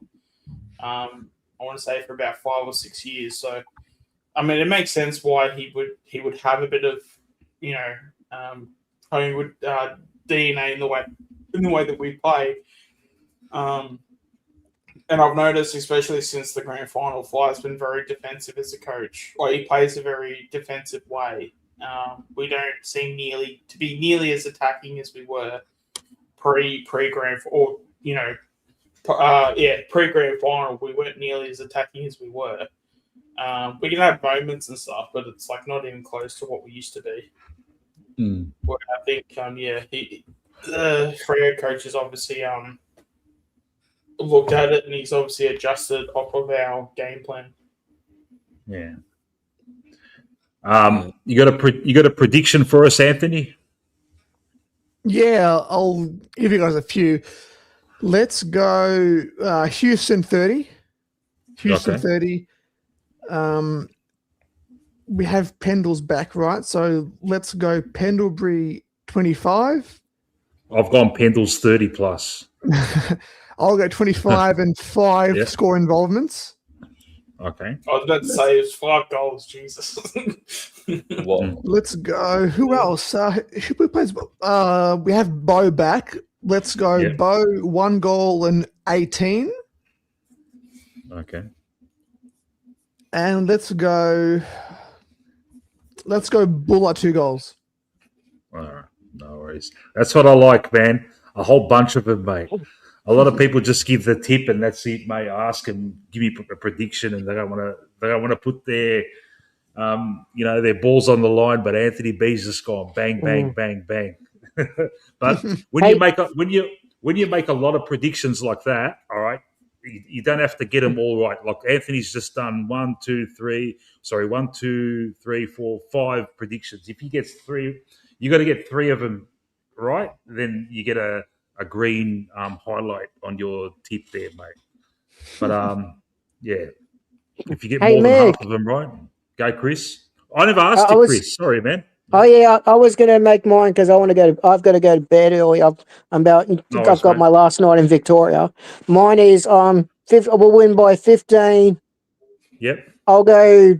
Nick and Geordie will have 30 disposal, kick 2 goals, and I'll go. Let me think. Are you saying Geordie's going to have 30 disposals? Yeah, with Nick with 2 goals. All right. And I'll go. Let me think. Jamie Elliott will kick 3 goals. All right. Yeah, you don't think Lipper's going to have a special day on his 150th? Are you serious? You really had to ask me that question? You know how much I hate him. If you said about Darcy Moore, I would hit the roof too. You know I hate them both. I know, I'm certain of that, Chris. I hate them both equal. It goes Lipinski, Darcy Moore. Now it's gone Ned Long. Yeah. Oh, Ned Long. Oh, okay. All right. I still like Ned Long a bit, but mate, he can be frustrating, man. Oh, for sure. I'm glad I didn't watch that whole game live because, I did. It was not good to watch. Yeah, after I rewatched it, I could have just imagined I would have been tearing my hair out, man. All right, I got to go to bed, Mick. I've got one more day in Vic. I'll see you Saturday. No worries, pal. All right, I'll see you Saturday. See you. See you, mate. See you, Chris. See ya. Voidoid, are you putting that in the vault or is that a shit stir? I'd imagine with the laughing emojis, he's joking around. But you never know. That's all right. I won't put it in the vault. He's mucking around. Actually, I'll say this. I reckon we'll keep Geelong to 70 points. They'll have 70 points or less. All right. And it'll just depend on, because I've actually gone through the fixture and like how they've scored. All the teams that have challenged them, they struggle to get over 70 points. So if we challenge them and we put them on their toes, we're just got to get over 70 because it's like anywhere between like 60 to, I think they had a 65, 69. Yeah. It's all in the 60s. So if we keep them under 70, that'll go a long way. Yeah. Because I know Dogs I don't know where they are now, but when they played Geelong, they were near top of the ladder or something. Yeah. And they smashed them, but I think that's more the exception to the rule rather than the rule itself because they had so many injuries at that point. Yeah. And it'll show. It'll be like a little indication of like if we're a serious side this season or not. So if we keep them around that 60 to 70 range, that shows you and defense is our main strength. So achieve that and exactly, boy. That's why I'm saying like that's the exception to the rule. So any time that they have a team that challenges them, they don't kick over 70 points. Yeah. UG, are you all good for the watch along on Saturday? For the VFL? Yeah. Yeah, I can do it. Yeah, for sure. Yeah, beautiful, man. Yeah, it'll be good to see Will Hayes and Bobby Hill in the zipping around with Saxena as well. But I just hope. I wonder. There'll probably be one player in those emergencies that will be the carryover. Yeah, I was Interesting about to to see say who that. it is. Yeah. Or there might be a player that like only plays like 2 quarters, 3 quarters, and then they're Yeah. off. Can that happens, doesn't it? They play like a Yeah. half or something, and then they can probably be a late inclusion for the seniors. Yeah. So they play 2 games in fucking the one day. Yeah. But who would that be for us on Saturday? What's the emergencies? West was an emergency. Alan West and Hayes are the emergencies. So Yeah. that'll be interesting. I think West's already been a carryover. They wouldn't want to rest him again.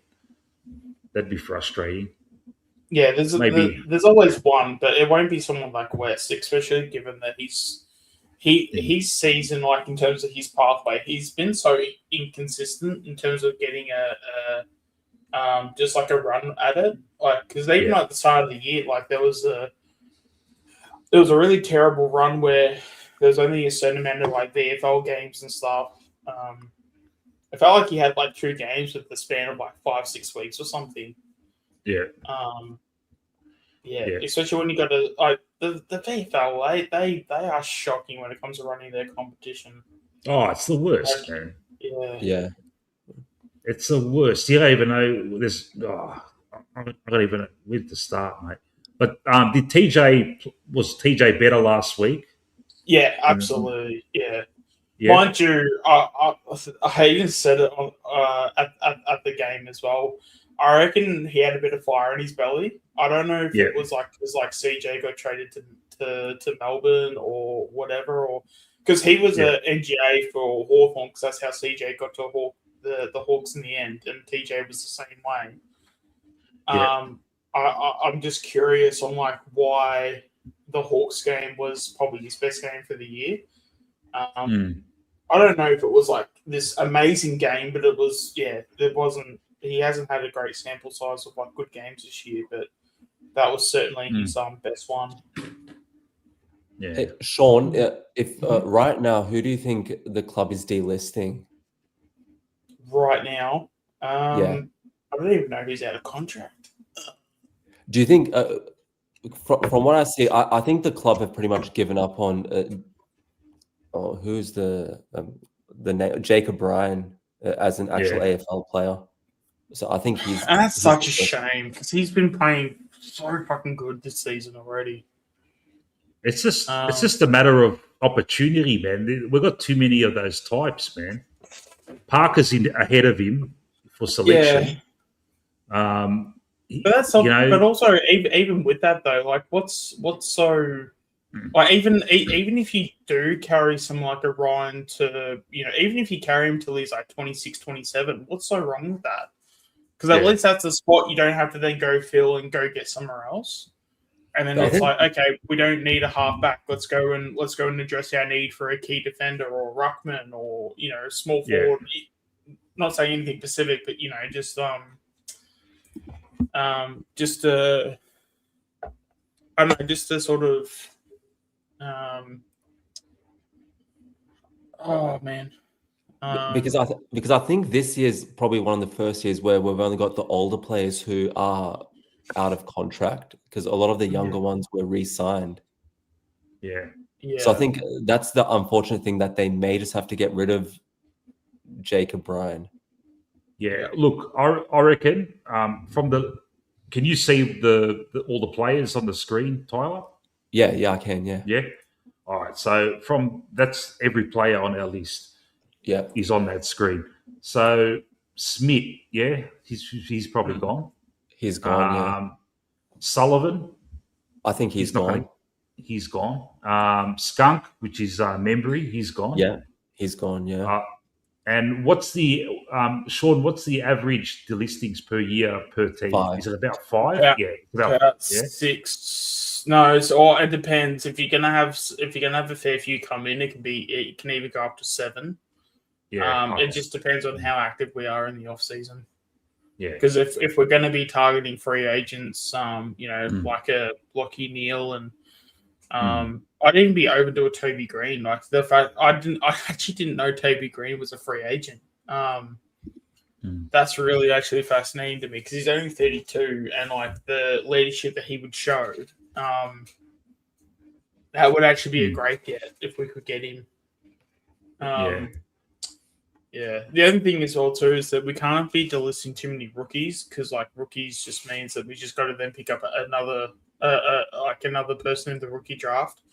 So you also got to take out a few guys on the senior list to get a senior spot. That's all. Yeah.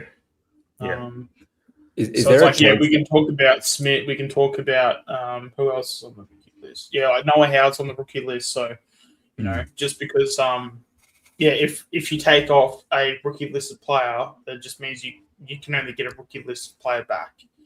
So you've got to, and I think it's all too. I think we will get some like retirees, so that's going to help as well. So that might save. I mean, I really hope we don't see like a Noah House delisted because like he's starting to now come good. So if that means you get like a Jeremy Howe to retire and a House sort of takes his like position at the club, that would be good in my opinion.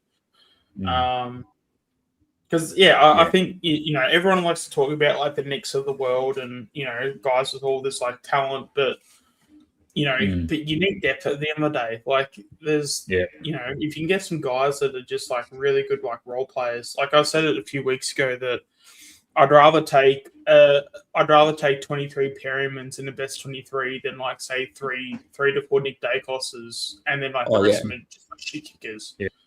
Because the game doesn't the game is not allowed for that. Like you see like NBA and stuff, like players dominate, but you're basically one person out of 5 on a basketball court. So so you can have those guys star, and it's a lot easier for them. Like when you're Nick Dacos, you've got another 22 other guys on your team, let alone the opposition, to like outplay. So it's such a big task for someone like Nick Dacos to be starring, and it shows how good he is because he is amazing. But that's where you need to have like your Howes and to be coming in, and if you're solid enough, and say how retires and then Noah House comes in, that's probably that probably would be a good option because especially with House being like a really good physical defender. Look, I'm looking at that. I'm looking at that list. All right, the definites are Sullivan, Membry, and Smith are the definite delistings. Unless Smith does something crazy, which I can't see. I reckon Ryan could survive, and even because we're going to get some retirements and the trades. Ed Allen might get traded. Bo might get traded. And there you go. There's your 6 or 7 that have gone, and then you got Reef as well. Is Reef contracted for next year? He is, isn't he? Yeah, I'm looking at it he's not now. And they'll be nice to him. They're not going to delist him. 2027. Yeah, I've got it in front of me. Yeah. Even though Voidoid has heard the club doesn't see Ryan as an AFL player, he could survive just as a depth player, just someone to have there in case of, injuries or something. Yeah. So, well, if you want, I've got the list in front of me who's out of contract. We can just go through that and we can go through the list of like if we keep, sign, whatever. Like the list. Yeah, but greatness, just before you do that, I'm just going to refill. I'm going to get a refill and I'll be back in 1 second. Right? Yeah, I mean, just to go on the comment from Mercedes, I think with Membry, like Membry is a bit of an interesting one. Because he's still rookie listed, isn't he? He's on the rookie list for memory. I'm not sure if he's rookie list, but he's definitely only got 2 years. He's definitely only got a 2-year contract. No, he's out of contract this year. Yeah, that's what he was signed on as for 2 years. Yeah. Yeah. No, because he was a delisted free agent. Yeah, delisted free agencies get a senior contract. Okay. Yeah. No, so he's okay. So that's an option. Yeah. I mean, it'd be pretty harsh, but like, you could do like a re-rookie thing where you could delist him just to open up a senior spot and then re-rookie him in the draft. And is that basically just give him a year-by-year contract? Yeah. Yeah. Pretty much what they did with Markov, right? Yeah, Markov and AJ. So kind of similar in that route. That's a option. Because I don't know, I just as much as I would just be like, yeah, I think that's it for Membry. I just don't think the club will be thinking the same way. Yeah. Well, if they don't land Ben King, then I can see them rookieing Skunk. Yeah, that's true. So I think it really depends on what they've got cooking up for the trade period, because I think that's what happened last year with Hyphen, that they knew they knew early on that he was not in their plans this year, so they allowed him the dignity of announcing the retirement and then going out on his own terms rather than them delisting him. Yeah, absolutely. Yeah, well, it comes down to your status with the club as well. So if you've been there long enough, like Hoskin, they will let you retire. But really, if we're gonna be adults for a second, retirings and delistings, they're really pretty much the same thing. Well, yeah. There's really not much difference. I guess the only difference would be to go to the open market again, like Titch tried to do. Yeah. But I think Titch got delisted, I think, in the end, didn't he? He got delisted, but he didn't retire. He only retired after no other club went for him. Whereas Hyphen at least January, February. Yeah, whereas at least Hyphen was like, no, I'm not going to seek another club. I'm out. Yeah, he wouldn't have because he's because the whole draw of him going from Giants to us was being a Collingwood fan, which is kind of funny now because now the media's sort of picking it up that it's like, oh, players go to their boyhood clubs. It's like I'm not saying that happens all the time, but to say that it doesn't become a factor, especially even for someone like Perryman. Like Perryman was basically locked in to go to Port Adelaide, for those who don't know. And basically Collingwood came calling last minute and said, hey, we're kind of interested in you. Are you interested in us? And he just and apparently he basically changed his direction literally. I don't know if it was that night, but apparently Port were into him for a fair while. So he was basically off to Port till we called him about 2/3 of the way into the season. Yeah. Oh wow. And then he completely changed direction. So who were these players, Sean? Perryman. Who are they? No. You said our young players, our players that are on the list that are out of contract. Okay. Yeah. All right. I've got the list here. So we've got Jack Crisp. He's out of contract. So obviously, interesting. I heard he triggered something though. Did you hear that? I mean, this possibly, because of his games and everything. He's hitting the trigger. He's hitting the trigger tomorrow. Okay. Oh, I see. So there you go. That's great timing. So that trigger extends his contract by a year or some shit. By a year, yeah. Yeah. Okay. All right. Yeah. So anyway, I don't think anyone's gonna be upset if he plays on. No. Anyways, and then Ed Allen's the next one out of contract. Okay. So he's one that could potentially have. He could have some value on the market and stuff. what I saw at Hawthorn and the fact that I actually got to see, I mean, I saw him play obviously the Carlton game and everything, but I was able to see him play in the midfield in person. Yeah. Like we need him in the AFL squad, and we need him playing in the midfield ASAP, because even just the balance, like he's got such a good balance of inside and out. Like that's the thing that is what's making me jump on the. I mean, I've always been on the Allen bandwagon and stuff, but like, it's just been such a tough journey. I can only imagine what it would be like right now for someone like Allen, because like, dude's got so much talent. It's just like ridiculous, but like, he's had his chances though, man. You know, I know he's playing on the wing, and all that. Though, it's like, but so this is what I would say to that is that like, sometimes you just have guys. It's similar to like a Taylor Adams when Taylor Adams was with us and we tried to make him a half forward and it just wasn't working out. Sometimes you just, if you have a fish on your list, you just got to put the fish in the water and just leave it be. Allen is a midfielder. He's the fish that needs to be in his water. That's basically what needs to happen, because like the way that we've and I've like, there was even, I remember when we drafted him, one of the things I even tweeted was you know, I reckon, because he was touted as an athlete, because he wasn't really too much of a footballer in his draft. He was more considered like the athlete prototype.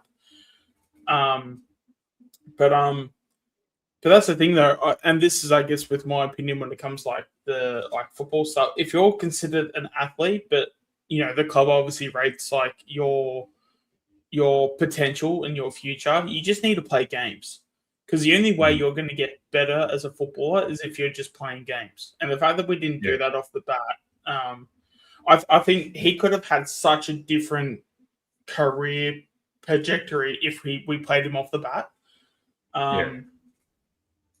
And you know, and obviously, he was going to learn on the way. But I mean, but we've done it with other players. I mean, Bo was probably the perfect example. Bo wasn't probably the best when it comes to, you know, football ability and being like a footballer, but you know, but God, if the ball's out there to be won and he's got it back in his speed to win the ball, he did it nearly every time. So, and then he had the strength, and you know, we all know what obviously Bo does on the field. So it's just it's just a thing. You know, there's a saying that goes, you know, if you rely on a fish's ability to climb a tree, the fish will wind up thinking it's stupid for like the rest of its life. Or something to that effect. That's literally Allen. Like, why are we telling Allen, hey, Allen, go climb that tree when we know he's a fish? You know, it's like put him in the water, and like, and then. And I don't know. That's the thing that annoys me with Fly, is that these things just seem so obvious. So I don't know. My brain just sort of goes, well, if it's so obvious to us, then what is he seeing that's making it not so obvious? But then that's the thing. He'll put Allen in the midfield, and then he'll do his thing, and he'll grow, and he'll become a decent player. And it's like, oh, who would have thought? Like. You know, the guy that's, you know, doing really well in the midfield at VFL level does really well at AFL level too. So. Well, I reckon Ned Long is one bad game away probably from getting dropped. And Ned Long's selection also goes like when we play like, you know, tough stoppage like teams. Long is favoured, but if we're playing like fast transition type teams, then he's just fucking too slow, and that's probably when you bring in Allen, you know. And someone was saying about Anderson. The thing is, though, all right, Anderson had only 8 posies last week, but fuck, man, these first 3 games were pretty good for a new guy. I'm just trying to brainstorm how to get Allen back in. Like, you know, I've been one of his critics, but you guys are kind of like, swaying me, because I am terrified if he does go somewhere else and doesn't Ginnivan on us, I've just seen Voids comment hey Mick, as long as one bad game away from a promotion, you mean? Yeah, I know. That's like that is what it feels like, to be honest. It's like the worse they play, the more promotion they get. Yeah. But no, when it comes to Allen, we just need to put him in the midfield and just let him be. We just need to put the fish in water. If we let's say for example we put we move Long to VFL and we move Allen into the midfield this year and it doesn't work, do we still persist with trying? Yeah, well, you got to back him in for at least like 4 to 6 games. You can't just have it. No, I meant like, let's say they put him in for like the rest of the year in midfield and it doesn't work. Then it's on him, because other teams will see that it hasn't worked and he won't be getting offers. And we'll be in a situation where, do we offer him just a 1 year fucking deal? Does that happen? Do the players get 1 year deals after situations like that? It seems a bit strange, but you 2-3 year deals are the thing, but just a 1 year deal. No, it definitely happens for sure. It does happen, yeah. Because if you're going through the list and you're delisting players, let's just say you're delisting 6 players. Yeah, they will have a list of 10, and then whoever the last the 4 out of those 10 that survive, they'll get like the 1 year deals. It's like you were on that list to be delisted, but we're giving you an extra chance or an extra shot at it. Yeah, he's your 1 year contract. Make the most of it. But 1 year contracts are like, it's not that they're like extremely common, but yeah, they happen in the league, and it's if you're getting a 1 year contract, it just means it was either you or this guy, and we backed you in, and the other guy, well, he's not at the club anymore. Yeah. So, all right. Honest question. I'll ask everyone. What do you think? Do you think he can make it? Like, really? Alan? Do you? Yeah. I think if he's backed in, and if he's like, if Fly literally gets around him and shows him the love and support, absolutely, I think he makes it. Yeah. Because I think it does. It's not a football issue, or it's not a football. For him not making it, it's not around football. It's around him believing in himself, and it's around him being like, "Oh, I can do this at the AFL level." He can do it. He just needs to believe that he can do it, if that makes any sense. And I've harped on it so much about the mental and emotional sort of status that, if you're in a good headspace, and if you know that you're backed in by the club and you're loved by your teammates, respected by your teammates and the club in general, you normally seem to get the best out of yourself football-wise. I mean, it's even a testament even to when Tom Mitchell, in his last year at Hawthorn, like Tom Mitchell knew he was gone, and he knew that because Sam Mitchell wasn't like that big of a fan of him. I won't speak to the players because I don't know what the players were thinking of him at the time, but the fact that he was like, playing a second position at the time, and he was able to play so well, that showed, how much football ability he has. But that's more of a positive on Mitchell than a con on Allen. But yeah, if Allen's backed in and he gets the love and support of everyone around him, yeah, he absolutely makes it. Do you rate him, Tyler? I rate him as a player, but not at Collingwood. Yeah. I don't. I think this could be a similar situation to Guinea, where he'll thrive at another club where the system benefits him.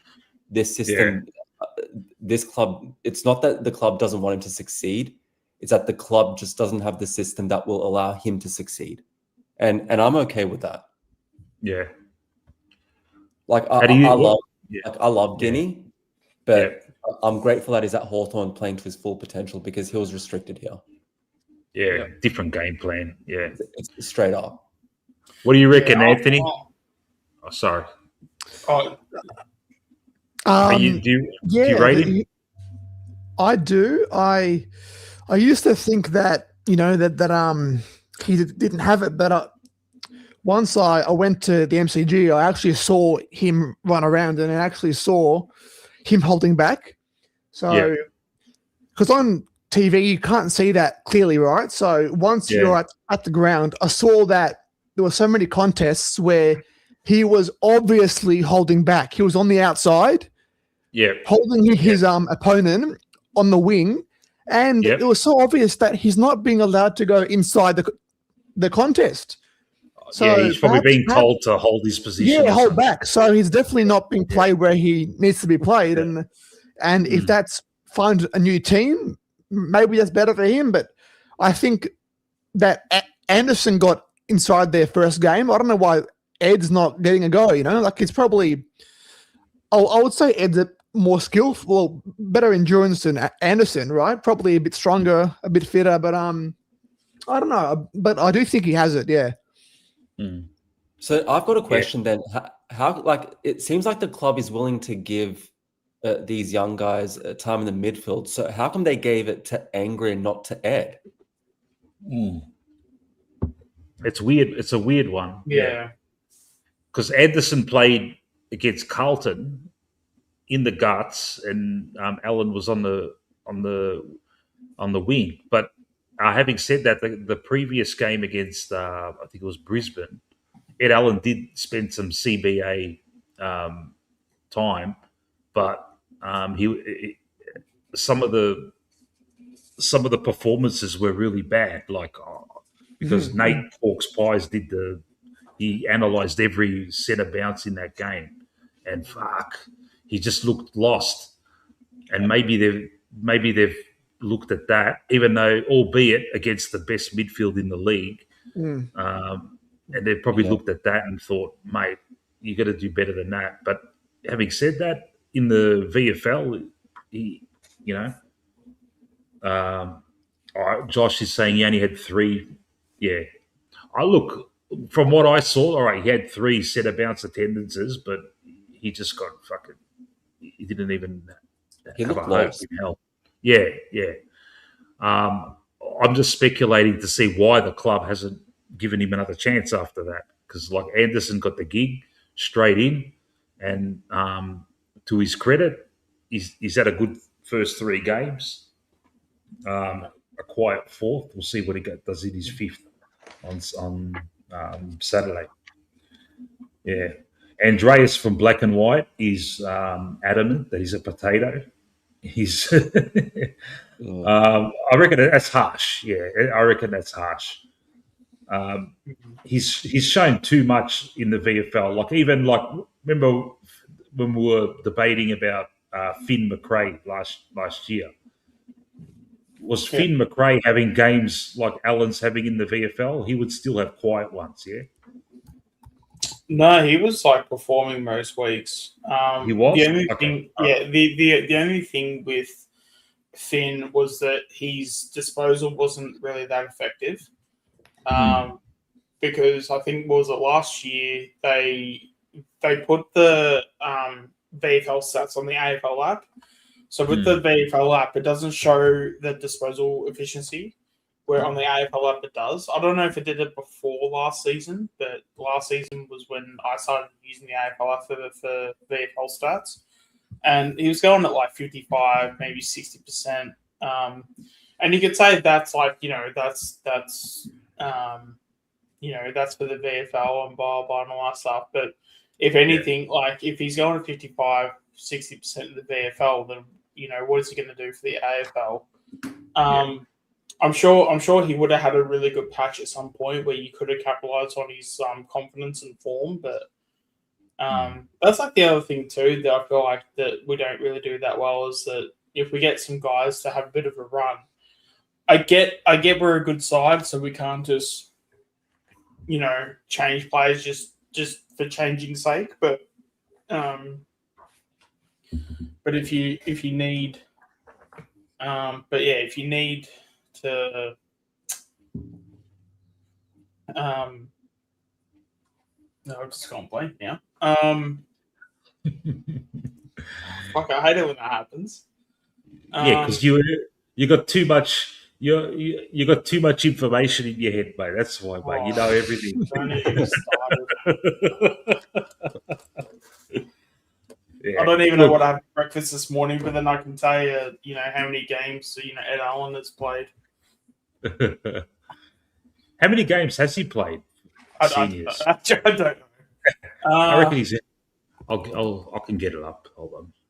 I wasn't saying I can know the most nuffy stat about Collingwood, but then I wouldn't even know what I had for breakfast this morning. I'll tell you in a second. 19. Yeah? Wow. Yeah. There you go. He played some decent games like last year. Like he got a fair go. I'd be curious to know how many games Finn had because I'd be shocked if he Finn had. was 2021 around that mark. Really? Oh, I guess the Buckley year. Buckley played him every week. Wait, last year. I think it was Voidoid said earlier in the chat, Ed just needs one breakout game in the seniors. Even if it's against like West Coast or something, like yeah, give him an easy kill. Like like this whole like I actually don't mind it if that's like the tactic. It's like if you're trying to get some form into like some of these kids just to get them to believe that they can do it at the AFL level, like give them an easy kill. Like I mean, we did it with Steen with the Giants. I mean, Steen freaking put Briggs in. Like, it looks like he's going to get he won't get delisted, but I mean, has he come back yet? I think he's still playing reserves. Yeah. Briggs. So Voidoid. That game, we all know what happened in that game. It was against Melbourne. They were that game was dead in the water. They were getting ready to go skiing because they were gone for the year. They played like they already skiing. Yeah. So that's always been like everyone's always said that about Ed. Yeah, he had a great game in that game, and but it was a dead rubber. I would love to see him have a go against West Coast and have a breakout game. We'll see what happens. Oh, he was back last week, Briggs, apparently. So there you go. Okay. But, all right, Steen basically put him in the reserves for that period of time. That's pretty impressive. Yeah. I reckon Steen is fucking he's ready to have a big game tomorrow night. Fuck, man. Reece Stanley, he can't even get up off the ground, mate. Yeah. And Fly has to use him, man. Just fucking have him do every centre bounce if possible, man. And, just to minimise the wear and tear, just let him do the centre bounce. And as soon as the stoppage, come off, mate, and get some rest, mate. Give us first place, man.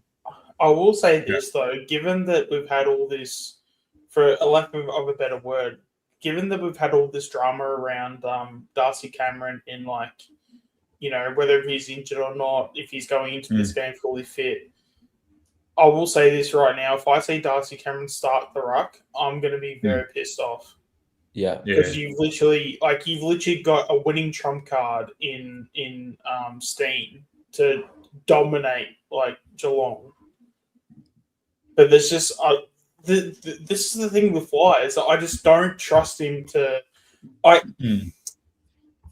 think Fly, and this is where like I'm not on either side of the fence when it comes to Fly being a good coach or being a bad coach. I think he can be definitely a good coach, but there's some brain dead moves that he does. It's just like, why? So it's like, I know I'm not going to sit here and say that Fly is like a terrible coach, shit coach, or whatever. Because he has made moves in the past where he's also like won his games and he has done really well. So I'm not going to be on that bandwagon to say that he's a bad coach or whatever. But like, fuck me, there's some things where it's just like like, why are you going out of your way to like? And again, this might be a bit of an extreme way to say, but why are you tarnishing your own legacy by making brain dead choices like this? Like, you could be one of the best coaches in the comp. You could be one of the best coaches to have ever have coached, but then you're just doing some choices are just like, why? You know, like having like Cameron do like, you know, I wouldn't even let Cameron even touch the centre bounce. Yeah. Like if I see him in the middle, like I'd be going up to Darcy Cameron and I'd just be like, mate, if I see you in the centre square, get ready to learn VFL because that's where you're going to go. Yeah. Because I would be just like enforcing, like, you cannot jump, so don't ever go near the centre square again. Yeah.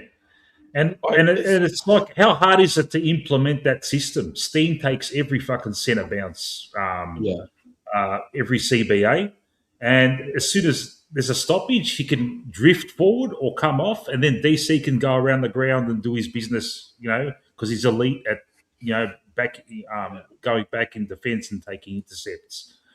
And I like DC as a resting forward too, because he's intelligent. Yeah. He can. And he's a tall timber. Like, yeah, you know, he'll take a pack mark. Yeah.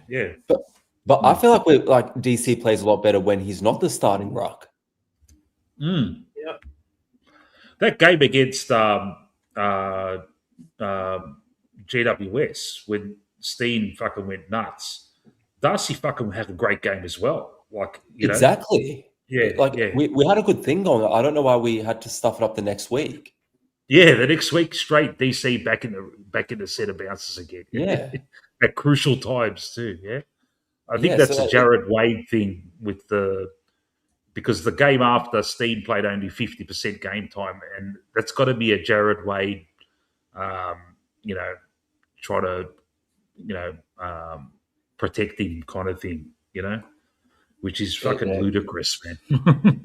I mean, but I understand, like, from what I've seen and from my experience of going to the Gabba, when it's humid at night, you got to protect the big guys.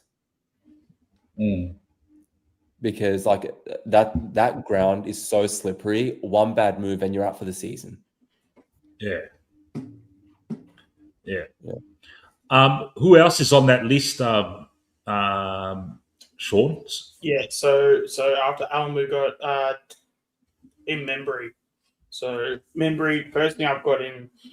I mean, we do have to start cutting players at some point. So Membry will probably be my first one we cut. Yeah, he's gone. Even if he has a okay rest of the year, you just can't. He's too old. Look, our forward, we know what Membry does, man. You just got to hope he kicks straight in that little pocket of 8 possessions that he's going to get. You just got to hope he kicks 3 or 4. If he doesn't, then he's a liability, mate.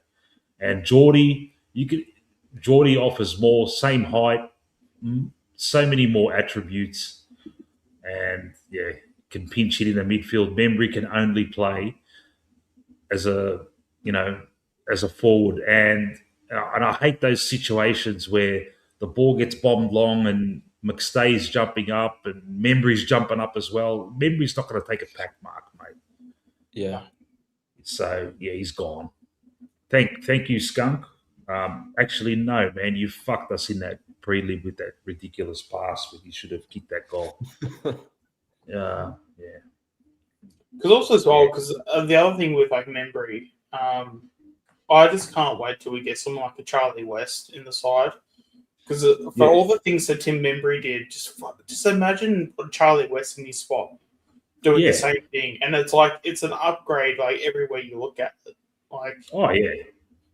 So, I don't know.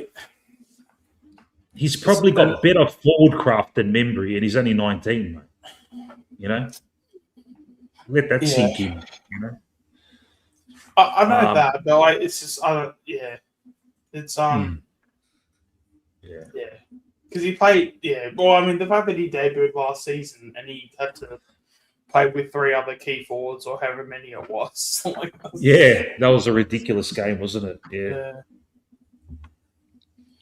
Yeah, that was actually before that Carlton game I went with you guys. I think that was the last game I went to. And I reckon that probably would have been it. Just subconsciously, I'm just like, what are we doing here? Like, come on. Yeah. We nearly lost that too, man. We only won that in the last quarter. Yeah. I remember that was at Marvel. I just remember looking around at the guys I was with at the game and thinking, what the fuck is going on? Are we going to lose to West Coast? And then we just went typical Collingwood of recent past, bang, bang, bang, and we won it.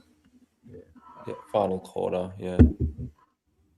Yeah. Hey, Sean, I've got another question because this was something which the Gold Coast scout had mentioned. Yeah. What's your opinion on Switkowski from Freo? From Freo? Because apparently he's getting shopped around.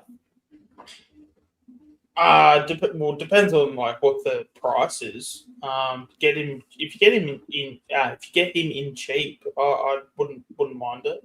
Because he's one of those like battlers. Because he's 30 and apparently he's on the wrong side of the coaching staff at Freo. Yeah. Okay. And he's unrestricted this year. What is he, Tyler? What kind of he's like a position? Small forward. He's a small forward. Okay. Yeah. All right. He's a Victorian boy. Because he's because it was him and Schultz at Freo that were doing all their small forward crumbing. Yeah. Okay. Yeah. When Schultz was over there, I don't mind him. And I think because I have seen a lot of games, it's like some games where he would play and he shows a bit of leadership as well. Like he shows like he would be a good player to like sort of set standards as well. I wouldn't be against it, especially if you get him in for say 200-300K. If he's on the way out and he's like he's a lifeline, you could do a lot worse. Because he seems like the type of guy where he would be like a yeah, I mean, if Bobby was to go to Freo, then we get. I mean, Bobby's obviously the better player, but if we don't trust Bobby to,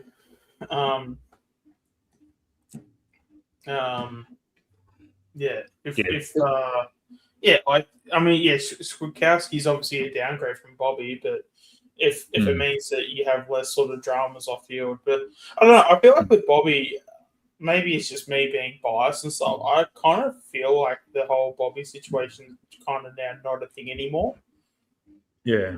Like, it's kind of weird because it's like, it's gone from a few weeks ago where we were saying, oh, come on, Bobby, get to training, blah, blah. And now it's just, just like, it kind of feels like a non-issue now. Like, it's kind of strange. Yeah, but the thing is, he's going to play AFL this year, right? What's that, sorry? Do you think he's going to play AFL this year, like on the AFL side? Bobby, absolutely. You think? Yeah, man, he'll play. Absolutely. Yeah, it won't be in the next like 2 weeks, maybe even 3, but he'll play within the next month. No, look, if he rips it up, in the VF, he kicked 3 goals last week. If he rips it up on Saturday, he'll be banging the door down against Sydney, man.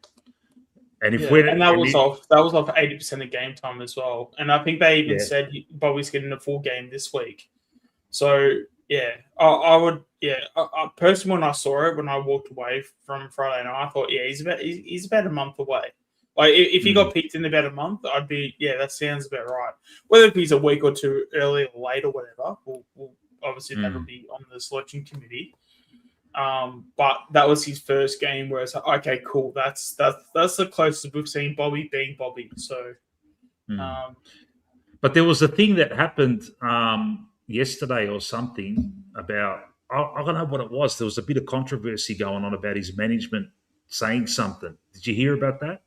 No, like about what was it, man? It was kind of like his management saying something like he needs to play soon or something, and then in Flyers presser, Fly like kind of like when the journo asked him, "Is Bobby banging the door down?" Fly just snuffed it out and said, "No, he's still got a lot of work to do," kind of thing. Yeah. Yeah, did he say something like, he's progressed further in his like process, but he's still a bit away or something. So so he was like close. He's closer than he was like 2-3 weeks ago. But yeah. But do you think a lot of them are scared of just not repeating the Elijah Hollands sort of thing in case Bobby might be in that same sort of mental state, possibly? I don't think he's that bad, to be honest. I mean, I could be wrong, but I don't think that's the situation we're talking. I think if it comes to game day, I don't see him doing a Hollands at all. No. I meant more rather just keep your cards close than to start talking openly. Yeah. So because that's the way it felt last year, where rather than just basically say, "Hey, Bobby's coming back next week," they're just like, we omit him so we don't have to give the excuse. Yeah. Rather than constantly, he could be on the selection table. No, he's not. He could be on the selection. So it's like, he's not part of the team right now. We're not going to talk about it. Yeah. So that, Yeah. But look, Bobby, it's a double-edged silver lining, whatever you want to call it, with Bobby. All right. If he comes back and fucking blows it out the water and gives us a successful year, all good. But the silver lining there is we can package that and get like draft picks and maybe somehow get this Butters deal going if that's the case. Yeah, it could also be a media thing as well too, because I remember it might have been last week. I sort of sensed a bit of like frustration with the media. I don't know if frustration is the right word, but he was very quick to just sort of correct the narrative. I think it was about Bobby too, where it was what was it? It was something to the effect of like it was like, he's tracking really well, and like he was like kind of refusing to like kind of give a date. Because for all we know, like Bobby could, and I say this with as much respect and love for Bobby and stuff, but like, the club doesn't know if tomorrow is going to be a day where he has these like setbacks and stuff, so and then if that's the case, then everything's like thrown into a loop, and then it's like, let's just say hypothetically, if he returns in 2 weeks and he has a setback tomorrow, then it's like, well, damn, that 2 weeks is now going to turn into 3 weeks, 4 weeks, 5 weeks, whatever. And then because the media are going to go, well, you told us like he's going to return in 2 weeks or he's close in 2 weeks or whatever. I think it's just the added pressure. I don't think Fly really likes that much, which I can kind of understand. Yeah, I agree. So he's trying to be less vague on it, so that the media can't hold him to a statement of like, you said X, Y, and Z sort of thing. But I also think that's because the journos right now are a bit more hawkish with basically holding you to your word and twisting your words. Yeah, they're really pushy. Yeah, they're, like especially this year, they're very pushy to the point where like I'd have no problem if a Fly went to the press and just said no comment. Yeah. Like that's why like when people are like I wish Fly was more honest. With the current media, I wish it was less honest. Don't give anything away. Keep it close to your chest. You're not benefiting anyone. Yeah. Especially then we'd all get upset. Yeah, of course. Like it's such a lose-lose position. But like I'd rather we get pissed. I'd rather we get pissed off than other clubs reading what Tom Morris says and then getting pissed off, at us because of Tom Morris. Like it sort of pissed me off. Like with this St Kilda thing, Cara Wilson could have just shut her mouth and not reported anything. Then to bring it up that Ross Lyon issue when it was already swept under the rug. Yeah. Like it's things like that where you deal with it in house, and then in the end you get these vulture journalists who try and throw you under the bus, try and tarnish you with mud. But Yeah.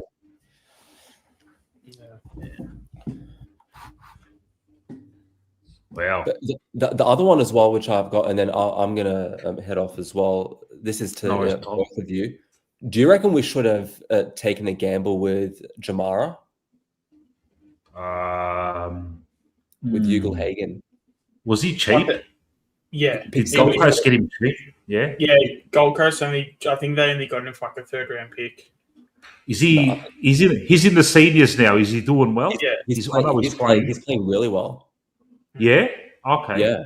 All right. Because this is the thing which a lot of other clubs say about us as a destination club as well, that we've got a better system than their clubs. So like we're top 5. So like we're very harsh internally about our standards. Yeah. But other clubs look at us as the standard. Yeah.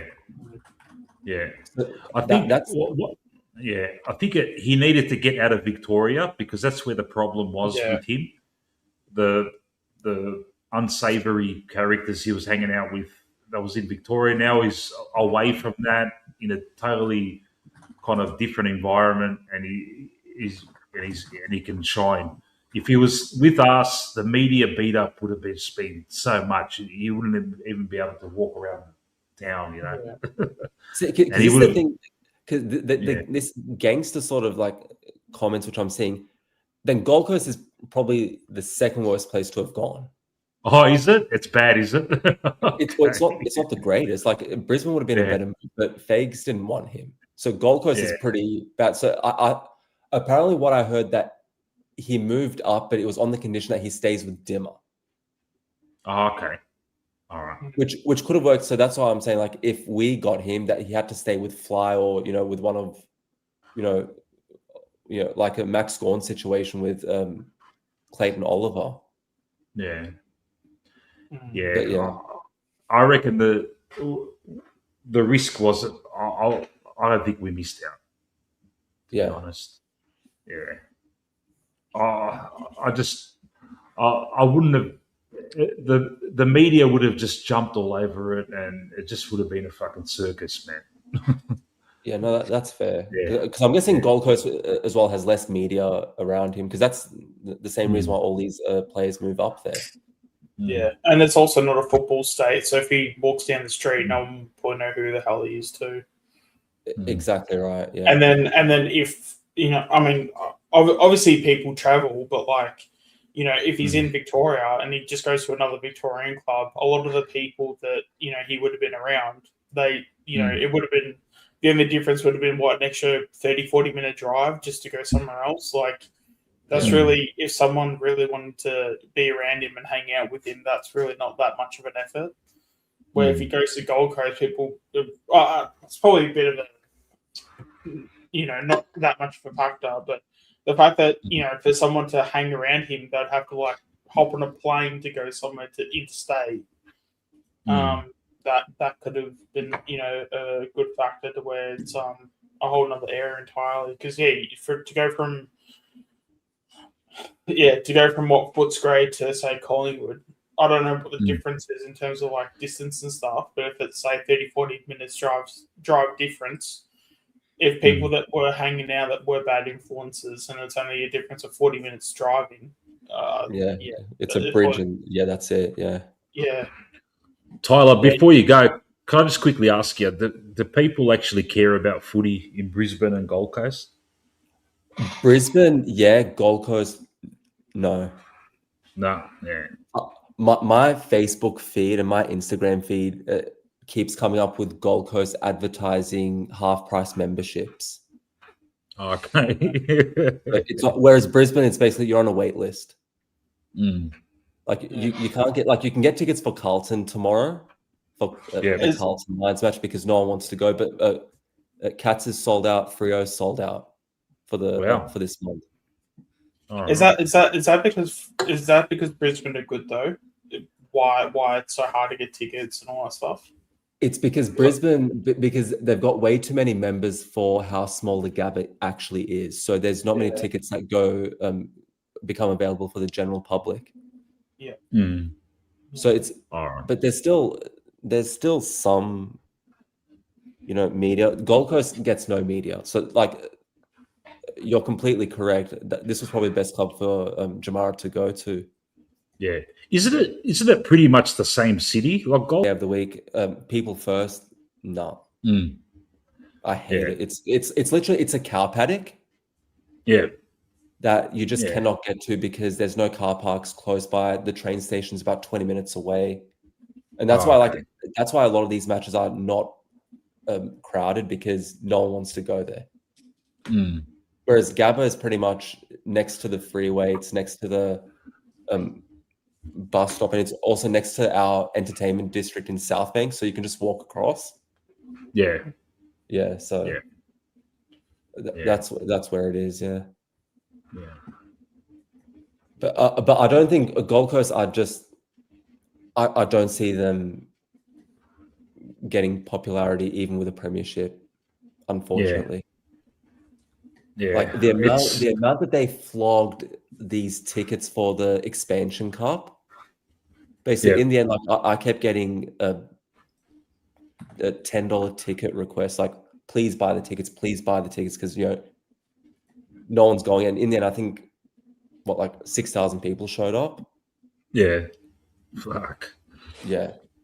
To me, it just seems like a whole unnecessary thing that just did not need to happen. But it's there. What do we do? I think Brisbane needed a second club, to be honest. I did. The city of Brisbane rather than Gold Coast. The city of Brisbane. Like I'll speak about the NRL as well here, because the NRL, Brisbane definitely needed a second NRL team. There's more supporters than there is space. Okay. Gold Coast is just such a wasteland of a sporting hub. Yeah. A-League went there and then they had to get out. The NRL goes there and they barely get any players. AFL, I think Gaz sort of brought the players. Gary Ablett brought in the players, same as Carmichael Hunt when he was playing. Oh, yeah. But other than that, it's like, that's why I don't blame Collingwood and Hawthorn and Brisbane for playing down there, because that's the money makers for Gold Coast. Yeah. And nothing else. Like, not even Carlton, not even Essendon, their fans don't go down there. Yeah. Yeah.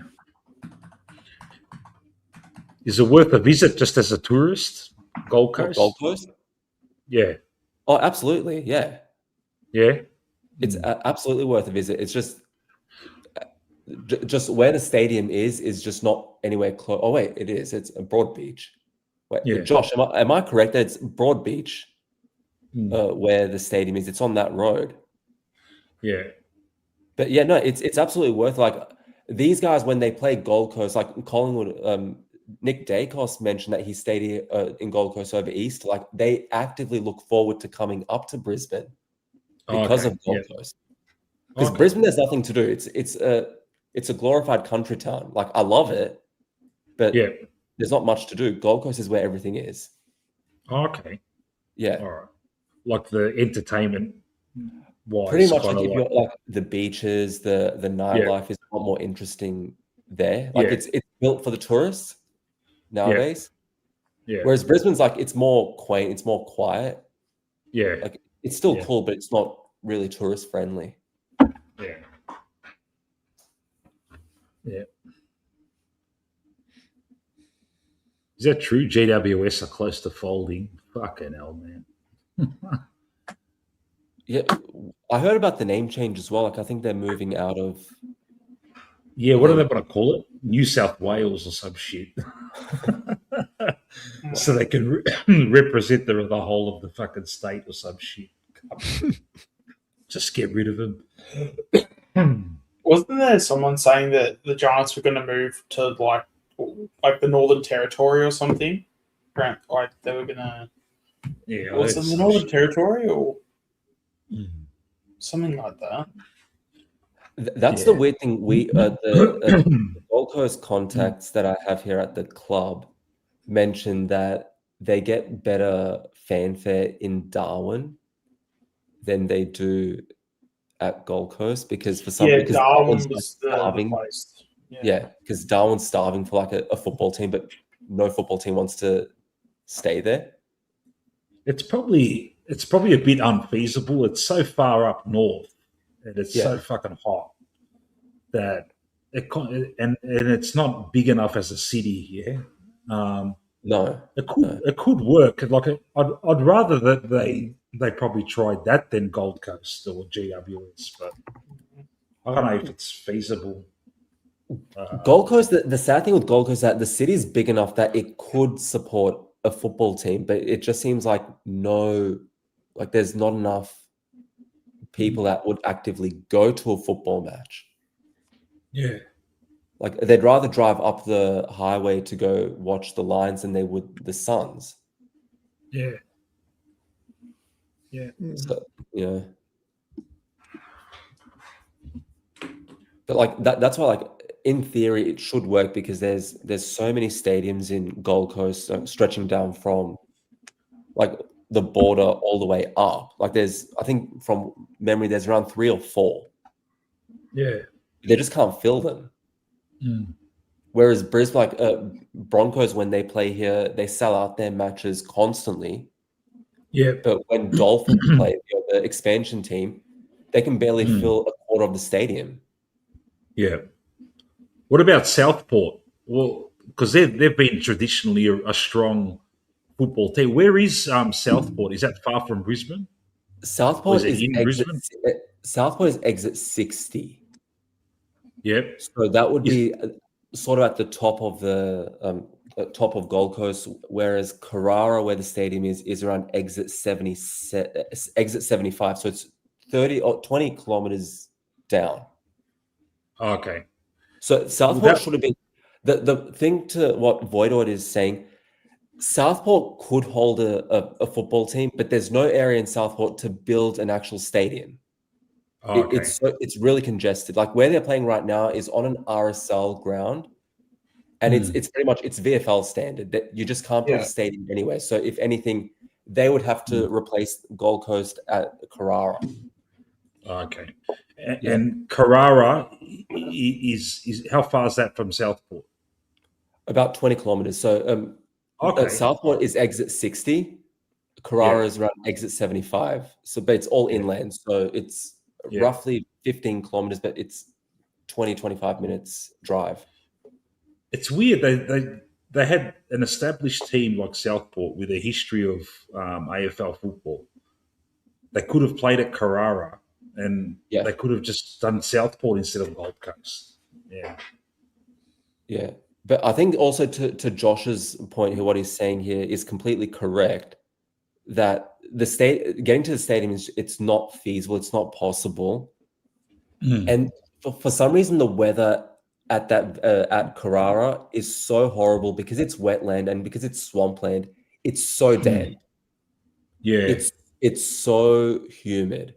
Whereas that's why I completely when Collingwood lose at that stadium, I don't blame them. The ball's slippery. You're not used to that. You're not used to those conditions. Like that would be like playing in Darwin. Like they're not acclimatized for that sort of weather. Whereas you would be in Brisbane. Brisbane, does reach Melbourne levels of weather. It's not humid. Gold Coast, it's humid. Yeah. Yeah, and especially if you're playing on swampland, like it's actual swampland that they built the stadium on.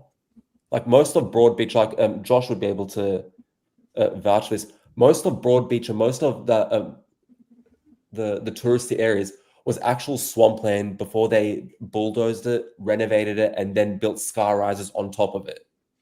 All right. Yeah. So that's why, like, you can feel that humidity in the air. Yeah. And that you can actually you can see it on TV. You can tell. Yeah. Yeah. Yeah. Like I love the place. Don't get me wrong, but like I wouldn't live there. Yeah. Yeah. Anyway, I'll bid you both a good night, and to everyone in the chat, go Pies. No worries, pal. No worries, Tyler. Yeah. We'll hear from you soon, mate. Catch you later, bro. Right, catch you. What's going on, boys? Fucking 5 hours, we're still going. Yeah. I love it, man. Yeah, that's only just the intro. Let's start making the content. Far out. Excuse me. I didn't watch any of the VFL from last week. I'm hearing Brindable did a couple of good things that kind of like turned everyone's heads and fuck, here we go, Brindable. Oh, I mean, like he's definitely building. It's nothing for him to be getting like an AFL game anytime soon, but he's he had a bit of a slow start and he's slowly building, getting better. He laced out West and he laced out Hill apparently. Yeah. Yeah. Fuck. Yeah. Looking forward to seeing him on Saturday. Yeah, if he did that at the start of the season, I reckon there'd be a lot more excitement around him. But at the end of the day, he can only do what you do. So the fact that he's doing it now, it's better for him to do it now than not really at all. So, you going to the game, Anthony? No, so I have a pretty crazy week. So I'll be on a plane, I think. Right. So I'm seeing a mate in Canberra. So, so I'll be there. But look, I'll try and join the post game show. There should be some Wi-Fi there, so I'll join in. Yeah, man. I'll come back on Wednesday, so I'll be here for Sydney, and then I am going to West Coast. So I booked tickets for that. Okay. As soon as I knew that Pendles was being rested, I booked it in. Yeah. Right at the Ponsford stand, I think. So can't wait for that one. West Coast, yeah. Yeah. Mate, Canberra. That's going to be the most boring place in the world. Crazy, mate. yeah? My God. Your mate lives there. Is he a politician or something? Man, so he's at the uni there. So yeah, I don't know. Look, he told me that he'll try and get me inside the Parliament House. All right. For the budget, so I might go in there. I'll see all the idiots there, mate. Yeah.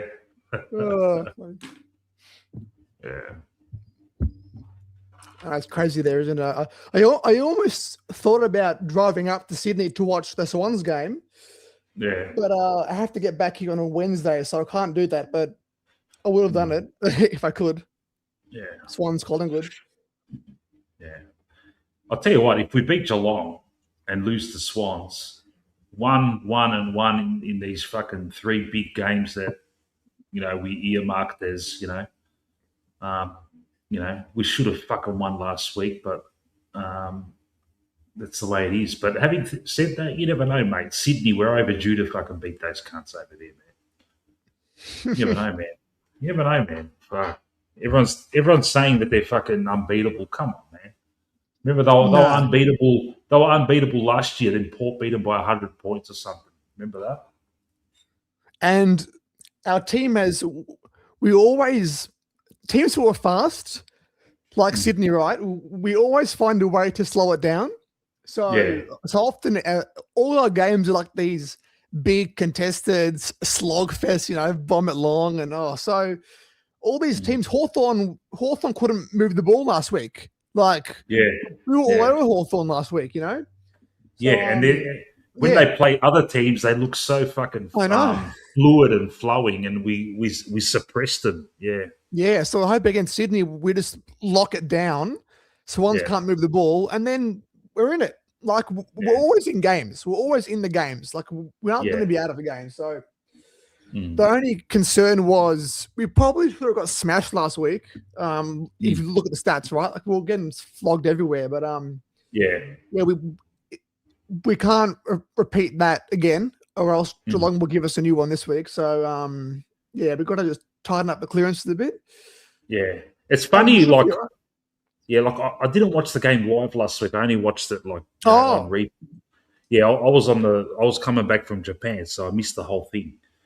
Okay. Yeah. But I'm thinking to myself, did our accuracy just keep us in it? That's all it was. Pretty much, I think. Yeah. I mean, look, the element was that Hawthorn had hard shots, Yeah. They were forced wide, but they had, I think they had, have a look. Hawthorn had 28 shots. We had 18. So they had 10 more shots. Like, it's probably going to, so you aren't going to kick 15-3 that often. So, but then again, all our shots were so easy. Like, we moved the ball so well against them. We had, like, the easier shots as well. So, yeah. I still And just, it seems every fucking week we lose the fucking main stats, and we're still in every I haven't every seen us game. win the middle for ages. Yeah. I guess Essendon we won the middle, but yeah, we beat the Bombers in it, but there's no one else. I mean, it won't has to get better, right? And I'm still not sure about Long. I feel like we're a bit slow in there. Hopefully he goes well. I mean, I do like Long. I reckon he has a bit of grunt, but we just can't. Yeah, we can't do that again. So but hopefully we get up. I mean, I said 12 points, but we always play well against them. I think, right? We always play well against Geelong. It's we're always in it. Do we think it's going to be a blowout? Sorry, not a blowout. Do we think it's going to be a shootout, or do we think it's going to be a close one? No, it'll probably be. I reckon it'll be tight. I reckon it'll be like 70-80 or something like that. Yeah. Be a clogged up game. A lot of long bombs. Tom Stewart, Jeremy Howe, Darcy Moore. Yeah, a lot of tall guys. Yeah. And also, it will help us with Cameron too. If we can clog up Jeremy Cameron, and just avoid him running up and down, we can hopefully get him as well. So would Darcy Moore go to Cameron? Because I wouldn't want to. I don't know if Frampton could go. I don't trust Frampton on him, and I don't trust Jezza Howe on him. So it's going to have to be more, man. And I know I mentioned it earlier, and there was a lot of people saying no, but who else, man? You know. I mean, you could always throw Quainer on him. That's been a plan in the past. Oh no! Tell me you're joking. Yeah. Oh, I am, but it's flying. I know, man. I know. Who are their forwards? Cameron Manor. Neil's the other tall one. Frampton on Neil. Yeah. More on Cameron. And then who else? You have Henry as well. Ollie Henry. You can probably put Maynard on him, maybe, or Quainer on him. Yeah, or Howe as well. Who kept Cameron quiet last year? Does anyone remember? Was he quiet? I can't remember.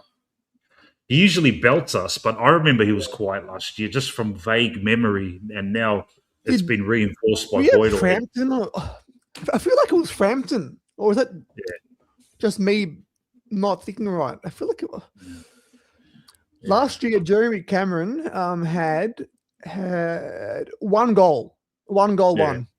So he was kept quiet. Yeah. Frampton. Josh Jacobs saying Frampton was on him last year. It was Frampton, yeah. So I'm right. Yeah, it was Frampton. I recall that. So or maybe Frampton could play on him again, and Howie can pick up fucking Neil, and Darcy Moore can just be that Darcy Moore that we want to see, mate. Just not picking up anyone and just kick behind the play and taking marks and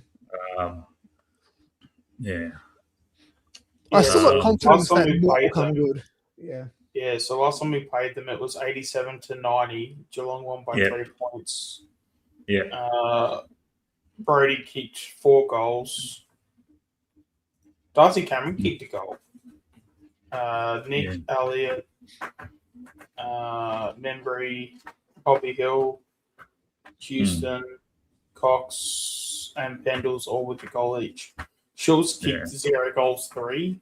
So that wasn't bad for him, but Schultz, he had that one goal that was overturned in the last quarter. I remember that. Yeah, Josh. We should have. I vaguely remember disposals. I vaguely remember Bobby Hill tackling someone, and it was fucking ball all day. Didn't get paid. Do you remember that? It was a push in the back, wasn't it? It was called push in the back or something. Yeah.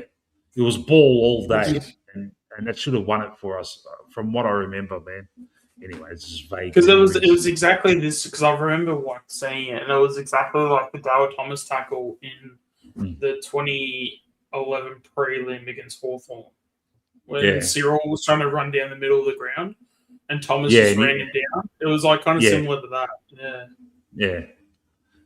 And the fucking umpire just fucked us. Yeah. Yeah.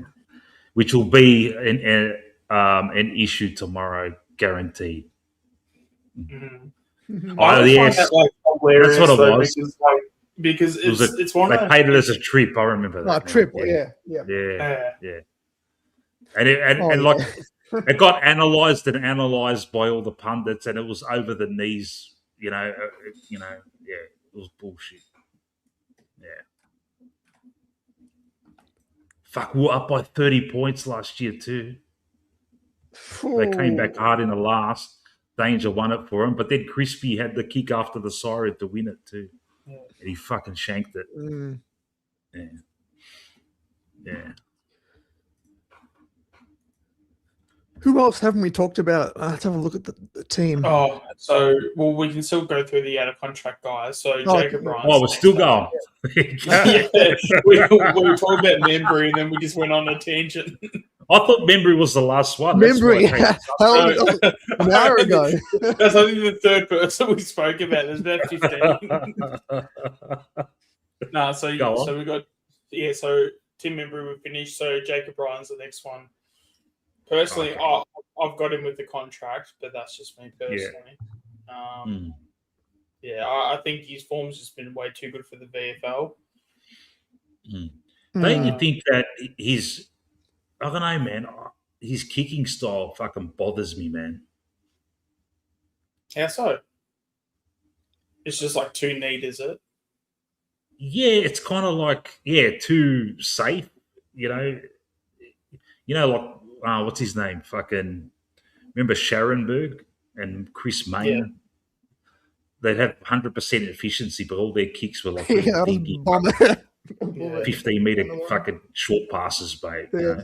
They weren't really creative kicks or anything, that were, they could open a game up or anything. Yeah, but that's where Ryan comes in, where he's sort of he's basically like a noble sort of type. Yeah. He's not there to break it open, but he's just there just to, you sort of need your guys that are sort of like you're there to just not be shit. So if you have a game where you're not shit, then we can at least break even. We will call that a win. That's sort of like your Jacob Ryan sort of like games where, and when I but even then it's like he's even if you look at his disposal efficiencies, he's been getting over like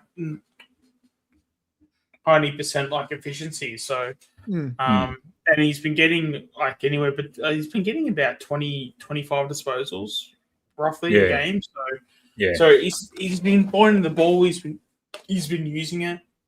Yeah. He's been getting some dash. Yeah, I look at him as a noble sort of type, but he's 189 centimeters, can also take a mark, and I'd be taking Ryan over Poulter personally. Yeah. But Noble actually, as much as he fucking shanks the ball, but he kind of like really gets involved in fucking forward kind of thrusts and that. Ryan doesn't do that, does he? Ryan seems to be like more like a stay-at-home guy that runs to space to receive the ball from the guy that's doing the kick out, and then he'll kick it to someone else. And I mean, I don't see him being aggressive to the point where he's like kicking goals like Noble does, but he does like, but he does get some inside forward 50 entries.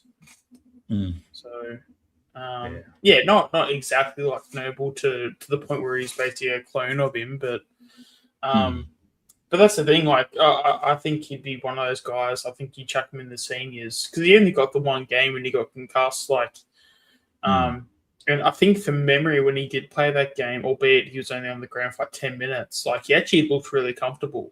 Like when you have guys like that where they look comfortable, like you just got to keep playing them. Yeah. But No, it look, wouldn't surprise me if he gets still listed. But again, that's just a really. I don't know. I'm going to be really disappointed if he's cut at the end of the year, given what he's shown this season so far. well, look, if those guys that we say are going to get delisted, Skunk Membry, Sullivan, Smith, and a couple of retirements and a couple of guys that get traded or whatever, then he'll probably get his 1 year contract just as depth. So absolutely. If he keeps playing like he is, you can't knock him. He's getting kicks. Yeah. Who else? Go if you want to go. Ryan. Yeah. So after Ryan, we got Pendles. No. Pendles. Yeah. Staying. I mean, yeah. 1 year. But the thing is, we talked about it earlier with Pendles. All right. You're going to keep him on if he's going to have to get rested every fucking 2 games, every 3 games? Maybe it's just time to say, listen, pal, you got your record, man. Let's move on, man. Look, he had a fantastic game against Essendon, but that's Essendon, mate. That's why, I'm willing him to have a big game tomorrow just to prove me wrong, and so I can say, fucking have another year. But this whole, he's fucking slow as treacle. But having said that, he doesn't get caught holding the ball anymore. That started happening a bit, and he got that out of his game, and kind of gone down a different path where he doesn't rely on speed at all. It's all smarts and evasiveness. Do you really think he can play another year? I think he can. I just don't think he will. Yeah. I think if he gets a contract for next year, it wouldn't surprise me. And, I'm looking at, I know he's contracted till next year, but someone like a TJ, I could see them, obviously he's in contract, but I could even see them doing like a re-rookie for TJ. Just to get him on a bit of a cheaper contract. I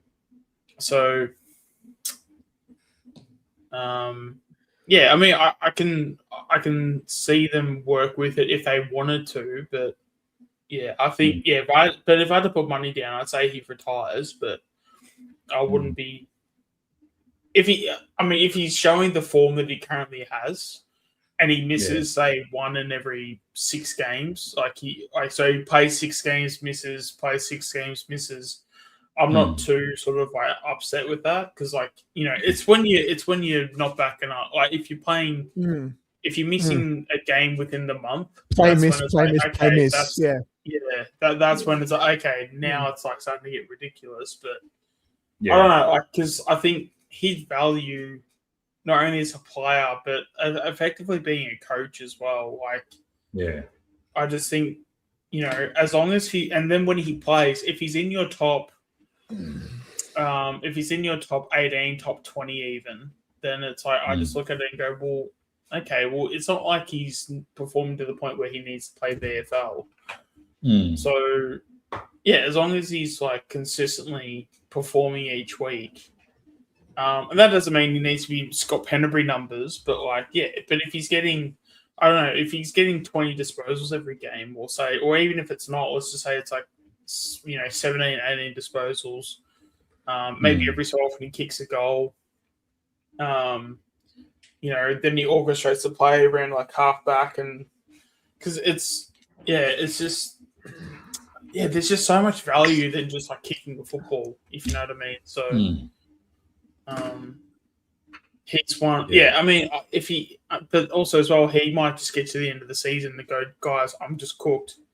And if he wants that swan song season where he goes out, being that champ, at the end of the day, it's his call and it's his what he wants to do. I'm just saying either way, I'm not going to be upset with how he currently is. I mean, mind you, touch wood, we could look at this in 6 weeks' time, and he does, he pings a calf or something, and it's okay, well that's it, And then, because once the calves go, that's when you're pretty much done.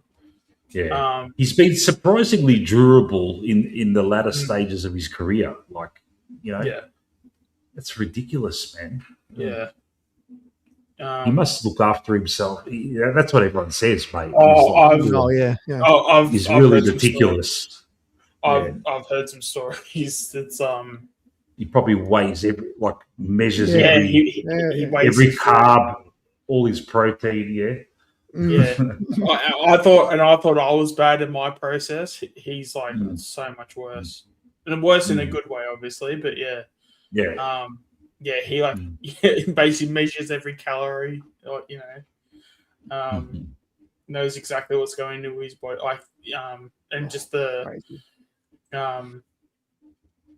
But also as well, I feel like it's even easier to like recover from games now too, because there's so much shit out there that you can do. Like, I mean, a massage gun goes like a long way. There's there's those like sleeping bag blanket things that you can use. All for your kinds of feet. things now. The sports science would have fucking developed so much from when he started to now. Yeah. Oh, 1,000%. Yeah. Yeah. Well, it's been 20 years. He's been in the league for 20 years. Yeah. I remember one of his first games, he gathered the ball like probably his second or third game, could have even been his first. I was at the game and he gathered the ball on the wing and he did that trademark sidestep and got away and laced out someone. And I just turned to my mate and just said, mate, this kid is going to be a fucking gun. You just knew, mate. He was, fucking hell, man. Yeah.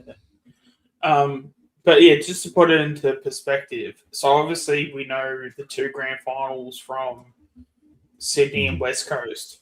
So when they had the sequel grand final to that sequel grand final was Pendlebury's first year. Yeah. That's how far back we're going. Yeah. Oh, crazy. Okay. Yeah. Oh. Yeah. 2006 was his first year because his draft was 05. Yeah. That was Voidoid. That was Buckley, mate. And Pendles is in the club, first kick, first goal club. Yeah. Yeah. Did Charlie West kick a goal with his first kick against West Coast last year? Pretty sure he did. Didn't he play against North? No, it was against West Coast, his first game. Was it?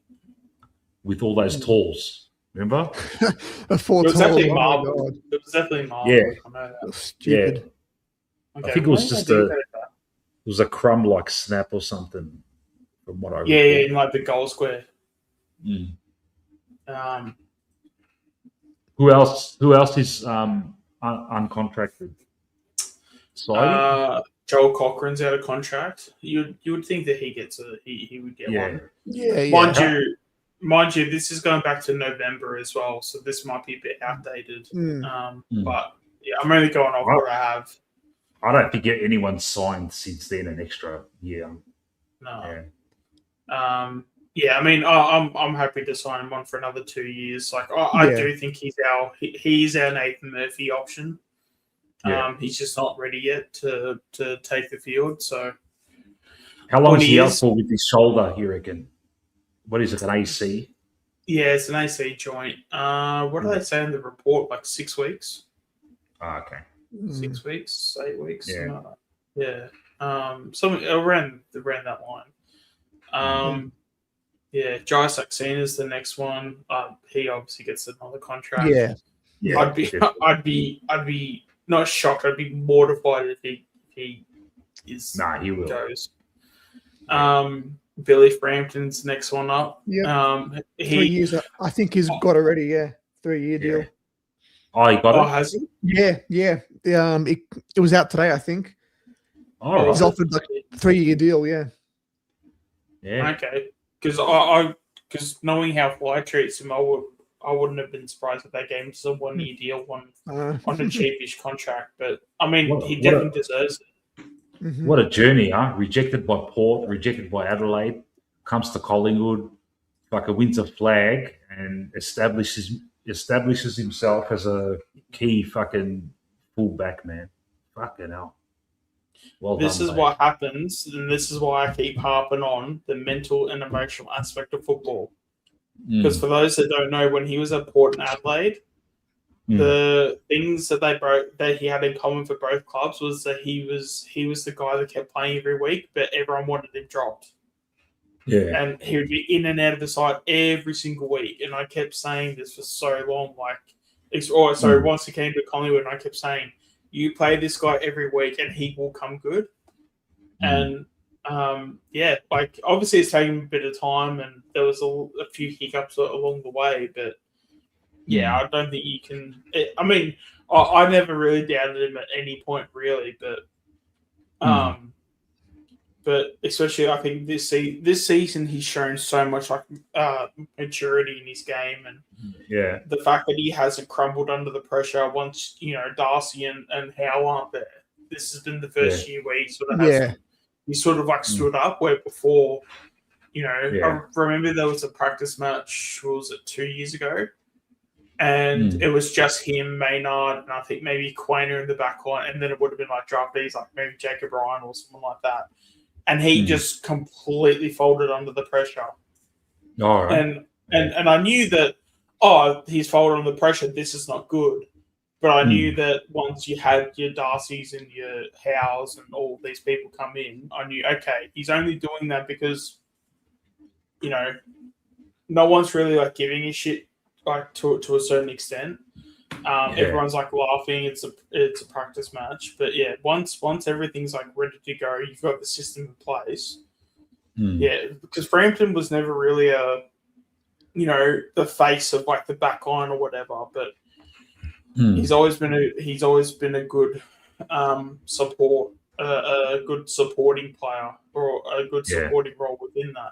But now this season, he's actually, I don't know if you'd say he's the main guy in the back line, but once you do have Moore and Howe not playing stuff, he's up really well. He seems to have worked out. He knows now when to mark, and when to spoil. He takes a lot of. He makes the right decision when to take an intercept mark when he knows he's got some people around him, but he's probably got enough space to do it, and he clunks it, and it's good. Aussie gamer, he must have just finished work or something.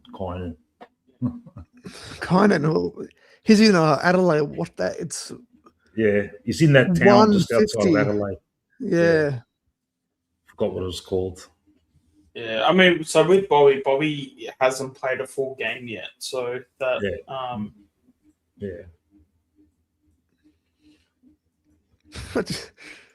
All right, Kynan, you're gonna hog the whole chat now. You're gonna use the whole chat to fucking to say a sentence. Come on, mate. It's actually funny because I wasn't exactly sure if it was Kynan because I'd never known him. He's Aussie gamer. Aussie gamer, and he did the exclamation marks, and I'm like, oh, that's Kynan. I don't know why that was just instant. Oh yeah, there you go. That's all the evidence I need. Just throw in some exclamation marks, and that's it. Yeah.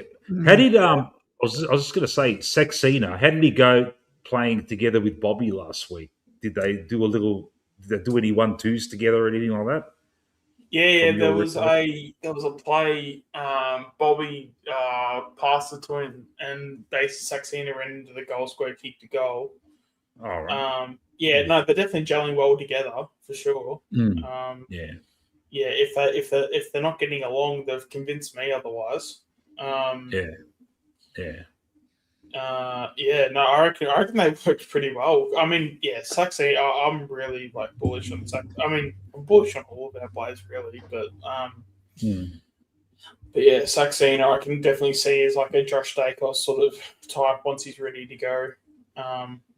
Whether if he, I feel like we've got a few of them, even Will Hayes. We've got forwards that could even be part-time. When I say part-time midfielders, maybe maybe a wingers. person a week or something. Yeah.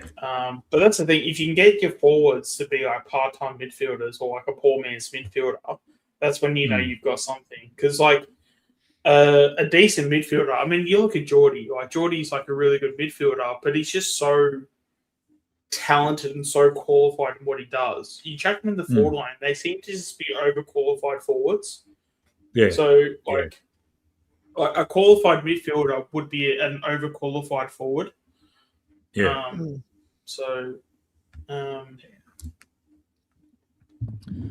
Yeah. When's Harvey Harrison coming in? Well, he had the week off. Apparently, someone said in the chat that it was just he had a corky or something. So yeah, I saw that. If that's the case, then yeah. I mean, I didn't hear anything. I didn't see or hear anything that would suggest otherwise. So he should be playing this week. Yeah, he hasn't been named as an emergency in any of the games yet. Yeah, so I reckon he'll play. I reckon he's two solid VFL games away from being considered for selection, and I'm really hoping. I've always had it in my mind. Once we get Harvey Harrison, Charlie West, and Bobby Hill in our first 23, things it'll just give us a dynamic, and that would be at the expense of Lipper. I would love the call to be made, man, like a big, bold statement. Harrison. I can only just imagine Lipper the stream. out. Like once Lipper gets dropped, just imagine the stream. Yeah.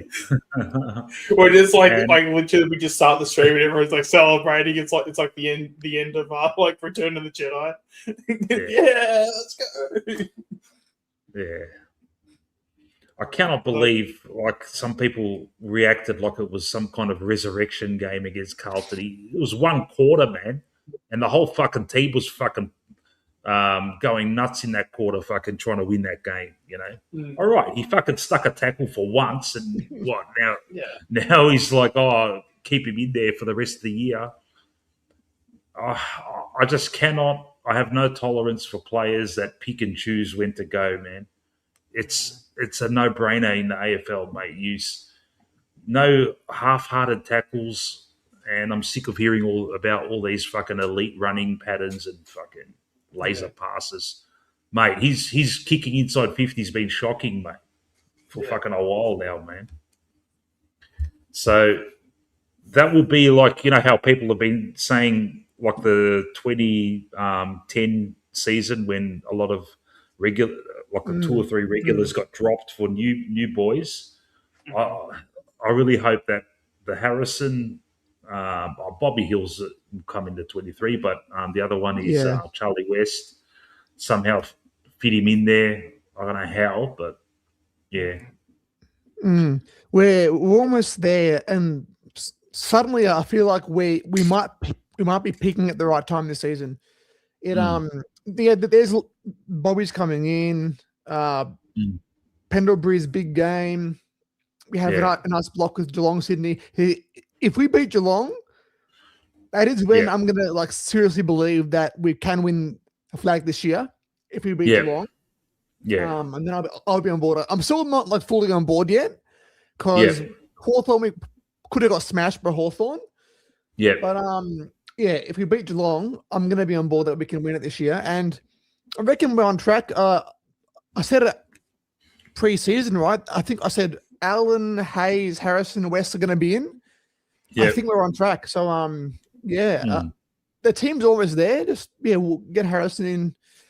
I would love to get Allen in as well, and that might be Lipper, Long, or Anderson. But slowly it's coming together this season. Slowly, but it is. Yeah, that's what it is. It's Lipper and Long, man, and maybe Sidey. Because you take those out, and let's say the three that replace them in the final 23 fucking come on, like Lipper, Long, and Sidey out. Will Hayes, Harvey Harrison, and who else we got? West. And West. Oh no, Allen. Sorry, Allen. Allen. Yeah, Allen, because I'm replacing midfielders for mids in this situation. Yeah. So Long, Lipper, and Sidey out, and Allen, Hayes, and Harrison in, and they come on like in the second half of the year. That would be a dream, because they're all young and they're all, and they're replacing Sidey's old. Sidey will probably have a fucking good game.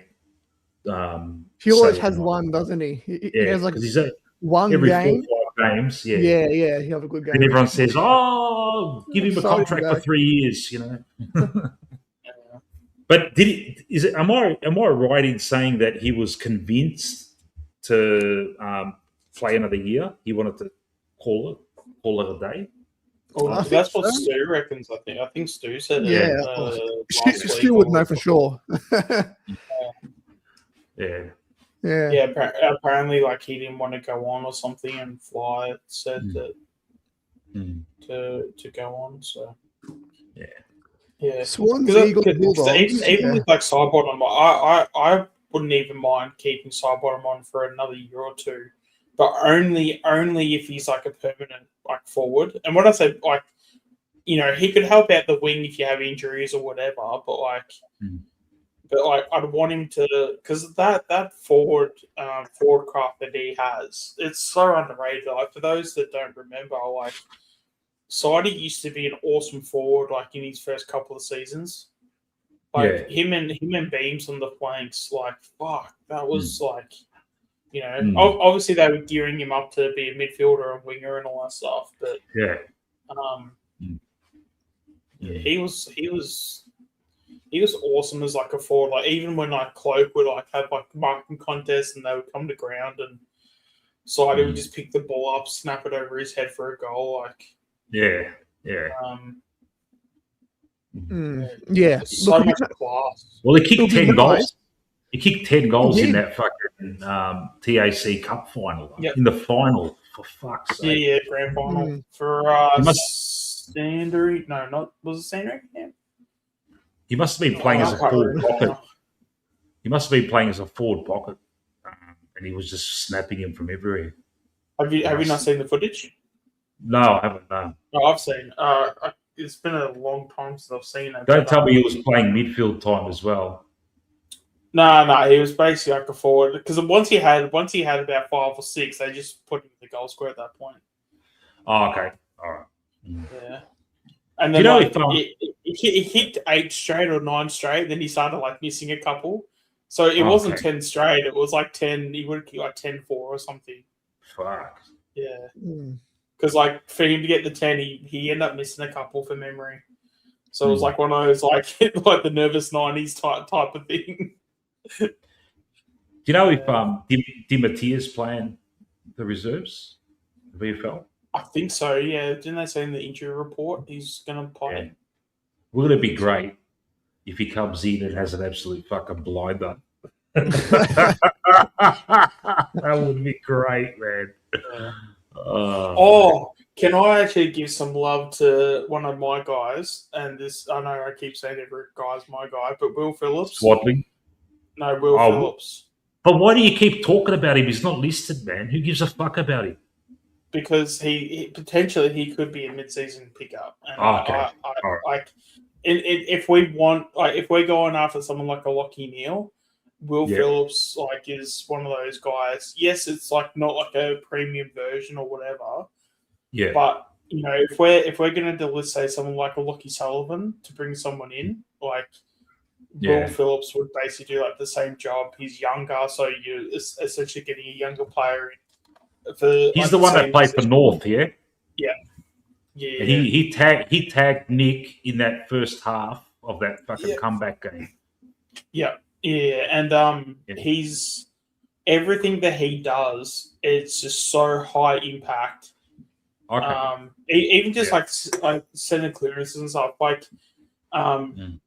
anytime he was at the center bounce and he'd win clearances and why would North so clean? Well, I mean, look at the midfield. Like you got Wardlaw, Luke Davies, Uniacke, O'Sullivan. Yeah, North love to North already have too many mids, but you watch when it comes to the end of the season, they'll draft more midfielders. Because they finish fucking bottom 4 every year. Yeah, they've got them, mate. They've had fucking fantastic picks for a good fucking 8 years. Yeah. Now, man. No, but that's the thing. Every time they have a high pick, they always get a midfielder, though. It's like we give shit to Derek Hine about it's always halfbacks and midfielders. North are just as bad. Like Jesus. Yeah. And I think we've gone through everyone. Go, Anthony. Yep. We have a first round, don't we, this season? Yeah. Yeah. I would love to just use that. I know Butters is there, but if we can trade a player to Port and not that pick, I would love the year before Tassie come in. I would love to get a nice first round pick. Yeah. And then just after Tassie, just trade them out and go all go well with it. But you'd only give it up if you're getting Butters. No one else. Exactly. I wouldn't do it any other. Yeah, King. I wouldn't even do it for King. No, not for King, not for anyone else, mate. Just for Butters. If it's. So that's the thing, though. If it's Butters, though, you're probably gonna have to give them 3 first round picks because our picks are only going to be pick 15 to 13 sort of thing. So they're not going to be high picks. So you probably have to add an extra one in there as well. You'll probably get maybe a couple seconds back, but. We'll probably have to trade players. We'll probably. I'll probably couldn't understand. Go. I couldn't understand what Stu was on about before. Everyone was trying to explain to him. He's like, if we want Butters, we'll get Butters. It's like, mate, it's not fucking easy, man. No, you have to trade for it. Yeah. So basically, we would have to get. So basically, what his point was that if a player is Butters just tomorrow, let's just say tomorrow he goes to the club and goes, I want to be a Collingwood player next year, make it happen. If you don't, you're going against my wishes. But the thing is, not every player does that though. So I'm just trying to think of an example because even someone like a Tom Mitchell. Tom Mitchell, albeit it's a different price and all that stuff, but he actually never requested a trade to Collingwood. Yeah, but he did that out of Houston didn't put in as well. A request. Yeah, but Mitchell didn't request a trade out of respect, and also out of the fact that he was happy to stay at Hawthorn if it didn't go through. But if he was to request a trade to Collingwood and it didn't happen. He would have looked like so. It just would have been such a bad, not PR, but what's it called? It just would have been a bad situation for him, and it would have been awkward. But the thing is, if Butters puts his hand up and says, "I want to play for Collingwood," what's Port going to do? Say, "All right, we won't accept. Don't worry about those draft picks. Go to Collingwood." It's not going to be that easy, man. No. It's not that it's going to be easy, but the clubs going both clubs, because that's the thing. A lot of these clubs nowadays, especially in the current footy landscape, a lot of the clubs like to be on good terms with everybody. So, and that's the thing. It's not like we're gonna when it comes to Butters, if it happens, it's not like we're gonna he's 1 first round pick and a second round pick and that's it. We are gonna probably pay a good price. Would it be something to Port's liking? Probably not, because at the end of the day, it's Butters. Who's in what world is Port going to be satisfied with anything for Butters? Because I'm sure Port fans are probably looking at going, oh, well, we want 4 or 5 first round picks, and in some way, shape, or form, they probably are right, because he's probably worth that. But with the way that the whole trade works and stuff, Houston we got for a first and second round pick. So I would imagine when it comes to Butters is at least 2 first round picks. And then, as I said, because they're lesser picks, they're not picks in the top 10. Yeah, you're probably going to have to throw in an extra pick as well. So because you can trade 3 years in advance, So that's already our three first round picks. Okay. So we won't have to get rid of Bo and Allen and Hill as a package deal to pick up first round picks to give to Port. That's what I'm thinking. Yeah, so we technically don't have to, because we can do it like through like the trade and all that stuff. But you could probably go 2 first rounders, Charlie West, and a second rounder. I know I love West, but honestly, Mick, if Port said 2 firsts, a second, and West will do it, what would you do? Would you get Butters or keep West? Fuck, man. That's a hard one, man. That's a hard one. Because West could be fucking the next fucking Matthew Boyd. You know? Fuck. Like West genuinely looks like a lot of people compare him to Jonathan Brown. I sort of look at him as more of a Tex Walker because I think he's a lot more flexible and a lot more athletic than he comes off as. But if those are the plays you're looking at, and that's the play you get out of West, like fuck, how like, and it's not even the fact that it's like that could be the player he could be, but it's like we have been starved of that type of player for so fucking long. Yeah, just the fact that we've like waited so long for that. That's like, that's like I don't know that's like going to like the dinner table and having your favorite meal in front of you, and then having to take away and having someone like have the waiter sort of take the food away. It's like, mate, like if you're gonna take that food away, just know I'm coming for you. Like this is John Wick. Like I'm gonna what's the thing? Like I'm gonna this is gonna be a John Wick situation if you take this meal away from me, sort of thing. Like.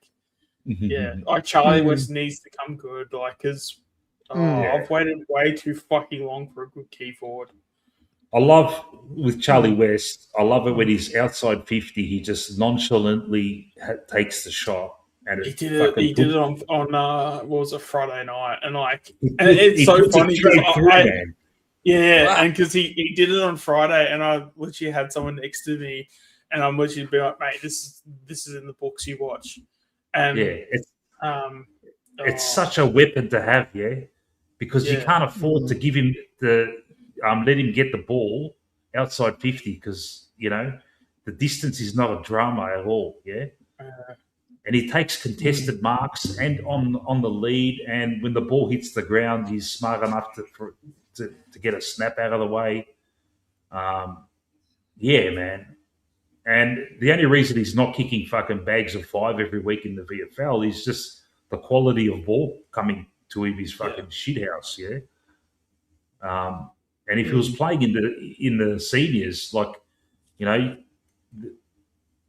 McStay and Elliott, they're the ones that the defense is fucking worried about, and then he'd have chances, He'd be. Imagine he was at Richmond now, or fucking West Coast, or or Essendon or something, Even would Carlton, you take Nate Caddy? Yeah, I'll take him, but it's not going to happen. But that's it won't happen. But you take him, fucking hell. Yeah. Neil, I'll take him for a year, on 750,000 or whatever. But I'd only do it if we know behind the scenes that we're going to get Rowell the year after. Yeah. Oh, yeah. Yeah. You probably give him. Yeah, you can give him a year, I guess, right? 2 years. Sorry, 2 years. You're not going to give him. Yeah. Okay, 2 years at 750,000, and come in and help Nick out for a year, and then get Rowell after that. Imagine that. Rowell, Nick, and a 35-year-old Neil, which is fucking all right because he's still a top tier midfielder at 33. I tell you what, though, the Toby Green option though is so fascinating. But he's been dog shit this year, man. Yeah, he really No, but that's the thing though. Like you get a player like Toby Green into your club, and it's a fresh start, fresh environment. I know it's a bit of a loose sort of term for it because he's basically going to play out his last like 3, maybe 4 years and stuff because he's 30, 32, 33. I think he's turning 33 this year. So like 3 years, but that's also time that he can also put into like the kids as well. So you'll get the time that that he'll be putting into the kids, developing their like forward craft and stuff. But then if he's such a proven he's one. I'm probably more on the I don't know because I sort of look at it. I think we're struggling for more of a Toby Green type than we are Lockie Neal type. Like we've still got Anderson. I know. Yeah, Long is very iffy. But Void, is that with Toby? Is that because he's having one bad year, or is that because he's 33, man? He's 33. Yeah, but Cyborn, like we thought Cyborn was cooked like 3 years ago. You know what? Sidey probably cooked, I reckon. Yeah, Sidey is cooked in a way. Man. Yeah, in a way, Sidey's cooked. He's definitely cooked now. Like, yeah. But people were calling his career when he was like 31, 32. So what was it? 20? Was it 5 years ago? Yeah, because it was 21. Was it 21? Yeah. And he had like a really bad season. Yeah, it was. Yeah, he had a really shit year. And people were like, "Oh no, that's done. He's done. Like he's not going to go further anymore." That was 5 years ago. See these topics we're talking about now. We tried to talk about it 3 hours ago, but there was like about 1 million people on the panel, and there was no fucking way you could talk about it properly because everyone's just fucking screaming over each other's heads.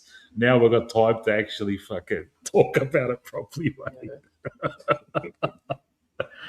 Oh man, it's a strange night tonight, though. Like that's why like I try to like sort of hold back a little bit. I got to talk to Stu. I got to talk to Stu about.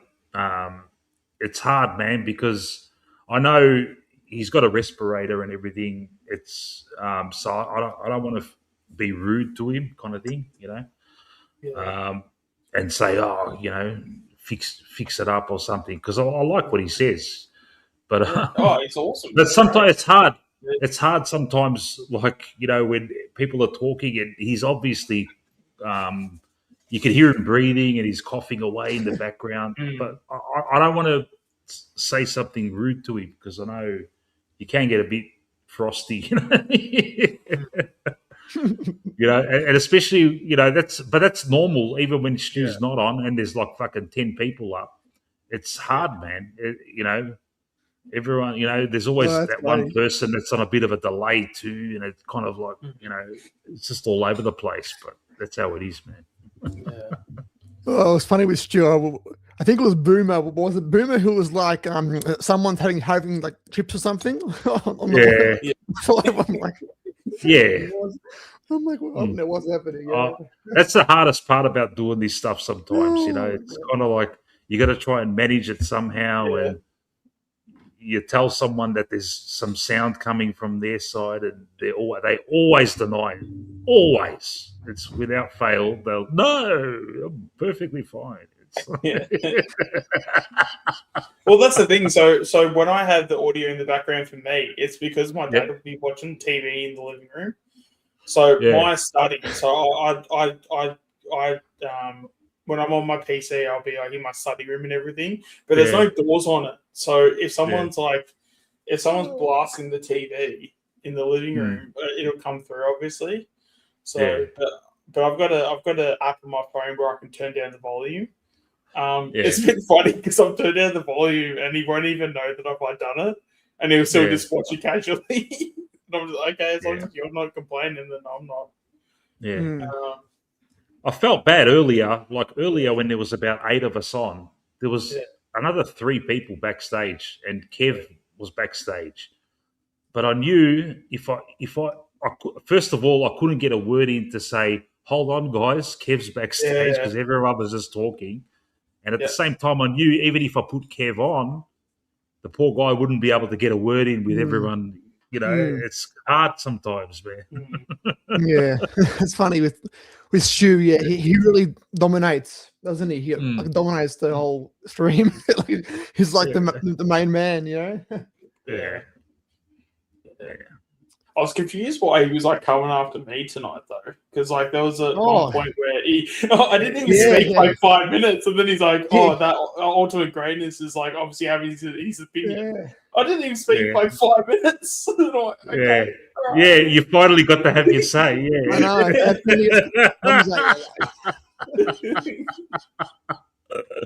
Like I'm just sitting there, just being, oh, okay, I'm just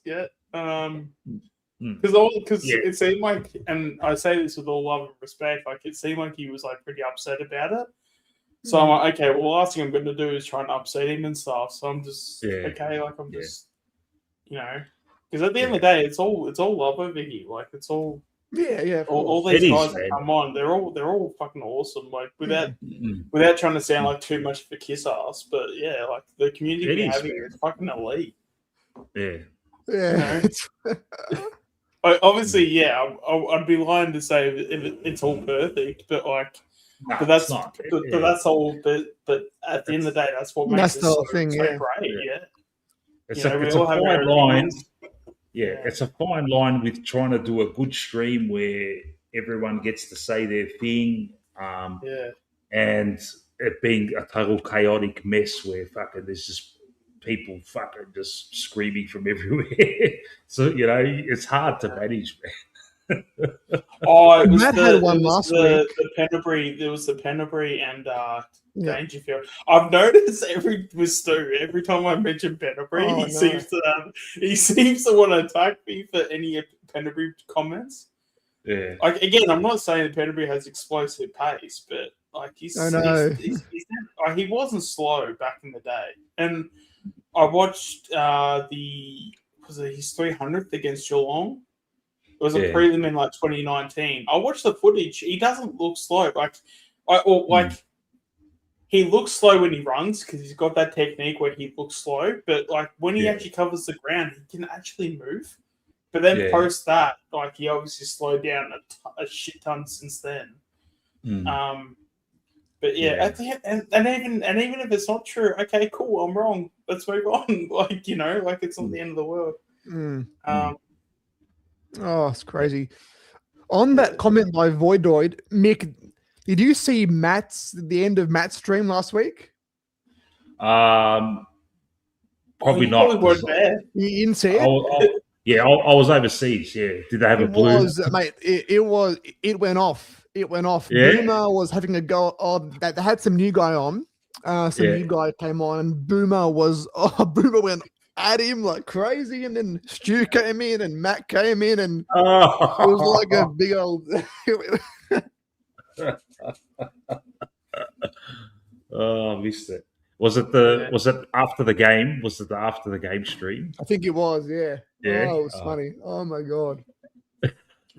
Because I was kind of confused because like when I came in like tonight, apparently like there was a stream. I ended up falling asleep last night like too early, so I didn't even know there was like a stream going on and everything. But apparently I think I sort of got a bit of a inkling that there was some things said in last night's stream. Okay. Who was it? There was, I don't know. I felt there was a few people that were a bit frosty, and some people mentioned the stream like last night. I'm like, oh, okay, well, I wasn't in that, so I don't know what happened there. But, let me guess. Matt was bagging Fly and Darcy Moore, and Boomer took exception to it. No. Well, I don't know. I wasn't there, but I think it was Matt and Stu because I think those are the two. It was just every time, like, because like Matt just seems Nick's to right. love to point it Nick's out. right. It was we had some new guy come on. Yeah. I wonder if that chat knows more than me, but some new guy came on, right? And he was saying that Moore's our best defender, right? Oh, okay. And then they absolutely exploded at that. Like Boomer wouldn't have it. And then someone tried to like leak some info about someone, and then Boomer was saying, "You haven't got a brain, you dickhead." You like it went like fireworks were happening. It doesn't need to be like that, man. No, let's just love it for everybody. Yeah. I'm sure Void would have seen it. I think so. He can tell us, but Matt and Stu, it was full on. Yeah, because the dude that came in, you could definitely tell he definitely had some drinks. Was it the post-match game? The post-match stream? Yeah. What it was? I don't know what his name was, but P. He was like P something, I think. Yeah. Yeah, you could tell he definitely had some drinks prior to leading into it. Yeah. Peter Buckley? No. It was a new guy. No? That was a new guy was talking about players on drugs. Oh yes, he was. Yeah. Yeah. He was basically saying like all the players were on drugs and stuff. Yes. So he was saying some players were on drugs, and then Boomer just went mad at him. What was this in chat? Yeah.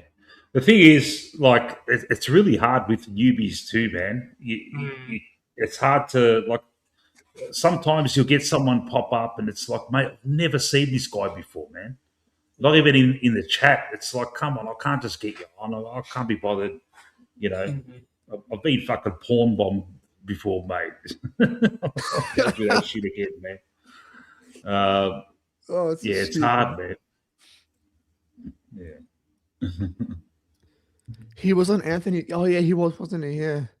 That's crazy though. Yeah, I'm sure it's. I think that's how he came over, because like Anthony did his pro stuff, and then I guess he just must have, because Anthony was obviously shouting out the stream.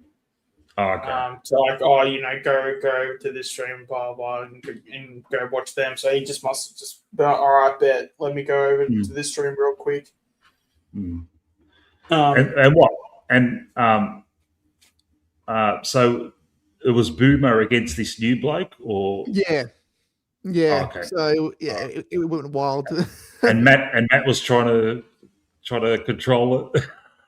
Matt, he didn't say anything. Yeah, so Matt, he was quiet, calm. He didn't. But the guy claimed he played SANFL against. Oh yeah, true. Oh mate. Oh man.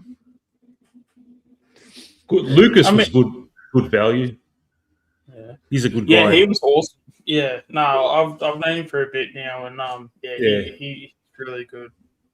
He goes off his watch-alongs. He goes off his rocker, mate. Yeah. He said he's going to come on for the win, lose, or draw for the post stream. Once the guy came on, that's so true. Like I tried to like keep the vibes high and everything. That's the thing. Like, it's some of the things he was saying. Like some of it was like, oh god, okay, I don't know what to say here. But then other times it'd be so silly. It's like, all right, let's just vibe out. Let's just say just the most silliest shit we can like talk about. So I was sort of like, on one hand, I was sort of like, oh damn, I don't know if I should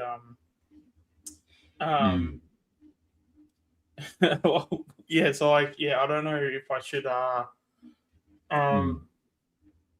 continue to like talk and stuff, because we were talking about some interesting topics and stuff, but at the same time, like, I don't know, he just seemed so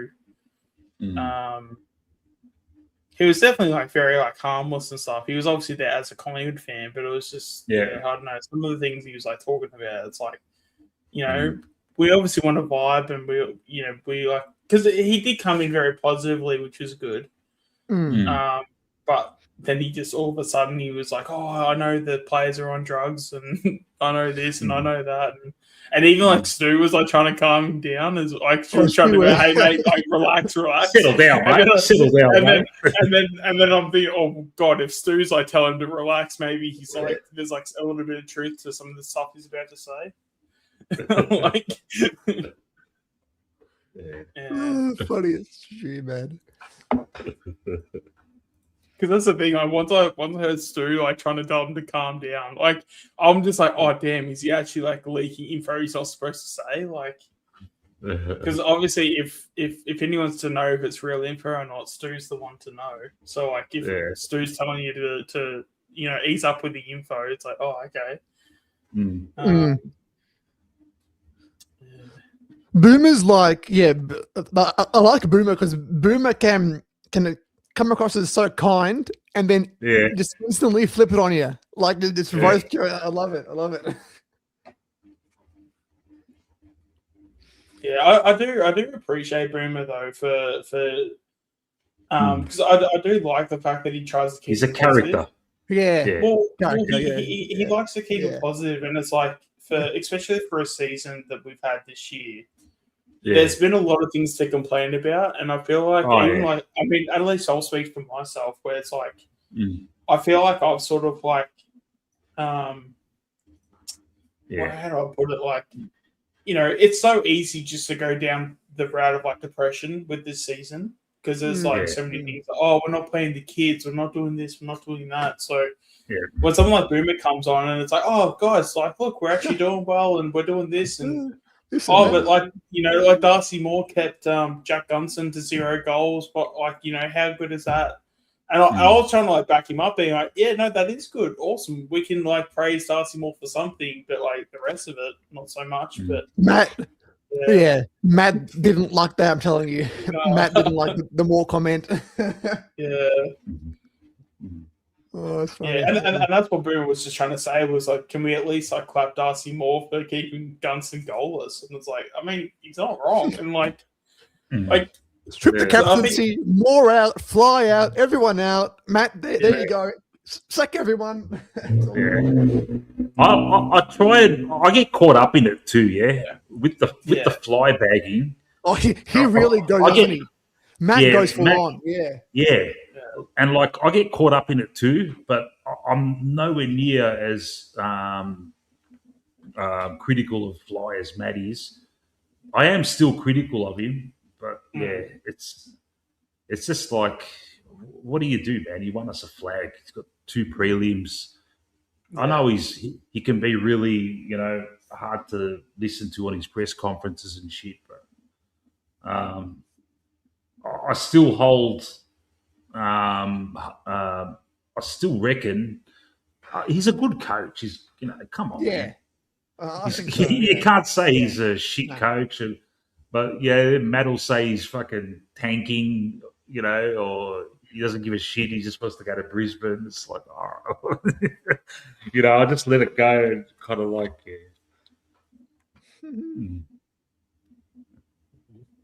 it can get a bit conspiratorial. They lose you. Oh, it's funny. Yeah. With crazy calls. Yeah, no, it was a bit crazy last week, but I know. Look, it's probably, but I don't know how you do it, Mick. Like how do you manage all the? You have these big characters, like Stewie. You get like it's not easy, man. It's not easy, isn't it? Because I'm conscious of having a flowing stream, and I want everyone to have their say, kind of thing. But once there's more than 5 or 6 in, it just gets a bit funny, and because I know, man, it's like I've got little plans in my head trying to get I've said to myself, all right, I'll get the main guys that speak well and clearly and not too overblown. But what do you do, man? It's like you don't know who's going to come on first, and and stuff like that. Well, it'll be on the moon landing halfway through. That's how bad it gets. But it's hard with Stu because he's probably not adept at, microphones and stuff like that. So every time he comes on, you can hear him, snorting and breathing, and I just don't want to be rude and pull him up on it, like embarrass him or anything in front of everyone, kind of thing. Oh, that's all right. I don't know. It's but at the same time, I'll put him on. Sometimes I just put him on mute. And then it's like it's nice and fucking pristine clear, and everyone can talk nicely. And then he puts himself back on. It's back to that again, Oh, mate. I still can't play that. Oh yeah, the whole fly the Lions agent there. Oh, God. Yeah. It'll be interesting catching up with Matt on Saturday.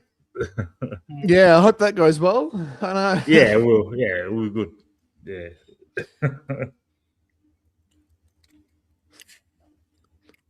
Ben Zero is the calmest, I think. He's a nice man, Ben. Isn't he?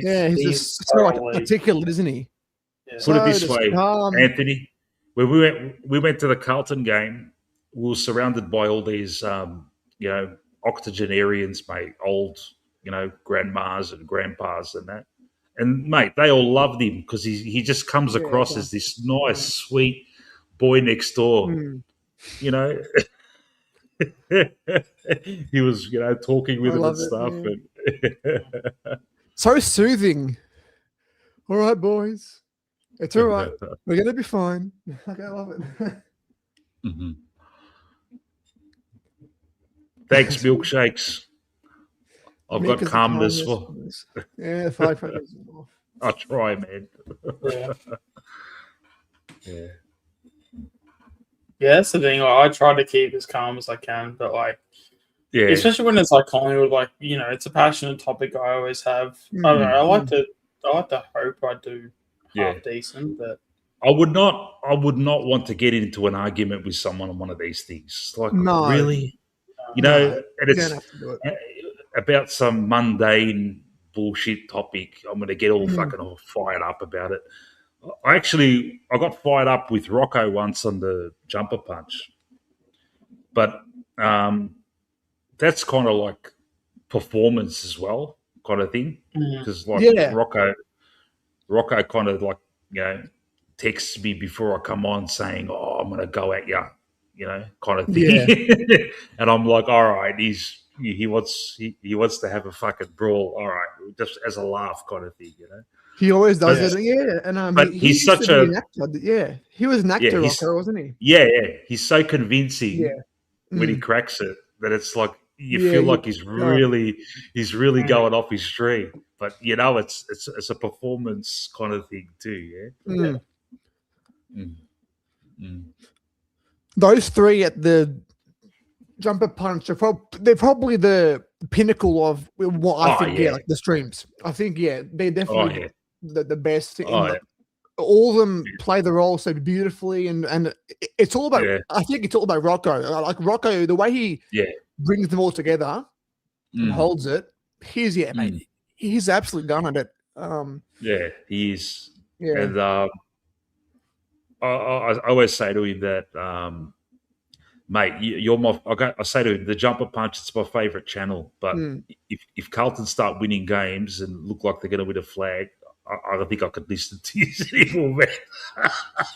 I don't want to see them celebrating, man. Right now, the way it is right now, it's good now, isn't it? It's fucking just brilliant. Yeah, I can just listen. I love to it. I have on the whole night on my phone, and I hear Mars screaming, and beautiful, Yeah, beautiful. because I've met him and been on the show a few times. It's kind of like. I could get away with trolling him too in the chat, I could just fucking throw my barbs in,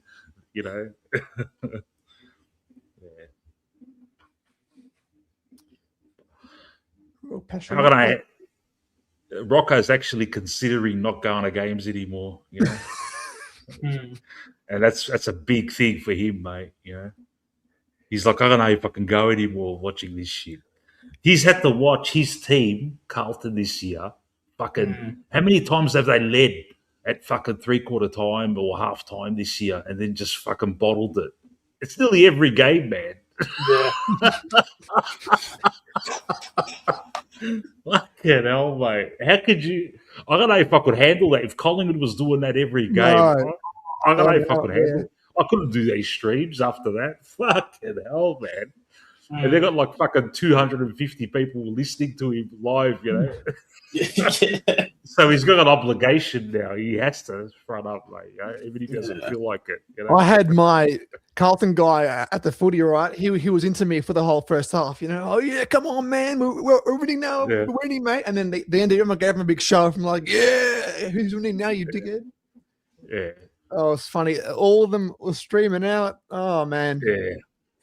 It was funny they were streaming out, and they nearly drew the game. It's like they were we're only like something like 7 or 8 points up or something with still more than 5 minutes to go, and they were streaming out. It's like, what's going on? It's like they just couldn't bear to watch, you know.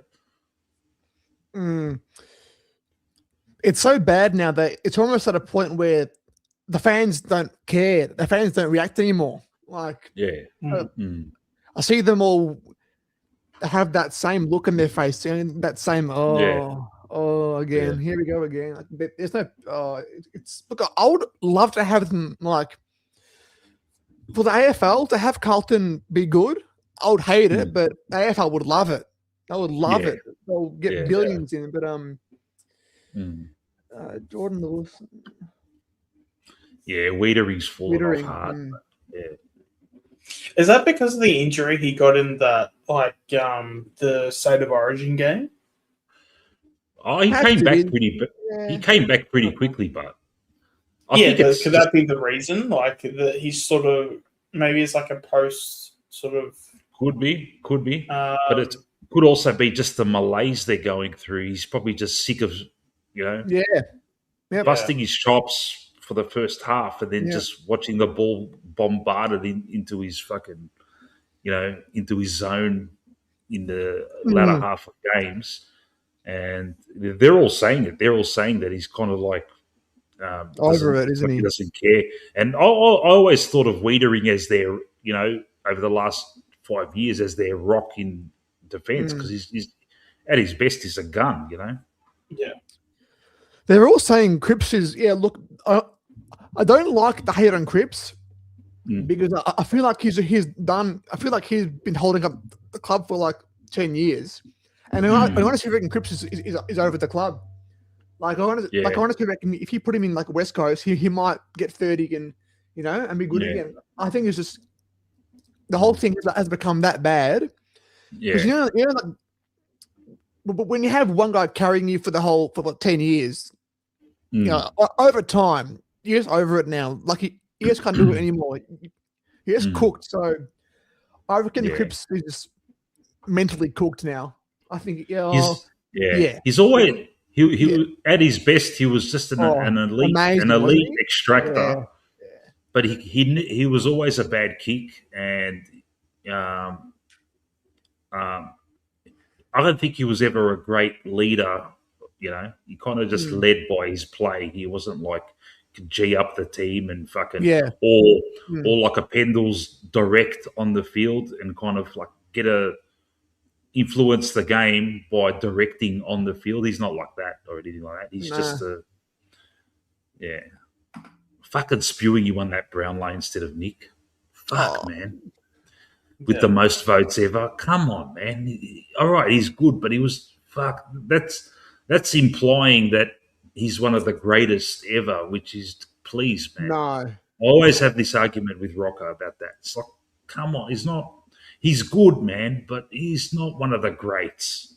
I can't, sorry. Even with those two Brownlows that he's got, you can't use the Brownlows, man.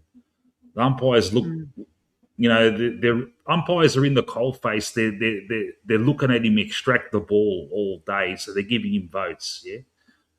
But it's not like he was fucking, you know, kicking goals and fucking lacing out players. He was just in the packs getting the fucking ball out, man.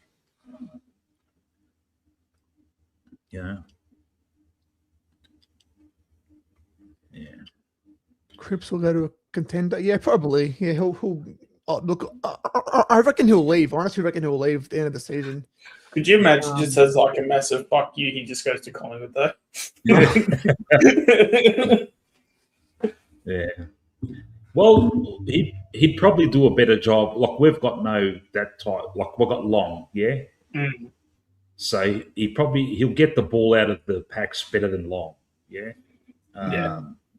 You could say that, but Long's got years on him. But I wouldn't take him, even if it was for cheap. Mm. He's from Western Australia, isn't he? Yeah. Yeah. That's it. He's got nobody taking votes off him as well, man. You know, he was the only one. Also, as well, too, he got 3 votes for games. Well, it's like you actually go and look at the stats, and you look at it and you go, like, there's literally no argument for how he gets three votes in like certain games. Where it's like he'll have like 14 disposals, and he'd be going at like 40% efficiency, and it's like, how did he get 3 votes for that? Like, what did he do? Yeah. Obviously, I'm being a bit I don't know if that was exactly one of the stats, but then again, I feel like that's every year. There's always like whoever wins it. There's always like someone being like, "Oh, look, this guy's got 14 disposals, and and couldn't hit a target to like save his life." But like, yeah, and I don't know. I'm not one to like. I couldn't give a rat's ass if Nick wins a Brownlow or not. What I care about is bringing in flags. And that's not to say that, if Nick, let's just say hypothetically, wins a Brownlow this year, like, it's not that I'm going to be like, oh, fuck, like, we've screwed up there. Like, obviously it'd be great for him to win one because he obviously deserves one. But, yeah, it's not going to ruin my football experience if Nick doesn't win a Brownlow. Like, yeah. Do you think he cares too? Like, a lot of people say, oh, I think he does. You reckon? Think he definitely, yeah. Because during his draft, he was really upset he didn't go pick one. Wow. Is that his vein like that? Okay. Yeah. I think so, yeah. Yeah. That's right. He didn't like the Copeland either as well. The whole Copeland thing. I don't know about the Copeland stuff, but I know, what was it? Giants were going to pick him up. Or Giants I had a pick. And he was thinking, oh, Giants are going to pick me up. But they went out of their way to call him about, no, mate, we're not picking you up. And then that like made like headlines and stuff because, he was like not happy about that at all. Wiedering's 28. I do wonder if that's actually made him like a better player. If like all these clubs, like, because back then, like, people wouldn't have known Nick Dacos was going to be the player that he was. But like, I don't know. I just sort of look at it in a way where, if you were to know the progression that he had, there's no way he doesn't go pick one in like any draft under any circumstances. No, of course. Yeah, I'd love to see him win a premiership as captain and win a couple of those and not win a Brownlow. It'll kind of, and a Norm Smith as well, like a best on ground in a grand final. And that would like just kind of like show it all. All right, the umpires don't give me votes, but fuck yous, man. I just he's already been pivotal in a premiership win. Yeah, those decisions that he had to make in the last few minutes of that premiership, like when he gathered the ball and he had this short bit of time to quickly analyse where to go, and he who did he hit up? Tom Mitchell, I think, or Hoskin Elliott or someone. Like he could have just blazed long, and risk getting the intercept mark, and then Brisbane going forward again. But he had the presence of mind to just lace out someone, thread a fucking pass in the dying minutes of a fucking grand final. Not to mention the fucking handball to fucking, that piece of play with the handball to Geordie. It's like, fuck, man. You're doing that. He was 21. He was doing that shit. He's already, Yeah. Voidoid saying you take Wiedering. Wiedering's 28. Yeah, you take him. Fucking hate him. Yeah. He's 28, mate. He doesn't want to be there. Frampton and Wiedering. Oh my god! Imagine that combo. Frampton, Wiedering, Moore. Yeah, you're taking Wiedering over Cripps any day of the week with that. Even if you take age out. Yeah. On Bobby Hill, I heard he got like 7 disposals, right? But 3 goals. So how do we get more of the ball to him? Because I feel like we're still underutilizing him with 7 disposals. Like he's a pretty good field kick. He can run. Yeah, but that's just the fitness, though. He's not like. That's why I keep saying he's about 3 to 4 weeks away. Because that's 7 disposals at 80% of game time. So this week that he's playing, he'll be getting a full game. So yeah, that's when we'll be able to see where his numbers are at. And yeah, I mean, he doesn't necessarily need to get like a high amount, but if you can get somewhere between 12 to 15, that's probably about right. If that's with 2 to 3 goals. But he also needs to do it over multiple weeks as well. Like we can't just have him have the 1 week and like even for last Friday, like if he was to play this week, like that's just setting him up to fail. Because he's not even playing a full game as it is. So, and I mean, I think it's pretty clear with me. I'm more like I like to take the route where it's a bit more precautionary because it's just it's always better that way. Especially as well, like why do we need to take a risk when it's round 8, round 9, whatever round it is? Yeah. Like there's just no point.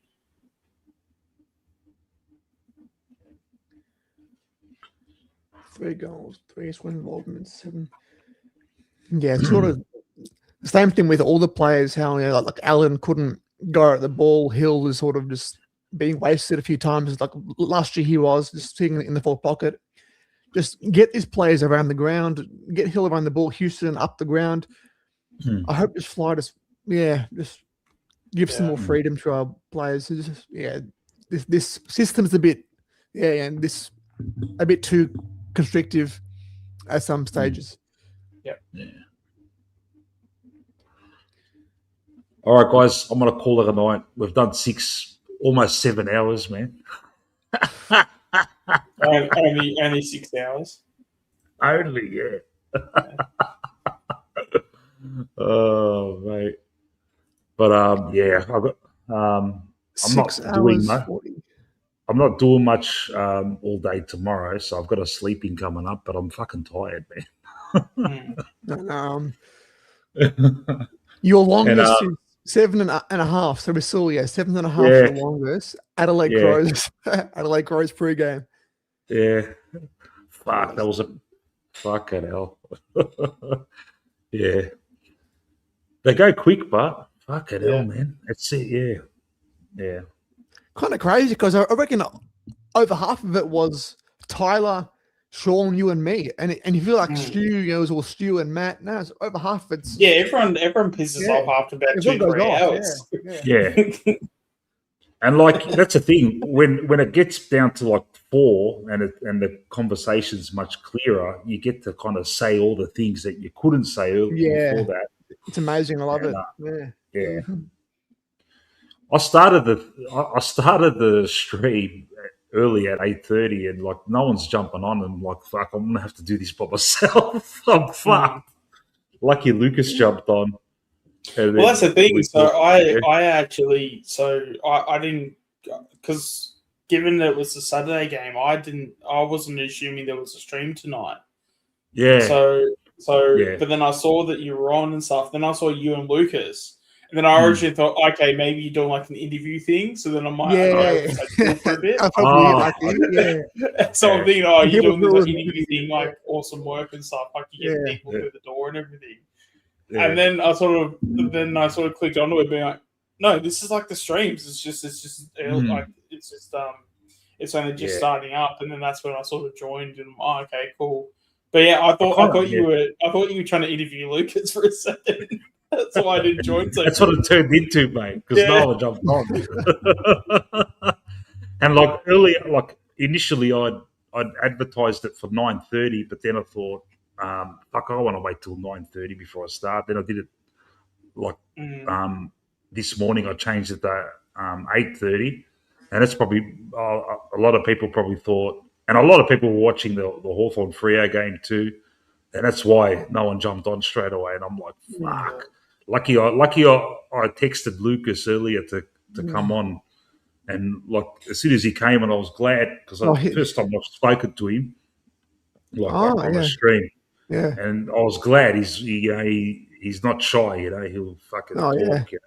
He's like the greatness of Geelong supporters. Geelong greatness. Is that a good thing or a bad thing? No, it's good. Yeah. And when I first like texted him, like he was doing a watch along in their last match, and I just joined in and started talking to him, and he's like, yeah. He's like, I know greatness. I've been. There you go. Yeah. No, yeah. Lucas was amazing. I didn't know who he was, but I hate Geelong, but I'll give him a sub. He was brilliant. Yeah, all the other Geelong content creators hate him because you know they all love Chris Scott and all this, and he's prepared to be critical and critical. You know, what's funny? I watched the Collingwood rant on Monday, and honestly, like I did not expect it to be that negative. It was like they always have been. Those two really bring you back down to earth. Like those two really say it how it is, and they'll get you like depressed. It was like You know, oh mate. I thought, it was a draw. We played all right, but nah, those two, it was the opposite. They were very negative. Yeah, all right, guys. They're very much like slapstick in their comedy as well too, and they like to. They'll probably even drink it sometimes too. It's funny, No, they're pretty good fellas, but you do need to sort of be aware of like what their comedy and their content is, because if you go in there not knowing and you just think, there's some Collingwood fans, you're gonna know pretty quick. Remember 2024 when we fucking lost to Sydney and the season was done? They just fucking they just nipped it in the bud, and I thought they were gone for good. You know, they just they cracked it and said, "Fuck this is bullshit." And then they appeared the next year. I tell you what, though, like that intro they have where they made it through AI, I love that fucking intro for them, because that's just such a them intro. Like that's just because it's just, you know, they take the piss. It's not like it's nothing that professional and stuff, and it's like because it was such an imperfect, perfect intro. And they're all like dancing with the cup and everything. You know, I'm just like, that's AI. Yeah. Oh, that's I would love to do an AI with Manny in it. Of like, I don't know, what would you do? Like Manny being the coach or something. I'll get him on Google. Mate, this guy, the Collingwood coach, giving a spray at 3/4 time. Oh, man. Yeah. All right, guys, I'm going to end it, man, because I'm fucking trying to keep my eyes open here. I just want to say a big thank you to the usual guys that stick around all the way till the end. Legends they are. Voidoid and Stephanos, Milkshakes, they're still around. Thanks, guys. Yeah. We still have 16 of you guys. Yeah. It's amazing, isn't it? Thanks, Sean. Thank you, Anthony. Anytime. Sean, next time I'll see you. The watch along for Saturday, the VFL game. The game starts at 12. I've advertised the stream for 11:30. That's all right. Yeah. Come on whenever you want, man. Really, whatever, man. I'll just Yeah. get it started and Yeah. and we'll just do this time. I just put it up without even asking Anthony. I just assuming. Who cares? I'm just Go ahead, assuming do it. he's not going to do it. Go ahead. Yeah. So yeah. And then after that, after we do the watch along, I'll catch up with you. I've got to find out with Matt. We're going to meet at some pub or something beforehand, and then go to the Good game. stuff. Yeah. Good stuff. All right. Thank you, everyone. Thank you, Lucas. Thanks, Won't guys, be in listening chat. anymore, Yeah. but thanks for coming on, mate. Legend. He said he's going to come on the post-match stream, win, lose, or draw, because he's an absolute legend. And good morning, good night, fellas, and See you Can on the Saturday. pies. Yeah. Hopefully we're fucking celebrating beating the pussies. All right. Thanks, guys. Catch you later.